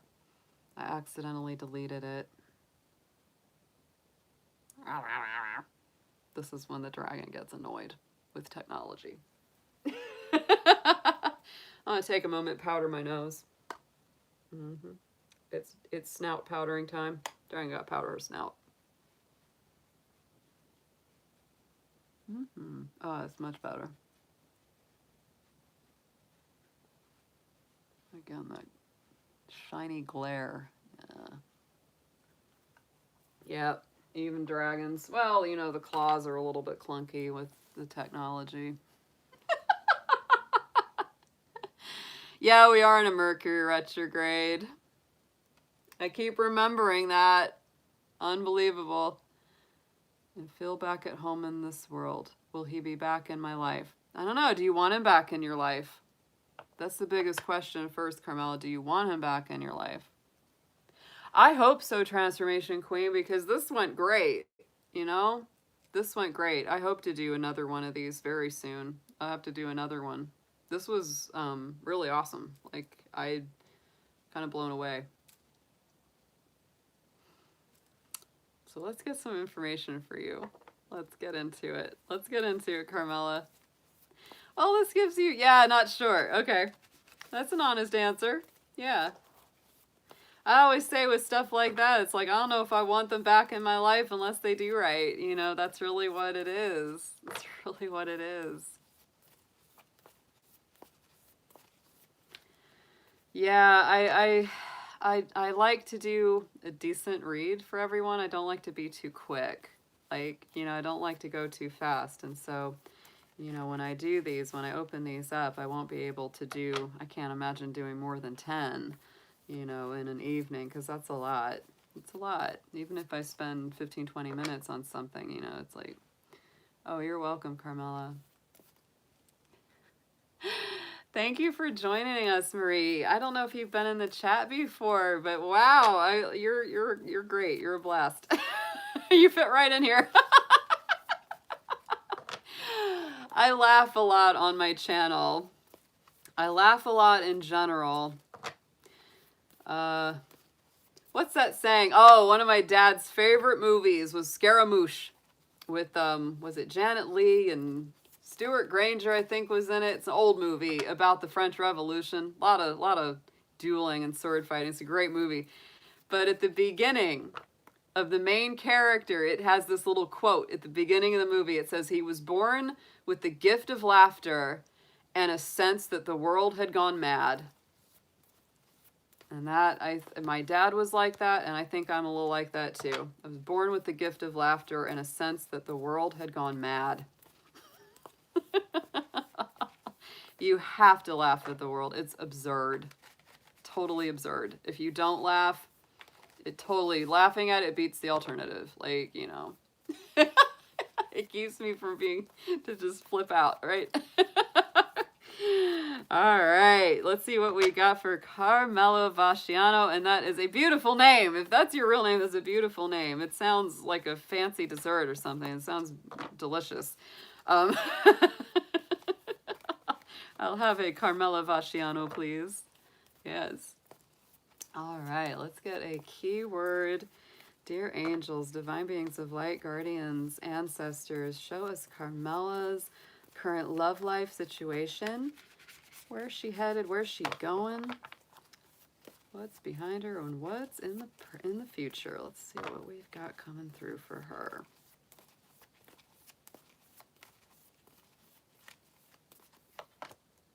Patience. Be patient with yourself, my darling. That is the first card out. I'm just going to take that one. Yeah. This was about patience. Be gentle with yourself. Be patient with yourself. This is beautiful. Well, it's a beautiful name. Truly, it is. It's also about longevity. You know, the crane is a symbol of longevity, things being long-lasting, being dedicated to your path. So be gentle with yourself. Take your time. Don't rush. Don't rush right now. Let's get into, I'm going to do a full Celtic cross for you. Let's see what we've got. Let me tap that with some selenite here. Aw, David.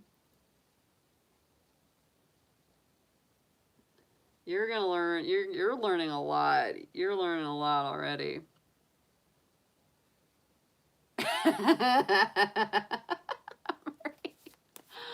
Oh, I'm sorry about your friend, though. That's so tough. That's so tough. All right, Carmela. Let's see what we've got for her.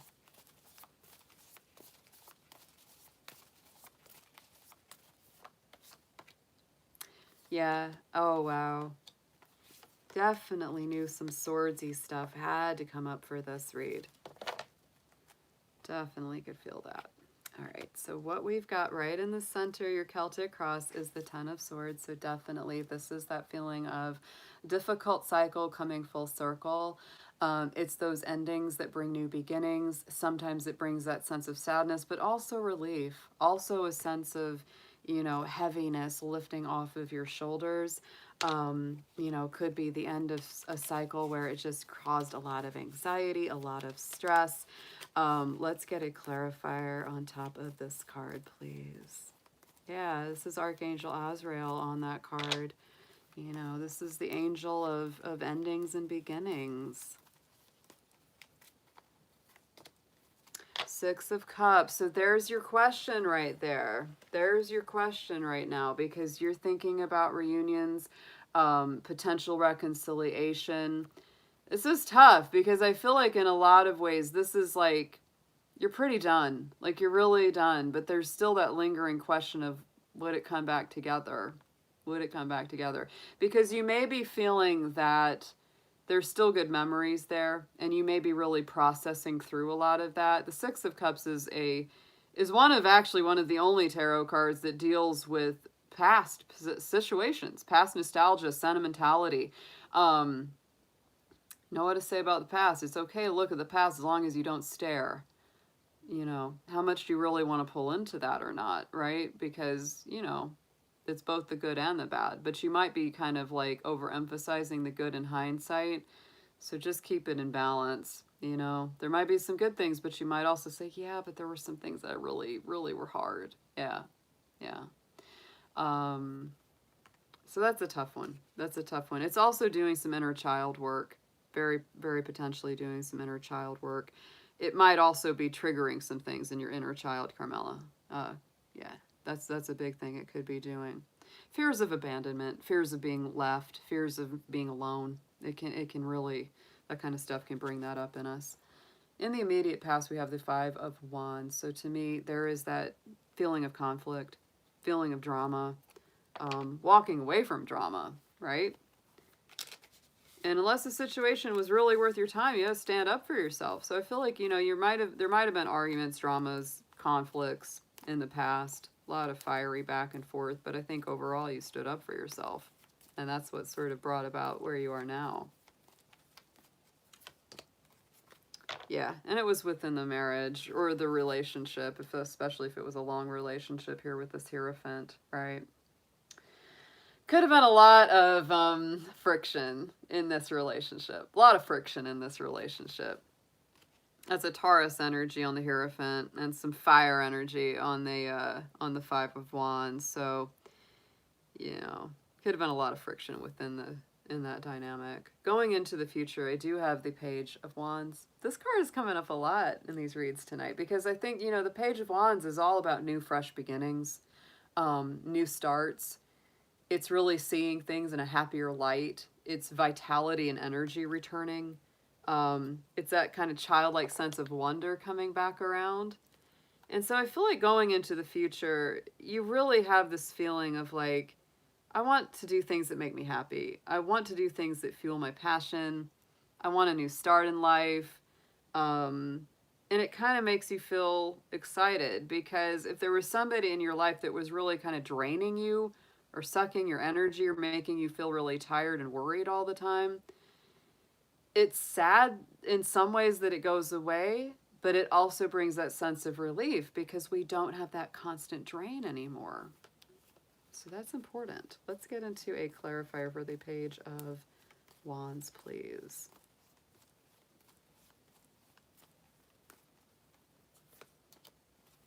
Three of Wands. So here's where the patience comes in. Here's where the patience comes in. The Three of Wands is a more relaxed card from the Wands. Even though it's fire, it is about letting these ships come to you, right? It's letting the ships come to you. You know, putting in the investments, putting in the intentions, but then letting what you've invested in return to you. It's a nice feeling. It's that feeling of like, I've done some good stuff and now it's time to let the good come back to me. Yeah, if this person was a vampire and sucking you dry, it's funny how you didn't even tell me that, but I just got that sense. I just got that sense. It's sometimes those things, you just feel them. Because I've been in situations like that myself. Very hard to leave, but once you finally do, you're like, wow, I finally feel good again. I have energy again. I don't feel like tired and dead all the time. It's kind of awesome. I think your energy will start coming back. That's what's going to start happening is you're going to start feeling a lot better. What you're focused on. Subconscious Physician is that Tower card. We are knocking down some towers tonight, aren't we, guys? I think you're definitely focused on moving forward. Clear affirmative action. Tower cards are all about getting rid of that old foundation that wasn't working anymore so that we can build a new one. Sometimes it can be kind of shocking. Sometimes it can be a big surprise. Sometimes it can feel chaotic. But then once that's done, we can build anew. We can build something fresh. This is breaking old habits, breaking old negative habits, things getting cleaned out. Mars energy. It's about action, moving forward. Yes, Tasha, we had double towers tonight. Lots of wrecking balls. That's right. That's right, Marie. Ooh, and Knight of Wands. So Carmela, really, I feel that subconsciously you're ready to move on. Even if you're not completely cognizantly aware of this, I think your subconscious is saying, yes, I'm so ready to see a new tower, a new structure being built, something that's going to be so much more long lasting and making me so much happier. Knight of Wands is Sagittarius energy straight up. It is moving forward very quickly. Sagittarius energy, so it means it really has to do with travel and learning lessons. I think travel would be great for you, you know, when and if you can do it. I think it would kind of help get you out of that funk and kind of shake it off.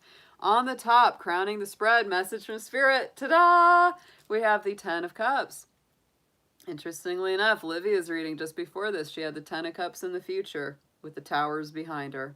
Similar vibe, but Spirit's really telling you, hold out for the thing that's good, hold out for the thing that's true, hold out for the good relationships that are mutually beneficial, that bring that happiness, that contentment, you know, reciprocal energy. That's what it's about. Hold out for that. Let's get a clarifier on that.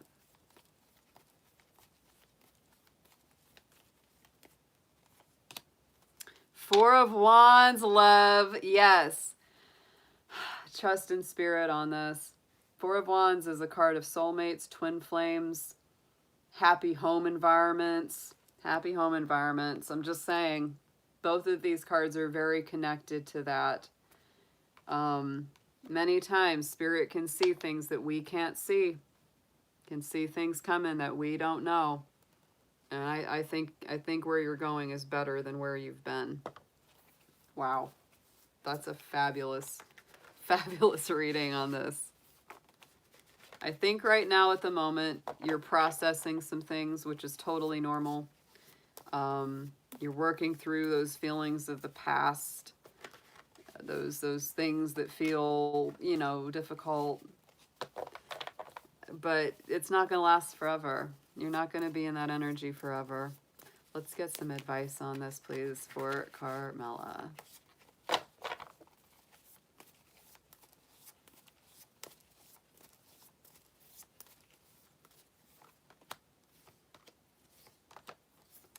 Feels like fresh new beginnings, fresh new feeling in life. This isn't about staying stuck. Suggested approach, stay in the moment. Don't worry too much about the past or the future right now. You know, this is really staying in the moment and having a little more fun. You got that Page of Wands in the immediate future, and the suggested approach is the Two of Pentacles. So that to me feels like have joy in the journey, have fun in the moment. It's time to rebalance and regroup. You know, that's a stabilizing energy. Time to balance, you know, balance your money, balance your finances, balance resources. Stay one at a time, you know, whatever work you're doing each day. And remember to enjoy life. It's very important.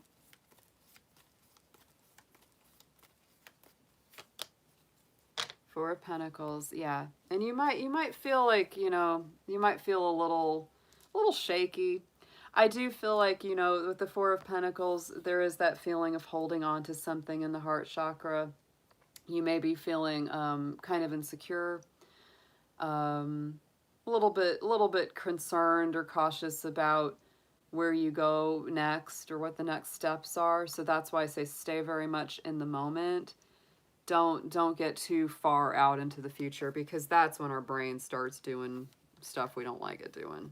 It starts getting too worried, too, you know, stay in the moment with this, because you're working through some things that you're holding on to in the heart chakra, and also things that you're holding on to about finances and your resources.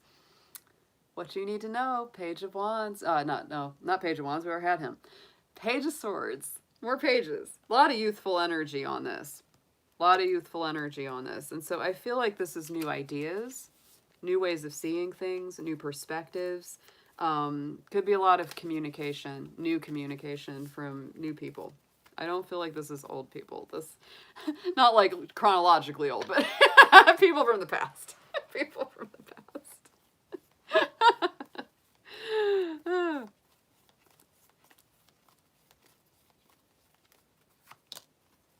Three of Swords, yeah. What you need to know, oh yeah. Talk about this. Talk about your emotions. talk about what has maybe been painful for your heart. Yeah, felt shut down since your mother passed. Oh, my dad passed in 2017. Yeah, and it's tough. It is. It's really important that you talk about this. That's why we have, the Three of Swords, which is a lot of, heartache, need for recovery, need for healing, a lot of those wounds. And it's important to talk about this. It's important to, I would say if you can see a counselor, therapist on a regular basis, if these readings help you, it's that kind of thing. It's just you've got to talk about and communicate about your emotional process, because the Three of Swords is a heart wounding, but it's also recovery. It's also recovering your heart. Oh, shake those out. Shake those out for you. Yeah. And it can be tough because we all process grief differently. And that's why that card, that first card that you had was patience. It was the first thing I said. Be patient with yourself. Be gentle with yourself. Don't beat yourself up. Your healing happens at the pace it's meant to happen. I've had that in my life before where things have hurt me so bad. And I remember saying that to someone. I said, how long is it going to hurt? How long is it going to take? And they said, as long as you need it to. As long as you need it to. Don't let people tell you, oh, you just need to move on. You need to da-da-da-da-da. You're going to heal as soon as you're ready. And yeah, they got to be patient with you or they're not real friends. I've lost friends along the way, or people I thought were friends that just couldn't be patient with my process when I was going through grief or hard times. It's a real proving ground. It kind of stinks, but it's, it's a proving ground. You will find out who your real friends are. Grief and difficult times will really prove who those true friends are. It really will. Without a doubt.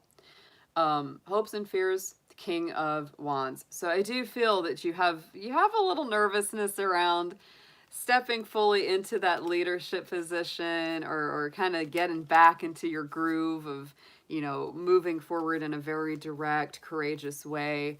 So again, take it easy. It will come to you with time, but you got to give yourself time, patience, and grace. Yeah. Yeah, and I here it is. Oh, and you were saying that you felt kind of, shut down with the Eight of Swords. Only you can say when it's ready, when you're ready to do this. Only you can say that, right? Because the Eight of Swords is a card where we feel stuck, we feel trapped, right? We feel tied up.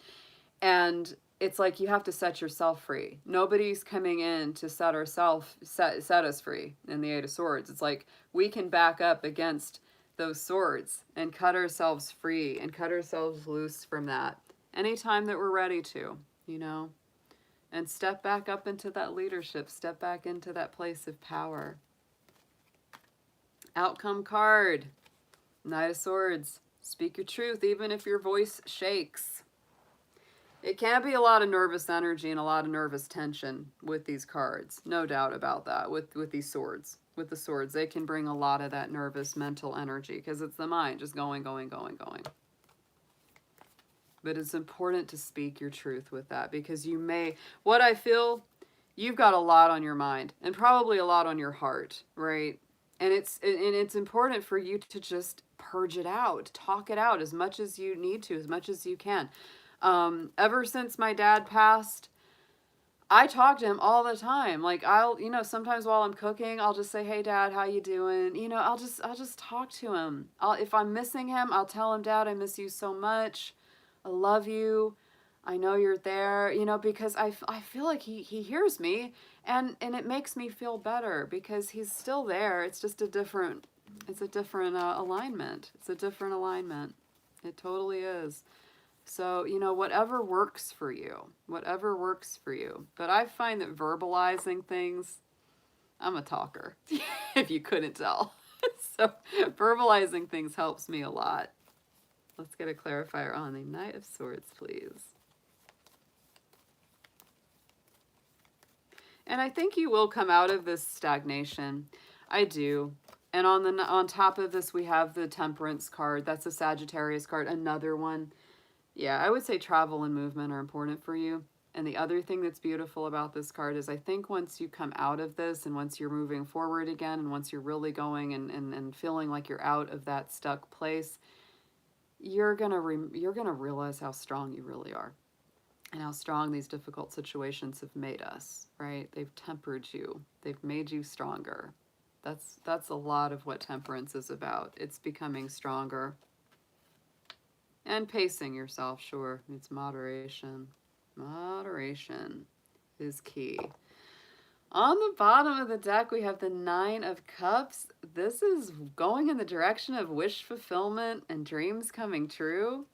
So I feel like you've really stepped past something that wasn't really fulfilling for you, and you're going in the direction of something that is. And on the bottom of the second, we have the Ace of Pentacles, which is big gifts, big manifestations, tangible gifts and resources from Spirit. These were great. These were really great.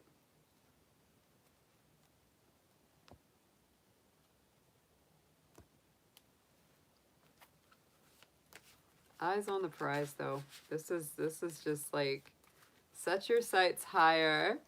No more late night eating.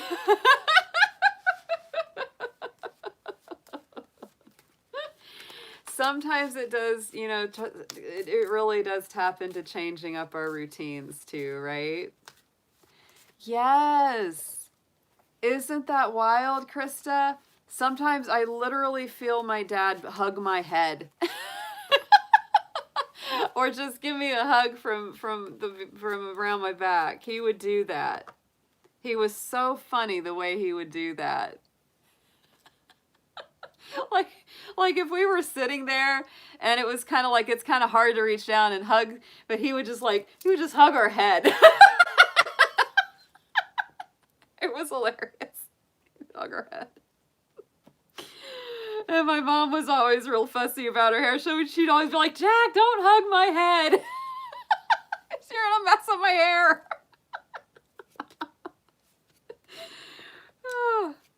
Oh my goodness. But sometimes I do feel that, Krista. You're right. I feel it's like I'll get this real like warm sense, and it's like a hug. I feel it. I know it. Oh, you're welcome, Carmela. Thank you so much for joining us tonight. I'm so glad we were here for you.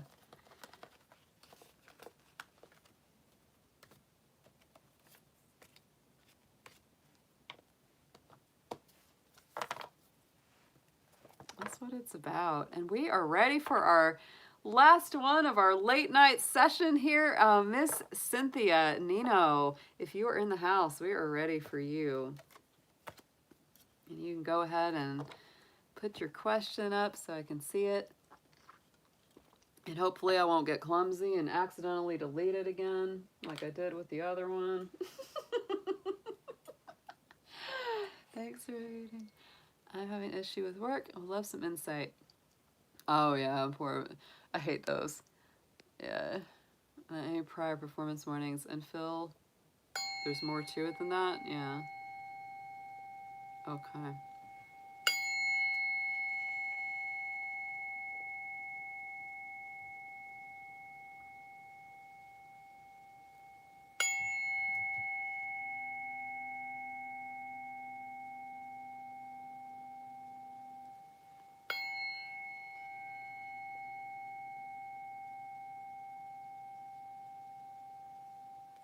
All right. So one of the best things to do with tuning forks is use them to clear your cards. It's really, I just put them, the tip right on the card deck, and it works really well. All right, Cynthia. Let's see what we've got for you. I would also, of course, always mention, right now we are in a Mercury retrograde. So communications are absolutely wacky, crazy, annoying, frustrating, and all those other words that go along with that. They really are. So just keep that in mind. Keep that in mind as part of the thing. All right. So dear angels, divine beings of light, guardians, ancestors, please show us what you have for Cynthia Nino, for her work situation, anything that's coming up around her that she needs to know about performance reviews or office politics or any of that kind of thing that may be going on. Please show us what you have for her.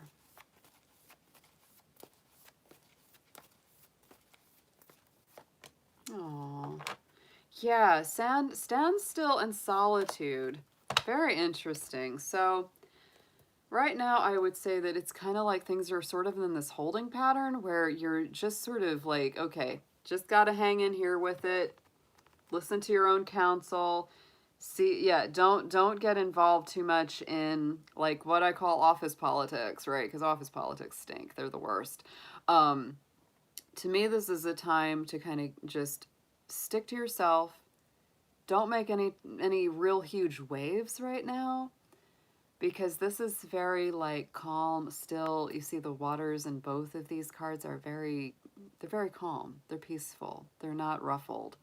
Um, I would say this immediate like next week or two, not so much a big time of taking major action. This is more a time of just, doing what they want or doing what you need to do, sticking with your stuff, and not really like getting too like tapped into other people. Yeah, just pull back and stay the course. Um, I think a lot of the time we know these things inside. We have that intuition, but sometimes the cards just really help to confirm that feeling. Um, let's get into the tarot. I'm going to do a Celtic cross for you and see what comes out around the same question.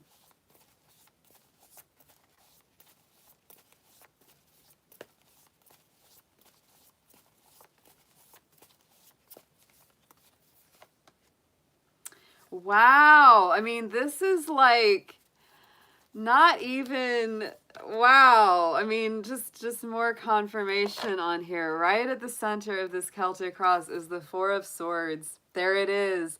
That would be the embodiment of stand still in solitude in the oracle cards. It's about taking a break, taking some downtime, chilling it out, not over worrying. If you've been fighting a hard battle, step it down, right? Wow. That's pretty amazing. Insights that come from meditation could be the need to rest or take a break. Allow yourself some time before making a decision. You might also feel mentally tired. I feel like this is kind of mentally and emotionally stressful. I could actually feel a little pang in my heart when we start pulling the cards, and it's like, and I know how that is because it's like work is work, but still it affects you emotionally, right? It does. Let's get a clarifier on the Four of Swords, please, for Cynthia.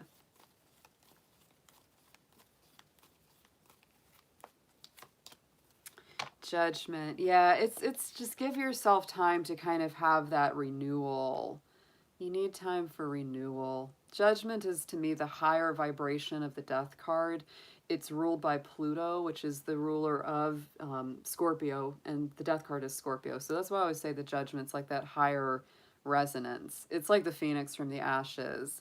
Time to renew, time to restore. And I feel like, once you've kind of gotten some rest, kind of given yourself a little downtime, it's like you'll rise again better than ever. But it's really, you do need to step back from it. I don't know if it's something where you feel like you'd want to get a whole new job entirely, but it's kind of like you need a minute. Yeah, you just need a minute to just not be thinking about it. I know that's how I get sometimes with work, even though I love my work.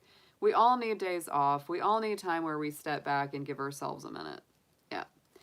In the immediate past, we've got the Five of Swords. Five of Swords is, yeah, this is the office politics that we're talking about. And so, this may be people that, stepping on each other behind each other's backs, people that don't act with a whole lot of integrity sometimes, and to me, it's like these are the kind of people that you unfortunately find in the corporate world all the time. You see them left and right. They're willing to step on others, leave other people, high and dry in order to get ahead. You see that all the time. So it's again, it's telling you to avoid people who lack integrity or have questionable motives. And so that's, I think, why it's almost like seeking your own counsel is best and not talking to a whole lot of people is best, because don't give them more fuel on their fire. That's just the feeling I have around this. Let's clarify this sucker. Tough card. Five of Swords always is. King of Pentacles on top of it. So could be a guy that's doing this, could be a dude rather than a woman. King of Pentacles is Taurus energy, and he definitely is a moneymaker. This is somebody that thinks a lot about their coins. King of Pentacles in the positive light is a very hard worker, somebody that's very steadfast, determined, loyal, all those good things. But on the negative side, this is somebody that's like, that's all they think about is money. And that's like all they care about, right? That's, you know, and they're very stubborn, very rigid, very dug in. They don't really want to see anybody else's point of view. Yeah. Yeah. They won't acknowledge when something's wrong. That kind of thing. It's like if you come to them with a problem, they're like, oh, you know, because if it's not a problem for them, they don't see it as a problem for anyone. So it's that feeling. It's that feeling. Going into the future, interesting. We got some Scorpio energy on this for sure. Queen of Cups is my Scorpio queen. She definitely keeps her own counsel. She's very careful about who she trusts emotionally. That's why she's the one that keeps the lid on the cup, right? Because she's not going to let just anybody into her world. She is intuitive. She is caring. She is very soft, very nurturing, very magical, but she's also very big on her emotional boundaries. It's like, if you don't do right, I'm not going to trust you with my secrets. Yeah, they have to be worthy. Let's get a clarifier on our Queen of Cups, please. Oh, you're a Scorpio sun. Well, there you go. There you you're the Scorpio queen coming out here, hon.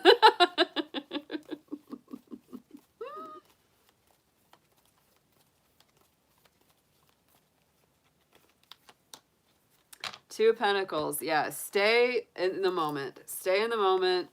One day at a time. I wouldn't worry too much about the future or the past. Two of Pentacles, I would say too, you might be kind of saying, well, let me get my finances in order. Let me get my resume in order just in case, right? If you're working on starting your own business, that's very positive too, because this is, you know, you're really looking at all sides of that and balancing your money, resources, etc. I absolutely can understand. I've been self-employed for a very long time, and it does take some footwork. It does take a little fancy doing, but it can work out, and it's ultimately more satisfying. It is. It's ultimately way more satisfying. It also is encouraging you to bring a little more levity and a little more fun into your life, into your daily work life, because if it's just been feeling stressful and not enjoyable, nobody needs that. Nobody needs that. Subconscious card. Love to see this, especially in a woman's reading, because it is so strong for women who are self-employed, entrepreneurial.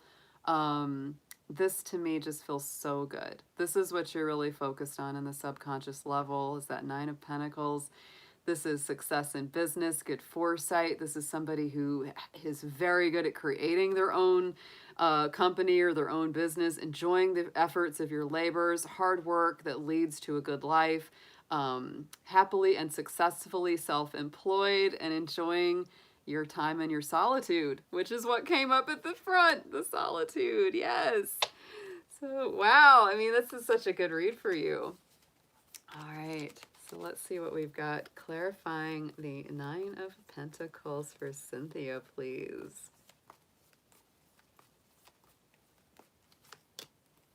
Yeah, Nine of Cups. Wow, Nine of Cups on the Nine of Pentacles. I mean, these are both cards of like working towards your wish fulfillment, working towards the things that are going to make you happy. You're going to be the boss. Scorpio is always the boss. I love my Scorpios. They're actually, funny enough, I'm a Capricorn, but Scorpio is my favorite sign to teach about, talk about. I love all the signs, but Scorpio is a little special for me. I really do love them because they are just pure power. They're pure power. I would always tell Scorpios, focus on what it is you really want, because you have a really good chance of getting it. You're very, very magnetic, very powerful. Scorpio can represent the very best and the very worst of humanity. And so the choices that you make can take you way to the heights or down to the depths very quickly. So it's like you have to use your power for good, for sure. But this is a great read, especially if you're looking forward in business or work, because this is like you are focused on being your own boss, creating your own path, being very, very self-determinating. On the top, crowning the spread message from Spirit is the Knight of Wands. So I feel like, this is Sagittarius energy. This is quick, moving forward, travel coming in, movement coming in, and I don't feel like you're going to stay stuck where you are forever, because that is the message from the divine. Yeah. There you go, Marie. I'm saying the Scorpios. The Scorpios. Yeah. It's a strong sign. Very strong sign. Very transformative. They many times have what feels like several lifetimes in one lifetime, because they do those major, coming apart and then coming back together. That makes this Judgment card that was in the center even more appropriate for you, because there it is. That's like I said, it's the higher vibration of that Scorpio energy. It's the Phoenix from the ashes, which is another very strong symbol for Scorpio. But I don't feel like you're going to be stuck forever in this. I think you're going to take a little break. I think you're going to tread the water for a while. I don't think you'll stay there forever, because I think that you're going forward to a lot of self-empowerment here. Ah, it doesn't get any better. Look at that. Going forward to the star. The star is absolutely about your hopes, your wishes, dreams coming true. This is Aquarius energy too. So again, very independent, doing your own thing, setting your own rules, working for yourself. I'm just saying, it's all in there. This is great stuff. Star is one of the most positive cards, like the sun. It's going towards the hopes and the dreams, the wishes. You have that above and below. It's like you're focused on that, and life is also kind of bringing it to you. Wow. May happen very quickly, too. Don't forget your floaty. That's right. When we're sailing on those waters. Absolutely. Let's get into some advice for you.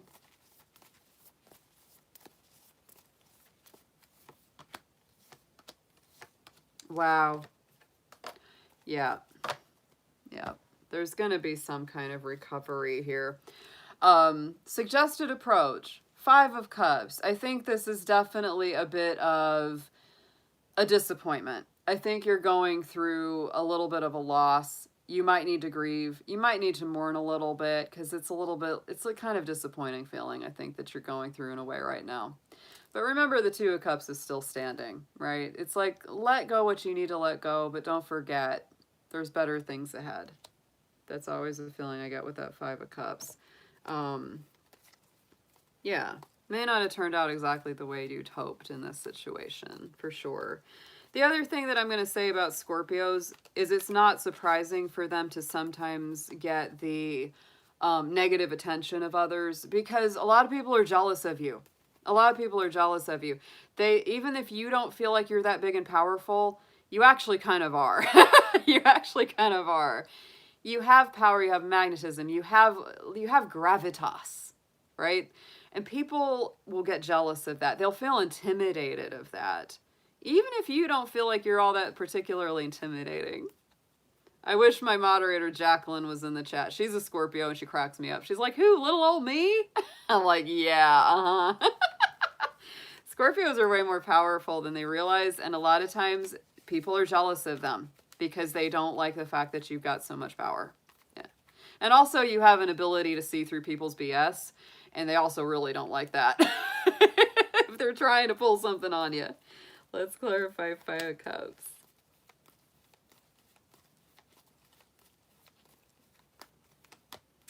Seven of Wands. Yeah, suggested approach. Interesting. It's like, even though you're going through this disappointment feeling, I feel like you're going to do the right thing for yourself, standing up for yourself very strongly, putting up good, healthy boundaries with that 7 of Wands.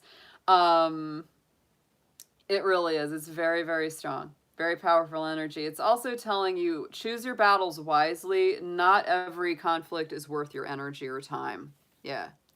Only do it. Only engage in something if it's really worth it for you, because once a Scorpio puts in their energy on something, they go all the way or not at all. They are the go big or go home sign. They are do it all the way or they don't do it at all. So just put that out there too. Before you engage in something, be sure it's a battle you want to fight.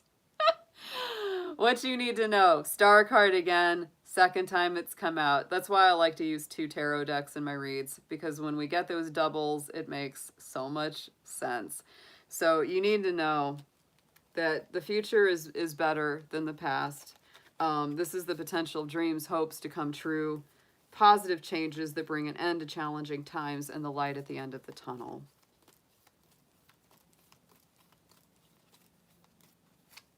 Liberation. Oh, look at this. What a beautiful reading. Oh, Cynthia, this is so nice.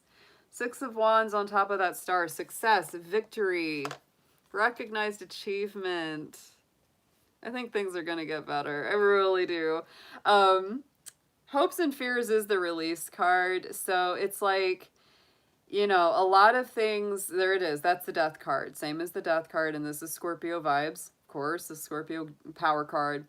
So I feel like there's a part of you, it makes you a little nervous to turn old things loose, but it's also like, you know that there's good stuff that can come out of that. Endings that lead to new beginnings.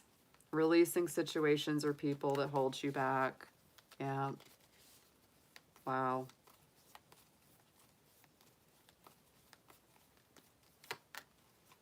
Woo! And the Lovers card coming up in here. Yeah, partnerships. Partnerships. I mean, this is, you know, Lovers is all about partnerships, good communication. It's a Gemini power card in the tarot. So it is about communicating well. It is. It's about making good associations. You know, if this was a love read, I could see this like being, you know, releasing some old relationship or some old situation to come into a better relationship, or transforming a love relationship here in a very powerful way. So it's a really nice combination. In a work situation, you may be teaming up with somebody that's really good in the future. That may be something that comes in very powerfully. So keep your eyes open for that as well. Or you may already have that. You may already have that going on. Potential outcome is the 3 of Swords. You know, this is that heartbreak card. It is. It's an achy breaky card. And I think that it's really about recovery for you. Because most of these cards are just so positive. They're so, so nice. But, you know, you did have that 5 of Cups in there too. And so I do feel like, you know, there may be some things that you've got to release. Some old, you know, pains or old wounds, old betrayals that just, you're like, ugh. And, you know, and maybe there is a real betrayal that's happened on the current job that you're going to have to heal through. So let's get into a clarifier on the 3 of Swords for Cynthia, please.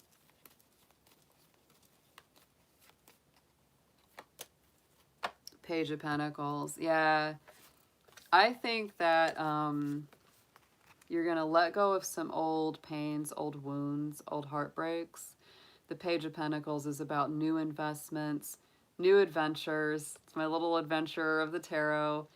And they're all about putting in that coin of value, of worth, right? So I feel like you're going to be letting some old junk go and recovering from that. But then what's clarifying it is you're moving forward. You're going to invest in something new, something fresh, something that's not where you've been before. You may be really doing a lot of learning for it. Oh, very nice. 6 of Wands on the bottom. Second time that came up. Victory, success. Right now you're in that Hanged Man position too. Like it's you're in the feels like a little bit of limbo, but it's going to work through it. You're going to work through it. This was a great read. Very happy for you. I feel like you're going to overcome it. Scorpios always do. I mean, they are just, they rise up. They rise up above things. They do. There's a lot of movement in here. I love the star coming up twice.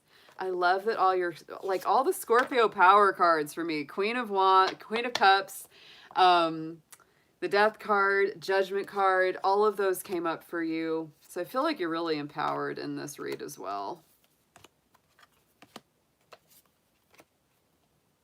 Oh, you're welcome, Cynthia. I'm so glad it helped. And thank you so much for joining us tonight. I appreciate you being in the chat.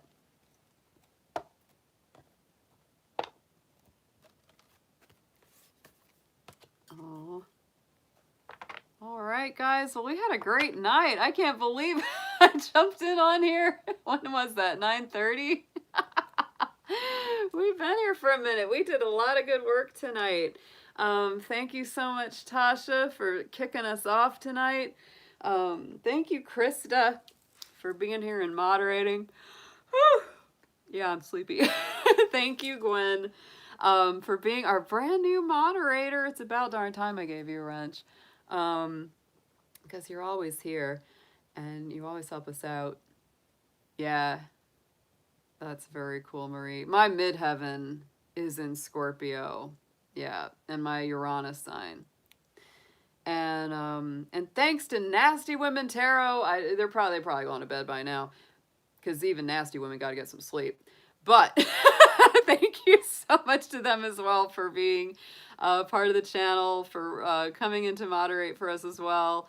And thank you to all the trolls. The trolls were great. The trolls are hilarious, and you keep us laughing.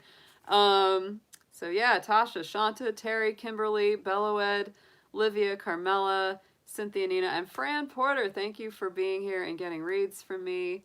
Oh, you heard about me from them. Thanks. Oh, that's wonderful. See how we network here. See how we network. All right, y'all. I'll be doing another one of these as soon as I get myself rested up and get my voice rested up. Because this was on fire tonight. This was fabulous. Yeah, I've just been trying to, pay attention to what people want, been asking them what it is they and I think, we've done tons of general reads. We do tons of general reads and people love those, but sometimes you just want to get a little advice for yourself, right? All right, guys. Well, have a great night. Take care. And all the readers keep you sane. I know, that's true, Marie. I mean, it's funny. I've been doing tarot and astrology work for over 20 years, and I only just started my channel 2 years ago. But the way that I started is that I started finding tarot readers on YouTube. I had no idea before that that was a thing. I felt like I got, the blindfold pulled off. I was like, this is a thing? And I was like, this is so good, because I've done tons of classes. I've worked in different, metaphysical bookstores and places where I've done, readings on a personal, front to face level quite a bit. And so, especially, and this, I started my channel before COVID and all that hit, but, oh, thank you, Julie. Thank you so much for that. But I was, yeah, I had no idea. I had no idea.